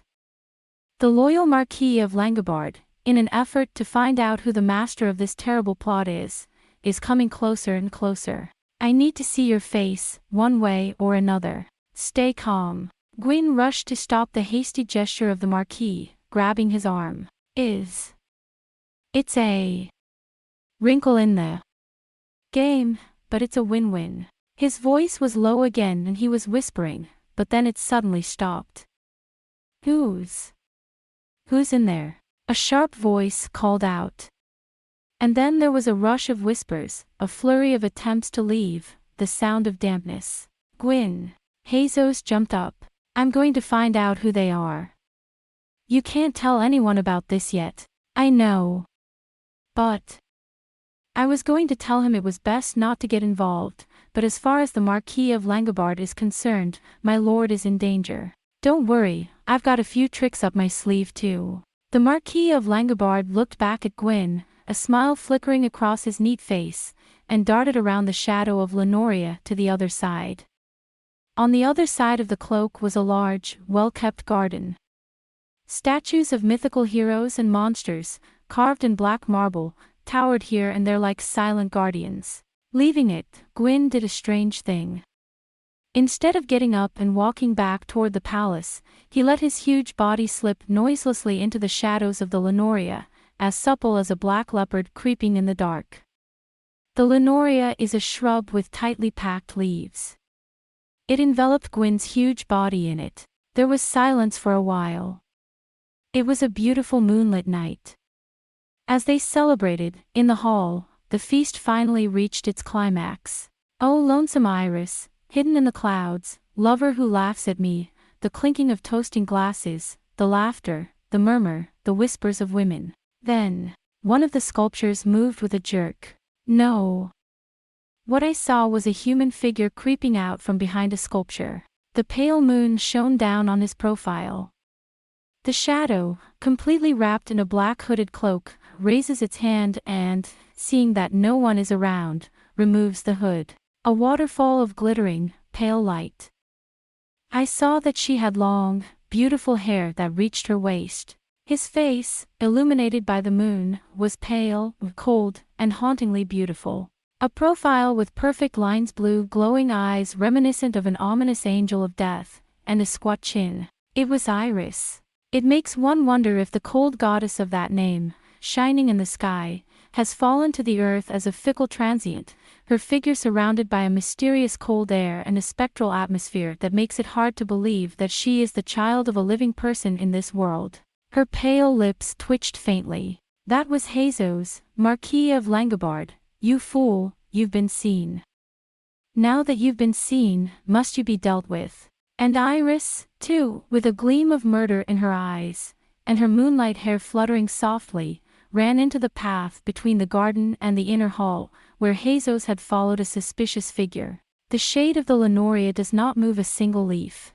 The song was replaced by the story of Alviona of Iris. It is the story of Alviona, queen of the Domitius family of Anten, a tribe of Chironians, who single-handedly defended the beautiful city of Hela from the Taroan Vikings. When Sigurd, the Viking king of Tarchuan, asks her to be his concubine in exchange for the town of Hela, Alviona cleanses herself, dresses in a white dress and furs, and welcomes Sigurd to the castle of Iris with her hair swept up in a lavish bun.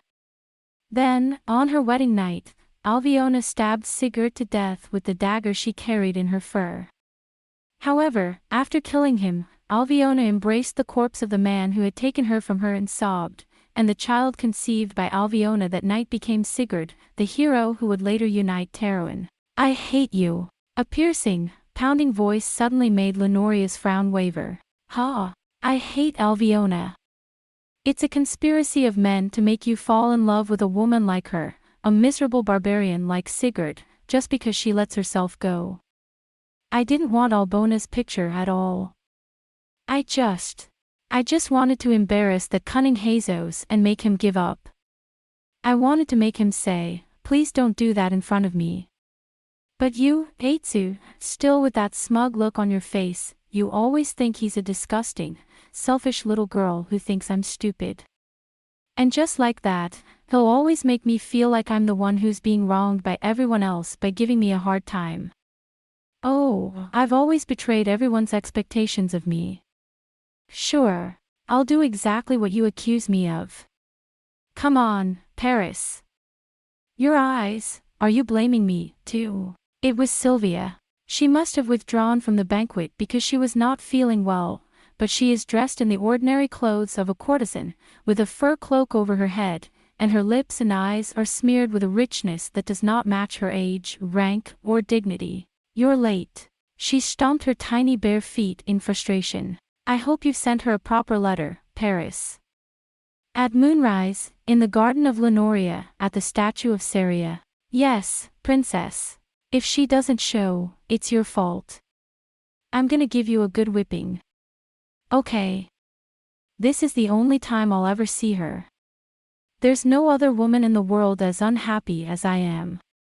I'm given a husband out of all the wretches and I only see the one I love once a year. I'll bet even the meanest town crier never had a love as fleeting as mine. Oh, Paris, I miss you. What a pity I am, what? She's not coming. Did you really give her your hand in person?" But Paris was spared the trouble of trying. Just at that moment, a figure completely clad in a cloak came into the garden, gently rustling the Lunarian bushes. "Oh. You're here," Sylvia whispered in a frightened voice. "Is that you? Is it you?" "Yes, Your Highness." The shadowy figure lowered its hood and revealed its incomparably beautiful face in the moonlight. It was unmistakably Demos, Marquis of Waldstad. "Oh." Sylvia breathed a deep, wistful breath that squeezed all the breath out of her chest. "Thank you so much for. Thank you for coming. To visit us. Follow me, Your Highness." "No, no, no. Why don't you call me Sylvia? Get away from me, now. Or I'll never see you again. Now, stand at the entrance to the garden and watch that no one comes in. The princess will be hard on him." Demos left Paris to walk away in a hurry, feeling sorry for him. "Loyal, the most loyal squire you'll ever have. Why should I talk about that at a time like this, about that man?" Sylvia was frightened, but when she heard it, she was so vexed that she forgot her fright. "At last, I have seen you. Oh, Mr. Demos, how I've missed you. How long has it been since I've seen you?" "A year, maybe more. At the feast of the New Year's celebration, your eyes are stained." "Well, that's a long time to wait." "Oh, I wanted to see you. I wanted to see you so badly. I wanted to fly all the way to the border region of Warnat." "Really? That's too much to ask of a man of few. I am not worthy of such an opinion. All the time, in the darkness of the night and by day, surrounded by noisy women who didn't know who I was thinking of the day I would see you."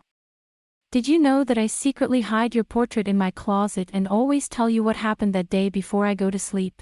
How long have I been thinking about this? 10 years, or... No, I seem to have been thinking of you alone since I was 3 or 4. You've been hard on me.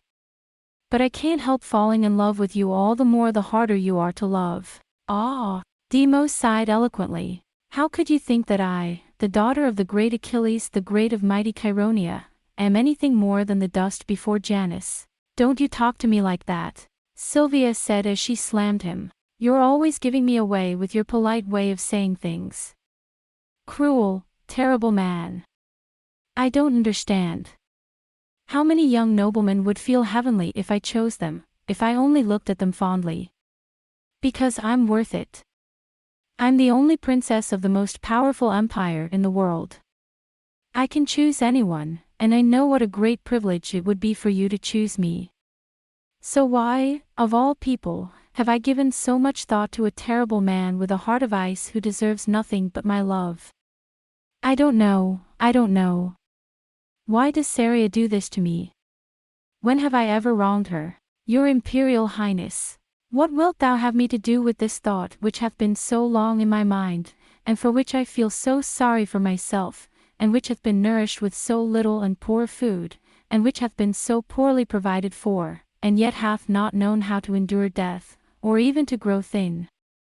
I write to you, I tell you my heart's content, but always, you are the same. Worse than refusing, with your courtesy and your lord's politeness to the princess, you try to create an unbreakable hedge between us. Why did I love such a cold, heartless man? If I write to him, I am sure to receive a short, diplomatic reply, which is worse than no reply at all. Oh, poor me. Poor me. What do you say? Say something, or I'll throw myself into the pond right here and now. Your Highness, a moment, please. To do so in a place like this. At a glance, Sylvia stomped her foot. If anyone comes, I'll give him the same fate as Marion when she saw Irena's bath.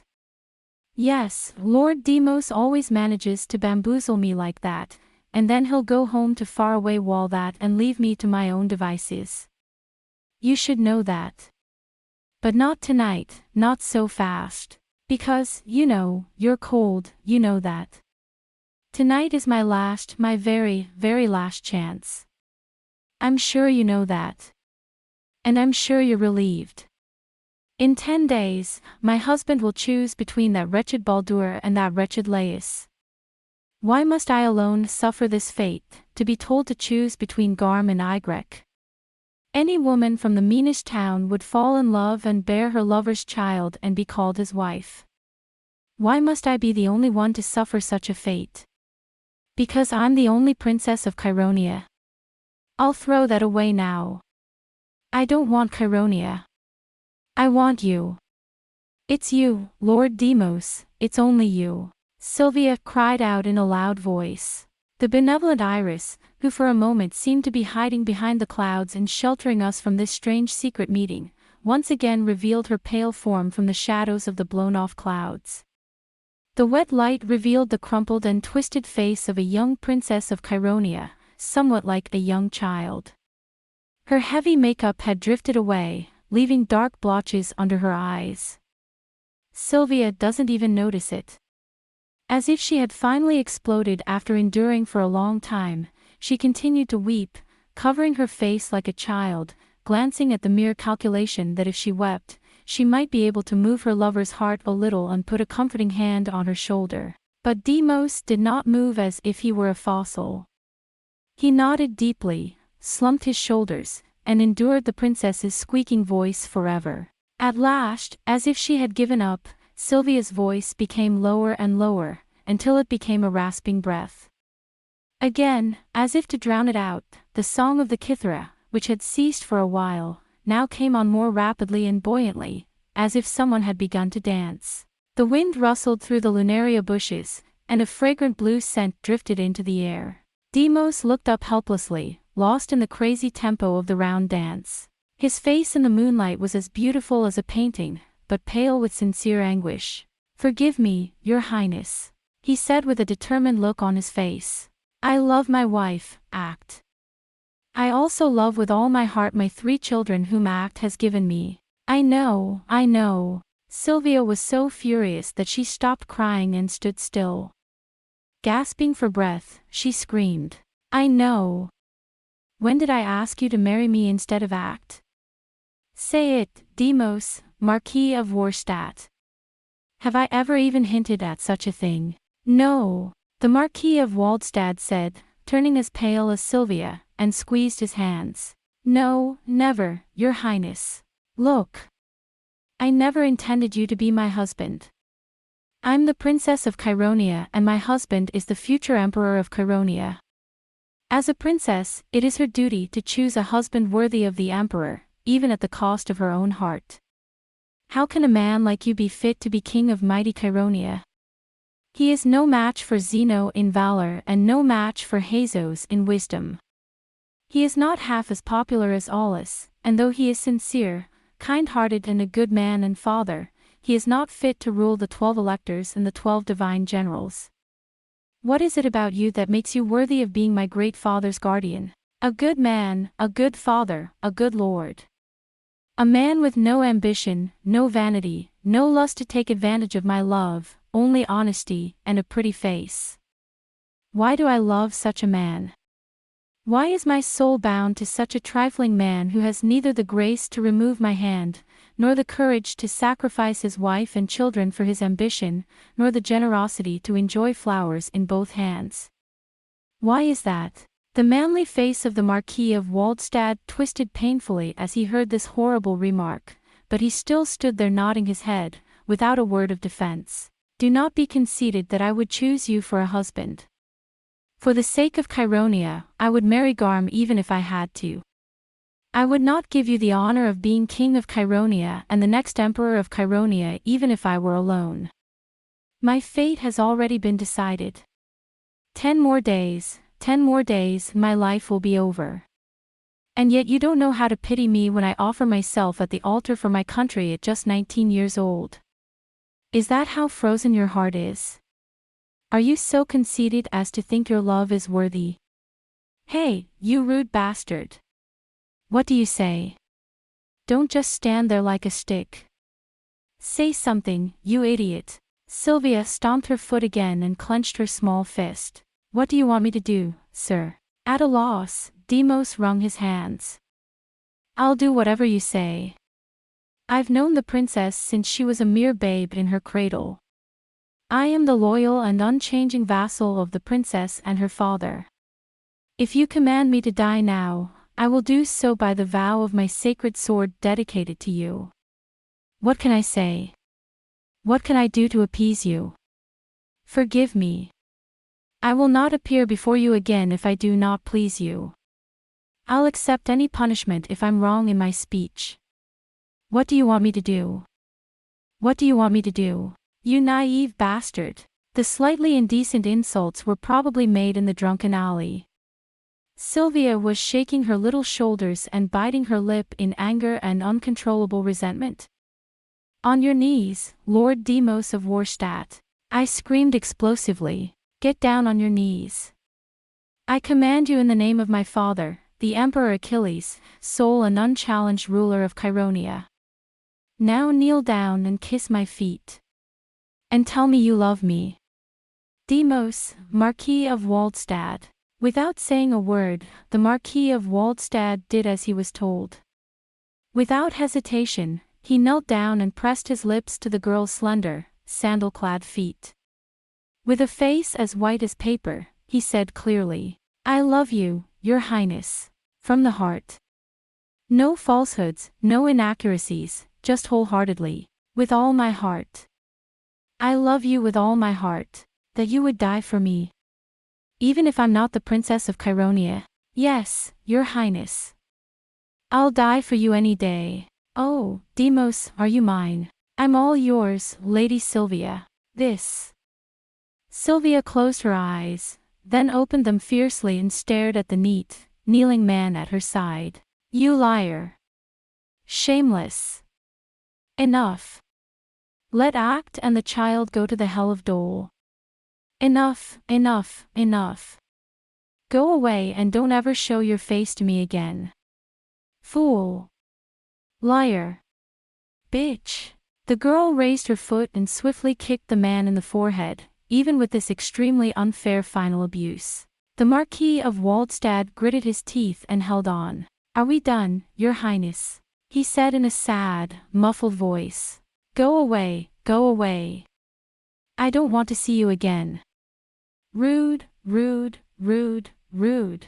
Excuse me, sir. Demos, no offense, I'm sure, bowed graciously. I will forever be the most loyal servant of Princess Chironia and her father. Shut up. Get away from me. Sylvia threw her sandals at him. Then she crumpled on the stone bench, and this time she sobbed without being seen. The Marquis of Waldstad had no further intentions of disobeying his will. Crawling, he fled from the moonlit garden to the great hall of the palace, where there were more sane and gentle people. For a while, the left-behind princess may have been hoping that her lover would return and make everything better. Her shoulders heaved and she squirmed, but this gradually subsided. What the hell? That thing. She pursed her lips and muttered to herself in annoyance. I thought you had a pretty face. If it weren't for the Marquis of Waldstad, I'd give you a whip and throw you in the dungeon. She is easy to anger, but she is also quick to change her mind. I looked around completely exhausted. Oh, my God, your sandals, Paris. The sandals were lying in front of the bushes in Lenoria, just as she had thrown them at him earlier. Paris, well, okay. I bet I look terrible with all that makeup on. She stood up, pinched the hem of her dress, and, with one bare foot, walked toward the Lunarian bushes, bending down to pick up her sandals. His hand suddenly froze. Yikes. A small, anxious cry escaped from that low. What? What's that glowing behind the bushes, two of them, like demon fire? Who's there? They peer cautiously into the bushes. The beast? Her slender body began to shake a little. No. She was caught between the fear that if she ran away, she would be attacked from behind and the disbelief that some terrible beast of prey would not be able to sneak into the inner courtyard of the palace, and she stood there shaking and trembling. Paris. That's when a muffled voice escaped his lips. Sylvia. A familiar, insistent voice came from behind her. Immediately, the Princess of Chironia turned with a start and saw a man emerging from between the statue of Saria and the statue of Lure, and forgot her fear of the monster in the bush. Oh, Viscount Baldur, you're already back. It's a shame we didn't have a chance to talk.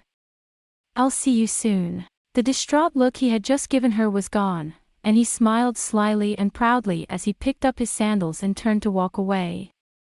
Wait for me, Sylvia. The red-haired Viscount called out irritably. Sylvia popped her head up. How dare you? What sign have I shown you that makes you so confident and hopeful? No, no, nothing. I'm just a red-headed garm anyway. Your Highness. That's rude. I can't believe I'm being rude. If you don't want me to do it, don't do it here. Oh, yeah. I'll be careful next time. Sylvia is completely convinced of Baldur's ambitions, and thus of her absolute superiority over him. She laughed with the arrogance of a girl who believes in the power she wields over her opponent, without seeming to be offended. What has this to do with you, anyway, Viscount Baldur? I don't think you're so foolish as to go around telling people all this just so they'll know you've made a fool of yourself, but I don't care if you do. But it doesn't matter. The whole court knows that I'm in love with the Marquis of Waldstad. Do you think I would so carelessly say such a thing to the detriment of a revered princess? So shameful, Baldur said, leaning in and taking Sylvia's hand. What are you doing? Excuse me. Sylvia waved her hand away curtly. Well, I'm sure the Marquis of Demos would not have been so unkind to you. Or would you like it if I did the same to him? Will you allow me to kiss your lovely feet, Your Highness? Sylvia blatantly changed her color and ducked her feet under the bench. A lot. You've been behaving very badly tonight, haven't you? If you think you've won me over tonight, like I said, you're mistaken. I've given up on Demos. But if you think I've behaved in any way to make you believe that I'd choose you over Lais, you're mistaken, Viscount. A dull man. Strong like the legendary Valadina and shy like Iris. That's what makes her so lovely. How can Demos be so blinded by his charms? Sylvia tucked her chin. Thank you very much for the compliment. I'd be happy to hear the same from anyone but you. Now, I'm gonna get some sleep. Too many late nights make my skin crawl. Such a blatant hint of departure did not make Baldur wince. Instead, he sat down on the bench, leaned over Sylvia, and tried to put his hand on her shoulder. What are you doing? I'll call Paris if you don't. Well, thank you very much, but I'm afraid you've been mistreated. Baldur will be quiet. Laos is Igrek, and I am Garm. That's too much discrimination. Is it because I have the blood of the Teruan barbarians, your highness? Oh, I love Xenon. Even if he's a mass of muscles and bumps with nothing but power and a brain the size of a torque.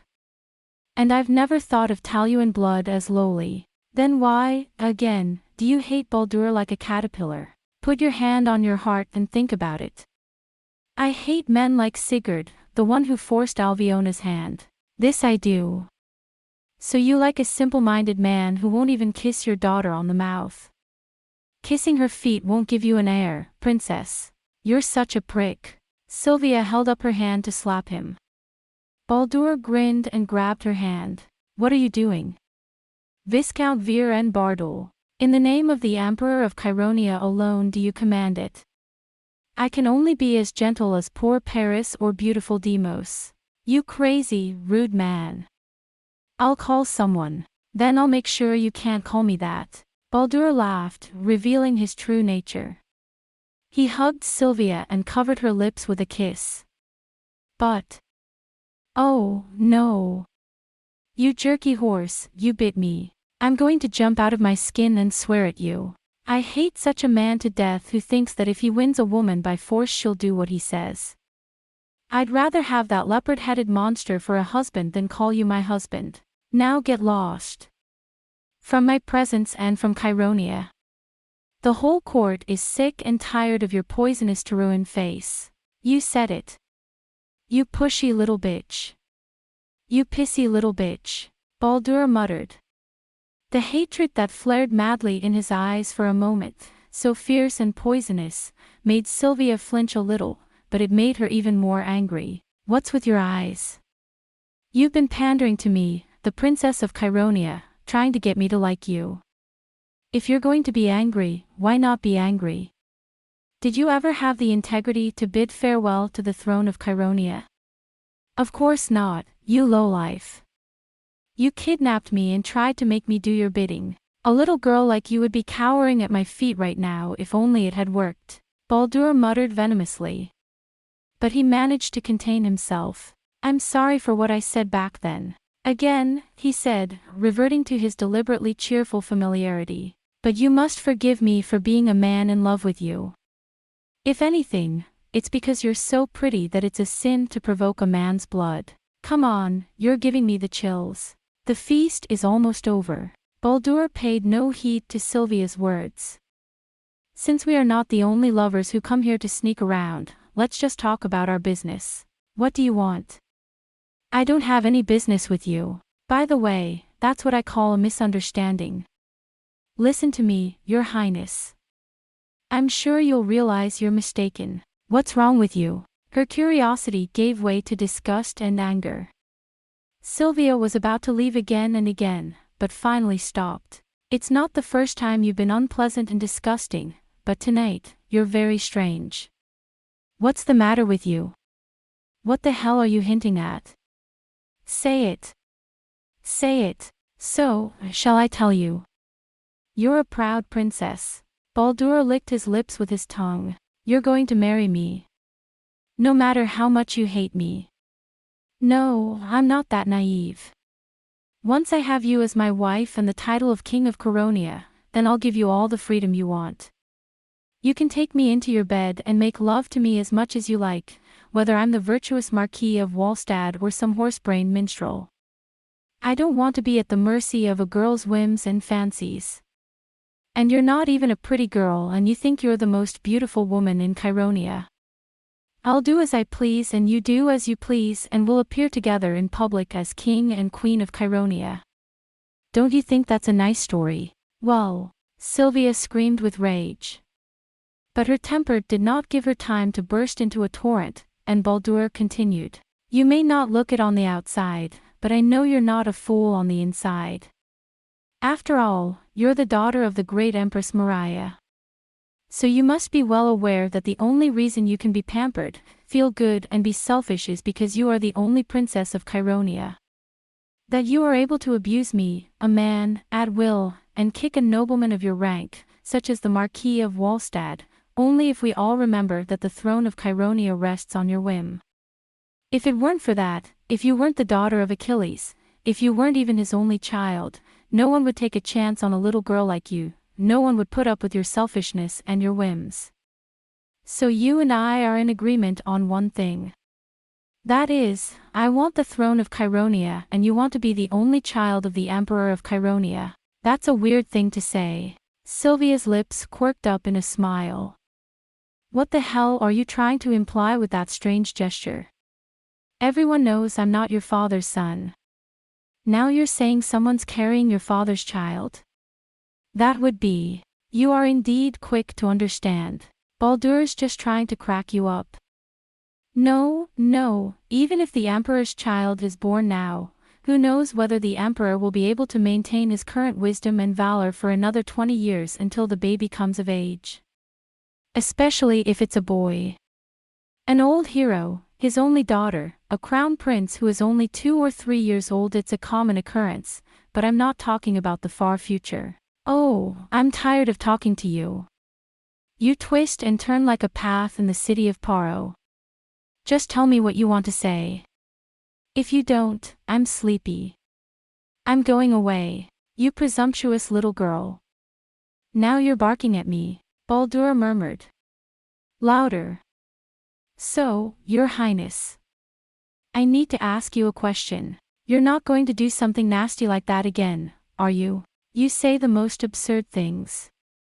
You're an unsympathetic princess with such pretty little hands and rosy earlobes, pretending to be a lady of the court as if you're eager to attract men's attention. Don't get angry. I'm just getting to the point. Baldur takes Sylvia's reluctant hand and fondles it. Listen, naive princess. What if you had a sibling you didn't even know about? And what if, unlike you, it was a man, the son of Achilles the Great? What would happen to you then? No, what do you think would happen to you? Yeah. I still don't understand what you're saying. Sylvia raised a pretty eyebrow. I have a brother, a man I never knew. What? I don't have any siblings. My mother had several other children, but they all died. I'm not talking about Princess Maria, sir, Baldur said with venomous satisfaction. What I mean is... What? Sylvia looks so dirty. What you mean is... I've wasted over a month trying to figure this out. Baldur was impatient with her. It's a long time ago and no one likes to talk about it. And your mother must have buried it in her grave and forgotten all about it. And you know, you're innocent. It happened less than 2 years before you were born. Julia Euphemia, you wouldn't have a clue what I was talking about. Julia. Yeah, I don't know her. Well, okay. There's no need to feel bad about asking. Anyway, remember that there once was a girl with that name who was loved by your father. She was the daughter of a Eulanian nobleman and was the complete opposite of your mother in every way, that is to say, she was an exquisite beauty, graceful, feminine, shy, modest, and yet loving. You're so rude. I'm gonna tell your mother. As you wish. But I'm sure Empress Maria will have your ass whipped. For bringing back a name you wanted to forget and thought you had forgotten. But the Emperor Achilles, the young emperor, who was older than I am now, loved her and the princess loved him. And they had a beautiful baby boy, Sylvia. You're full of shit. I've never heard that story before. What do you know when everything was over 2 years before you were born? Then where is that boy, the red-haired, disgusting Terran scorpion? There is some dispute about that, but hear me out. Of course Empress Maria was already a queen at this time. But because she was such a woman, when the Emperor Achilles found out that his beautiful, meek mistress had given birth to a son and that the mother and child were the object of the emperor's affection who was less fortunate, well, I'll cut to the chase. The night the boy was born. For the night the boy was born, he was snatched from the court by someone. And the princess was never heard from again. Bullshit. What evidence do you have to say that? You don't even know the trouble I went through to find this story. I don't want to hear any more about it. Go away. You are mistaken if you think you can always treat a man like a hound with a single whistle. What do you think, princess?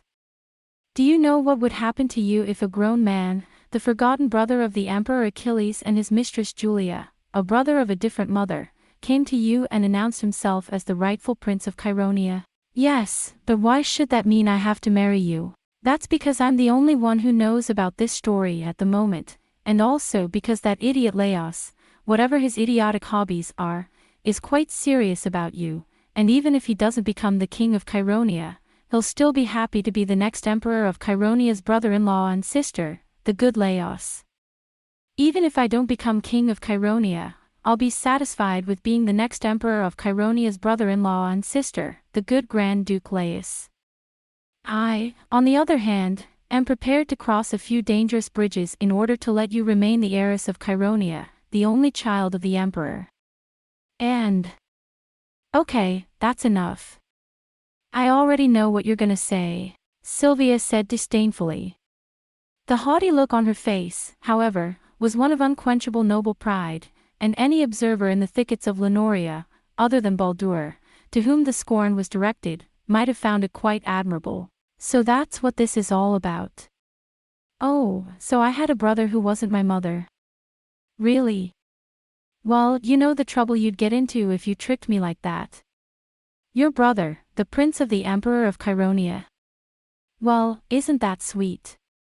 What's wrong with that? I would gladly give up the throne of Cheironia to you. I have no interest in such a thing. I'm just a princess of Achilles. My lover's heart is more important to me than that. If you're here, I could leave my country and go after the man I love. Isn't that wonderful? I'll have to go to your father and ask him to find you. Baldur didn't see that one coming. For a while, he was stunned and looked at Sylvia like she was an idiot. Then he became furious. What a useless little girl. I can't help it, I can't help it. He was so confident in this trump card that, struck by disbelief and fear, he lost even his usual serpentine composure. I knew you were just a little girl, but I never thought you'd be this stupid. Oh, I missed it. How dare Yarn put the crown of Cheironia on this miserable, sniveling little girl who is in love with a trifling town. What a whim, a cynicism, a farce on Yarn's part. Your mother, the proud empress of Cheironia, who risked everything for power and everything but her husband's love. Did the blood of Maria not bring you any of this? How can you, princess of Cheironia, be satisfied with such a miserable lot? Leave Cheironia and go after the man you love, like any other woman. You can say such a thing because you've never lost anything. You don't know how cruel the world can be to a man who has no status, power, wealth, beauty, or charm to attract people. You are so snobbish that you have never protected your own life. You don't know a thing about men and women, you don't even know what men are capable of, and you're chasing after the man you love. Do you think the foolish chasing you're doing is love? I can't kill time with a girl like her when we're so close to the end of the day. I was naive to think I could work with you. Come here. There's no other way to treat you right. Now, be quiet. I'll show you what real love does. No. In the end, Sylvia threw away the mask of the cloak that she had been wearing and bared her true face, pulling her hand to Baldur's chest and squeezing him tightly. What are you doing? Rude, rude. I hate you, I hate you, I hate you. Get away from me, Get away from me, you idiot. No, Paris. Whoa, I'm not gonna let that dog get me. There, princess, how about this? Baldur clamped down on the girl's mouth and cruelly crushed her slender neck. The proud princess, who had never dreamed of such treatment, opened her eyes, not in anger, but rather in horror and disbelief, which were now gradually being replaced by fear and longing. Ah, I got in the way last time. And seeing as how you didn't tell my father about it, I'm sure he's quite pleased. A brat like you is best tamed like this. Now, you can't call for help. Ah. Sylvia's voice was faint and muffled, and her throat was painfully bruised.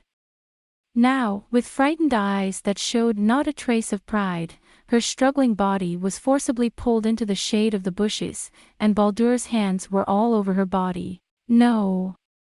Help me. Tears finally flowed from the girl's eyes. Paris.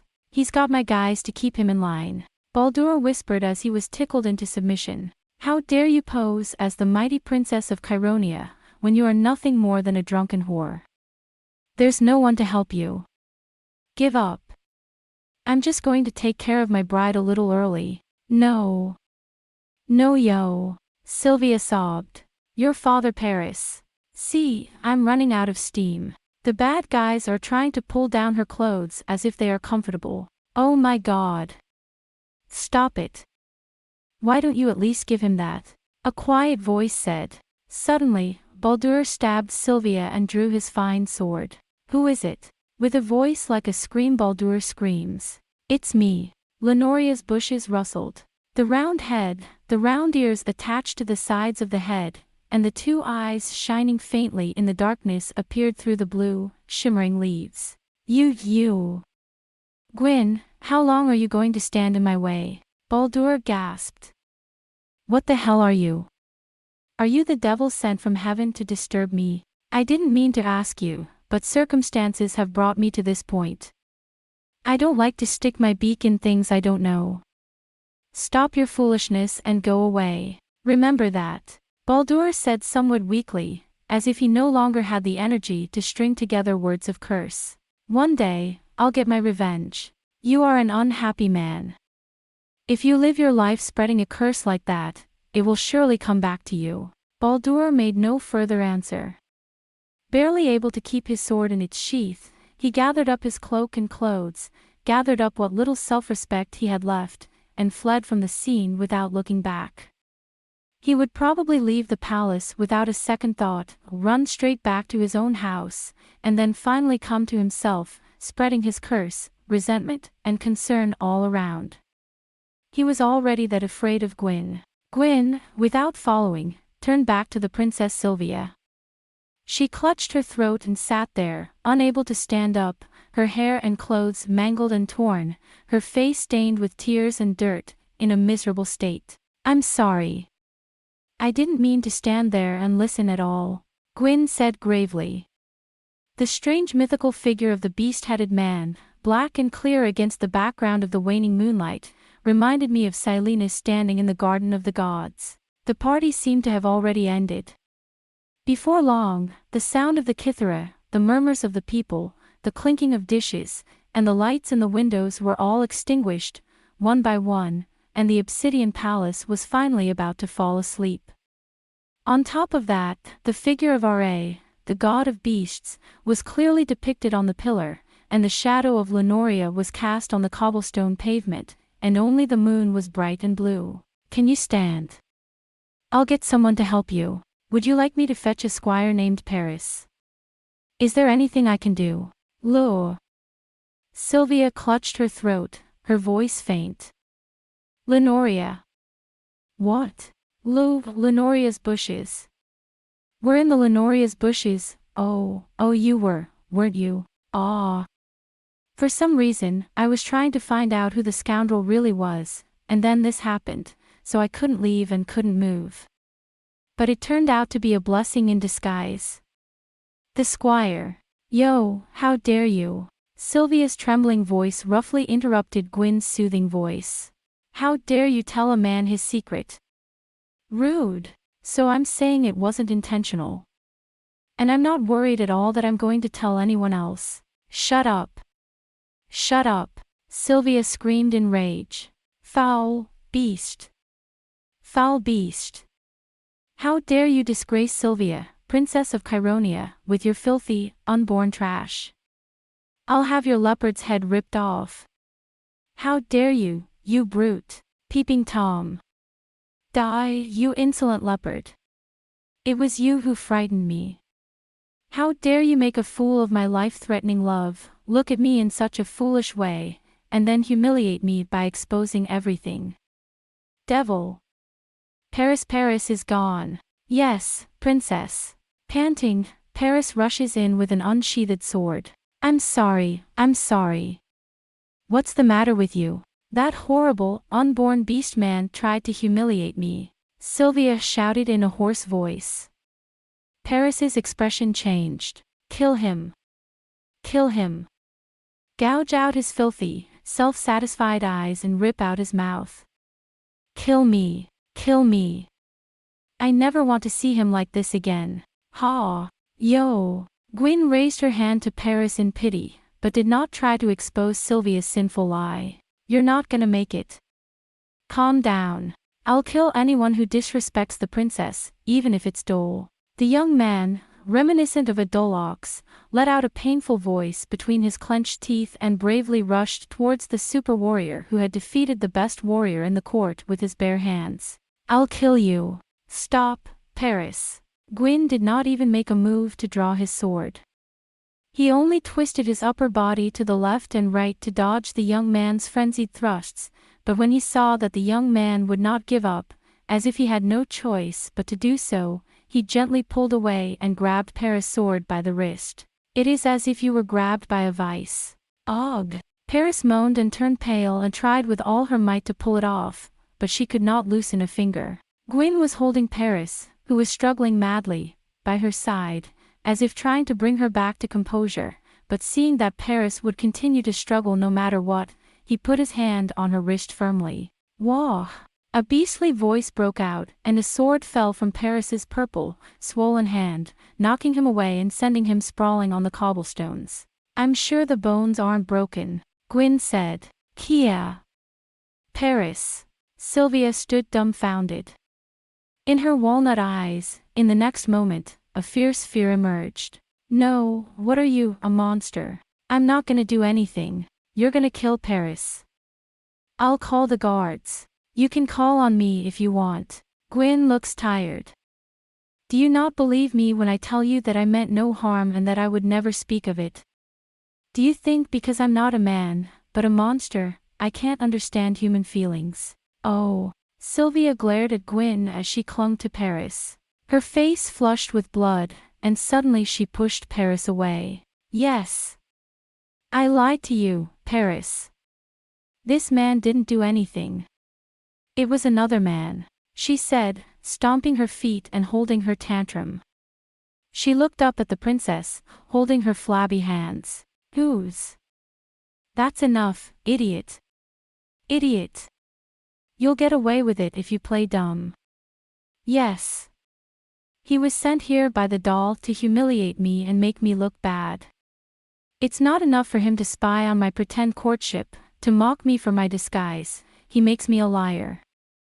Oh, if I had the power of Ilana, who turned Marion into a beast, I'd turn this brute into a beast, not just his head. What's wrong with you? You look at people as if you know everything. You mock people. You know I've lied. I hate you. I hate you to death. For the third time tonight, Sylvia cried out. This time her head found a strong breast to lean against. She plunged into Paris's faithful bosom, groping like a blind thing, and squirmed like a spoiled child. Hurry, Paris, what are you doing? Take me to my room, before anyone sees me. I hate them all. I hate them all so much. I want to kill them all. Make fun of me. Make fun of me. How dare you say I'm not pretty?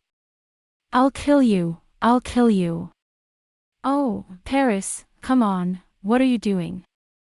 Take me someplace where no one's around. Whip me, or I'll whip your horrible face so bad it'll be worse. With both arms, Paris picked up the girl, who was writhing and gasping like a baby. His face twisted under the weight of the girl in his swollen right hand, but without saying a word, he took her in his arms and ran away. Guin stood silent and looked on. As if he were but one of the countless statues of monsters, gods, and heroes that adorn the garden, his strange figure does not move, but lingers in the shadow of the leopard's head. Sylvia's sobbing faded into his ears. You said I wasn't beautiful. I said you're a little girl who no one would snivel at unless she was Princess Chelonia. Paris, say something, are you mocking me too? I don't care. I don't care. Fool, madman, rude. I hate you. I hate all men. Only the pale, wet light of the moon shines brightly on everything, oblivious to the chaotic patterns of the earthly mind. The night was already half over. Obsidian Palace went to sleep. After the feast, all the lovers of the court lay in the beds of their mistresses, or in the beds of the bedchamber where they were separated from their husbands, and the richly colored lucerne birds, which were kept in the garden, were all in their aviaries. The minstrels put away their musical instruments and go to the kitchen for a late supper, while the servant women, teasing them, wash the dishes that the nobles have left over, poking at them at their whim, and gently wrap a piece of lumped chicken or a clawed leg of lamb in a large placket. The statue of Aurra gazed at the moon as if trying to find the answer to an eternal mystery, and the walls, covered with black velvet and gold, glittered with a mysterious glow. Indeed, what a night it was. Guin, without making a sound, passes between the bushes and sculptures of Lenoria, and as she is leaving the garden, she looks back at him thoughtfully. Jesus, Marquis of Langobard, the one who plotted the assassination of two unknown men, or perhaps Iris Princess Sylvia, Marquis Demos of Walstad, the red-haired Viscount Baldur, and the faithful, wretched Paris. The beautiful and stately obsidian palace of Chiron, the black and golden garden that seemed to be the seat of the gods of the chosen and mighty land, was also, upon closer inspection, filled with all sorts of things, tangled and entangled. It was Yarn's handiwork and distraction, akin to a puppet show interwoven with the thoughts and feelings of the people. The fact that it was all performed in the moonlit garden made it all the more like a curtain play with Yarn as the only audience. All human beings may be clowns who don't know what they're doing. The leopard-headed warrior turned his fuzzy red eyes once more to the moonlit garden and murmured softly, "But what a night it was." And he, too, crept away, and at last the shadow of a living being seemed to have disappeared from the garden where the Lenorian shone. Darkness fell over the deserted, hazy garden. It was as if the place, which until then had been colored by the changing hearts and minds of people, had suddenly become completely depressed. In fact, even Guin did not see everything that happened. He was wrong about one thing, that horrible night, which was not even all over yet. The moonlight that fills the garden as if it were a living thing. Suddenly, it seemed to me that it had congealed around the top of the Lunarian bush, little by little, with nothing to see. Oh, darkness and moonlight, a cursed, vile, lascivious union.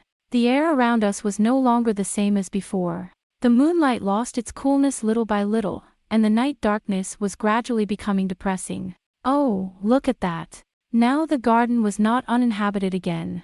I don't know if it's right to say that a new person has appeared. Like the wind of the moon blowing away the clouds, a cold, pale, bony hand appeared as a frightening harbinger, so to speak, cutting through the darkness and the dimension of this world, opening the door to a more sinister, more lascivious dimension. A thick, dense darkness gathered, and from the smooth mosaic of cobblestones, like the idea of Nosferus, it rose and rose, until it became the form of an obvious, tall man. A bulging hood, a long, full-length cloak. Two gloomy demon stars shine from within. If Guin could stay in the garden for a moment and look at those two faintly glowing red lights, he would see that it was indeed the strange being he had encountered earlier in the spell path, the High Priest of Dole, Yarn's opponent, the Dark Priest Yarn's rival. The High Priest of Dole, the Dark Priest, must have seen it in the eyes of none other than Gracious himself. The shimmering figure of the king of the strange and dubious plates of black magic looked about the uninhabited garden and nodded several times, as if to say that somehow, with great satisfaction, he could see everything and that everything was going as he had foreseen. He looked around at the deserted garden and nodded several times, as if to say, "Everything is going as I foresaw." His feet were lost in the night, and it was not clear whether he was really of this world, or whether his feet were treading the earth like all other men. From the darkness of his face, deeply hidden by the hood and not clearly visible, came a strange, inanimate voice that did not seem to belong to a human being. "The moon is over Canaan, and the eye of Yarn points straight to the enigmatic Nosferus, the valley of the miasma where no living thing has ever been. I can feel the turbulence and heat, the warmth and anguish of people's hearts. After the fall of Mongol, no lasting peace can last. I can see the blackness of the war, as if to mock the hearts of those who have been caught up in the battle and are seeking peace, and who are once again coming to the world and trying to overwhelm the world. The time is drawing near. Everything seems to me to indicate that the time is ripe for the end. The giant red star Margal will enter the lion's palace and will draw the eye of Yarn and a giant cross in the sky. Entangle yourself. Suffer, miserable child of man, worm of the world. The world's anguished writhing, the gushing blood from their throats, will give the final element I seek in my black magic. O leopard-headed warrior, who knows the golden rule of this world without knowing it by fate, you will be mine. Yes, I will. For the day the blood of men flows and the world succumbs to the law of darkness is the day my lord Dole will reign. Beautiful Chironia, city of waters, forests and 7 hills. Bask in your transient glory and peace. Happy are the sons of men when they have neither eyes nor ears to see the approaching doom. A muffled, infinitely old laugh that could not help but make the skin of anyone who heard it sizzle, flowed through the Cylon's obsidian palace like the wind blowing through the eye sockets of a skull. And when their laughter, full of malice and foreboding, blows over their pillows, the ladies, in their dreams of pleasure, are frightened, and cling to their white peasants and their dark loving warriors, and the lucerne birds, in their great aviaries, are unsettled, and writhe about, and flap their magnificent feathers, which could spread out to many tars, flapping somewhat. In the inner sanctum, the guards who guard the emperor's bedchamber, as if some strange malice had touched their nape, flinched and took up their swords, and looked into the night to see if, while they were dozing, they had brought a demon bandit close to their precious bodies, but there was no sign of the evil one. Cuck-a-cuck. With an unpleasant, dirty laugh that sounded like a faint squeak, the priest of darkness tried to disappear again, just as it had done when it had first appeared, but suddenly, its red eyes flashed as if it were a ghost that had disappeared from the lower half of its body. The actors are all here. Vices, shallowness, lust, ignorance, arrogance, envy, love, ungovernable passions, and the leopard-headed warrior who is the key that draws all into the void. The moon shines on Canaan and carries the winds of death in its ruined city, and the cords that should pull the curtain of all catastrophe to my hand are clenched. The eye of Janus remains in the land, and I hear the sarcastic laughter of Yarn, and the fall of a single giant star marks the beginning of the true end. Well. Then, like Vandergaard, the ghost of a dying soldier who wandered about in the night, the figure of Gracious, the priest of darkness, who had been black and hazy with only his upper body remaining, melted into the darkness behind him and disappeared completely. This time, true sleep has come to the gardens of Lenoria. A short growl escaped from Gwyn's mouth, and his hand crawled to the hilt of his sword without his knowledge. This is strange. The hairs on the back of my neck stand on end, even though there is no one there, and my skin is matted, as if someone is reading my life, as if a graveyard wind is blowing through the treetops of the cedar that will be my grave. He tweeted, "What is the matter with you?" I can't help feeling that I'm being watched by something with malice and satisfaction in its gaze. There's no one there when I look back. It was a corridor covered with beautiful virudo. Into the long corridor, with its regular columns and candlesticks, he came noiselessly through the back door leading to the garden, and was on his way to the bedchamber which Darcius had given him. Is anyone there? No, that's not possible. He hesitantly removed his hand from the sword at his hip. No sign of them. No matter how cleverly you hide yourself, I can tell by the presence of people, but there's been no sign of them around here since a while ago. No sign, just a glance and that malice. Strange. Maybe I'm wrong. Maybe I'm overthinking it. Guin, more hesitantly than was typical of him, shook his head and tried to open the door to his room. His hands suddenly stopped, and he hid himself in the hollow between the pillars, as if he were the unseen gaze of a phantom. A door opened with a faint creak. Daniel. Guin murmurs in his heart. Indeed, what appeared was nothing more than a diminutive, dwarfed form of a Chironian, whom his roommate in Darcius' barracks, General Darcius, said he had recruited as a mercenary on the recommendation of Viscount Baldur. Guin has no time to wonder why Daniel, who should be in Darcius' barracks, has shown up here. Daniel wraps himself in his cloak, tries to hide his face behind his hat, and walks briskly down the slumbering corridor. He seems to be hiding something behind his cloak. It's something like a long tube. It could be a sword or a letter wrapped in a tube. That door, I think. The door through which Daniel came out must have been the night entrance from the back garden to the back entrance of the palace. Perhaps Baldur was in a hurry. Something like that. Guin began to follow Daniel noiselessly. This was the second time he had seen Daniel's suspicious movements and followed him since that night when he had seen the demon fire on the hill. Daniel walks along, counting the pillars and the number of doors between them in his mouth. He doesn't know his own future very well, does he? That was no surprise. Even if Daniel was Baldur's secret agent, he would be a lowly, unrecognized subordinate. It was no surprise that such a person would be curious to see the intricate geography of the Obsidian Palace, especially this large outer palace that was the sleeping quarters of many military officers, nobles and their vassals in the palace. Baldur has his lair here, does he not? Guin follows him without making a sound or being noticed. Daniel suspected nothing. Outside the window, the moon had at last faded from its muffled light, and in a few moments the pale dawn would once more break over the Cylons and the 7 hills, where winter was beginning to fall. And the 7 hills. The people who had spent so much joy, the high-ranking officials of the court, and the unfaithful women slept soundly, and the guards were nowhere to be seen.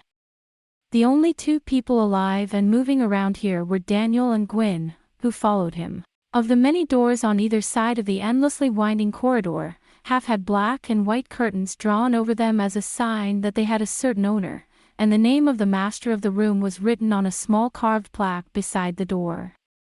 The names of brave men, dignitaries and young noblemen who had made their mark on the court of Chironia were written one after the other. Of course, the higher-ranking 12 electors and generals were given their own separate rooms. It was an enumeration that had the feel of an epic poem in itself. The names of the ornaments were easily read by the pale, flickering lights of the night lamps, which were supported above their heads and in their arms by the statues of the nymphs, who were displayed in a variety of graceful forms in the niches.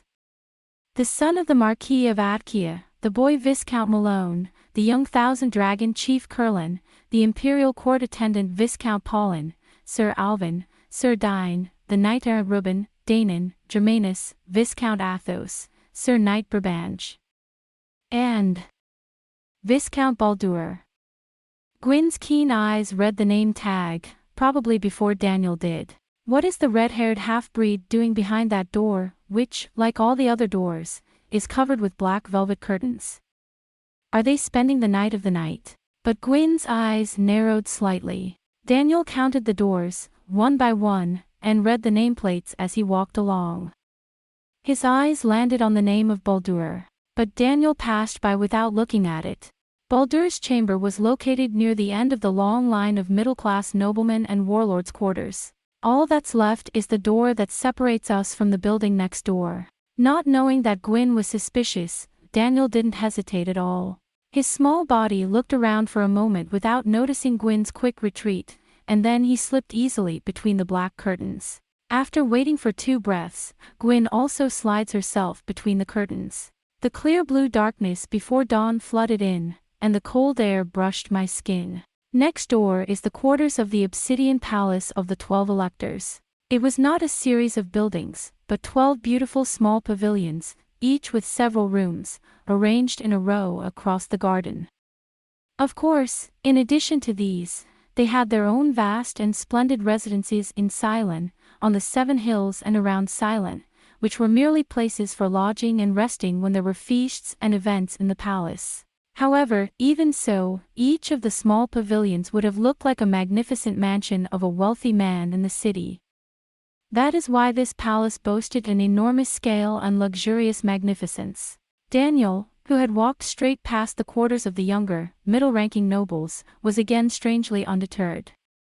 With a strangely familiar gait, he strode across and past the courtyard. Guin darted from the shade of the building to the bushes of Lenoria, from the bushes to the shade of the gate, ducking and diving like a leopard-headed wind in pursuit of Daniel. He stopped in front of the 3rd building from the left. He looked around and quickly approached the entrance, which was marked by a column, but he did not try to enter through the large front door. His hand went up and tapped on the small doors on either side of the front door, to the left of it. It was a strange tapping, resting after several taps, in what seemed to be a cipher that had been revealed to him. And he waited patiently, looking around, but for a while there was no response from within. Daniel repeats the same tapping again in frustration. His figure is now hidden behind the pillars, invisible from the courtyard and the rest of the building. This time there was no need to wait. The curtain of the small looking-glass above the door was lifted. Daniel put his face to it and said something in whispers. Perhaps he said his name, perhaps he said a password. He pulled off his cloak and thrust a long, thin black leather wrapping through the looking-glass. There was another pause, and this time the door opened narrowly. The face of a man who seemed to be a butler or an assistant peeped out. He's waiting for you. The Lord is still awake and waiting for you. Guin's ears heard clearly the low voice in the depths of the night air. I'm sorry it's taken me so long to get here. You seem quite agitated. That's not unreasonable. So how is it? Of course, you'll have to come forward and tell me more, but I hope it went well. In a sense, but also, in a sense. I don't know what you're talking about. Come on in. The Lord is expecting you. Oh, my God. It won't be long before night falls. Then, when the door was opened a little further, he took Daniel's body in his mouth and gently closed it, and also took down the looking-glass. Guin waited a moment longer, as if to make sure that no one was coming out, but then, cautiously, he crept out from between a pillar and a bush and crept up to the building, keeping low. You walked past the door and went around along the wall. You see a light in one window. He crawled under it and stretched out his head slowly. A rather thick, white curtain blocked his view of the scene in the window from his eyes. Guin had no choice but to listen closely to the voices inside. However, the people inside must have been very careful to speak in low tones, and although the voices did leak out, Guin's hearing could not make out what they were saying. But just one thing. Iris. The voice was so clear that I couldn't help but raise my voice. Finally, Guin presses himself against the wall beneath the window as hard as he can. Shoo! A sharp reprimand was heard, and then nothing was heard again. Guin began to inch his way out. He thrust his sword through the gap in the window and gently tried to loosen the curtains. It was a difficult task, for the window was only a few roods wide, but after several unsuccessful attempts, Guin finally succeeded in hooking the point of his sword into the edge of the curtain. Then, they start to lift the curtain. If anyone in the room notices the strange movement of the curtains when no one is in the room and is annoyed, that is the end of it. Lifting the curtain to eye level, Guin paused for a moment again, just in case, as if in prayer. In the room, the whispering continues as usual, and there is no sign that anything unusual has been noticed. After checking it out, Guin gently placed his eyes in the gap. And then he stiffened up. That guy. Gwyn's eyes glow blue in the darkness. Dene Marquileus. He could not have come up with such an unexpected person even if he had been asked to show it. Dulcius said certainly that Daniel was hired at Baldur's suggestion, so was Daniel not Baldur's secret agent? Laius, Marquis of Denay, was the one who was vying with Baldur for Sylvia's husband. No one else could be considered, but the Marquis of Denay was the last one who would never join forces with Baldur. So, Daniel, the Marquis is waiting for you. The butler's words came back to Guin. At least, one word.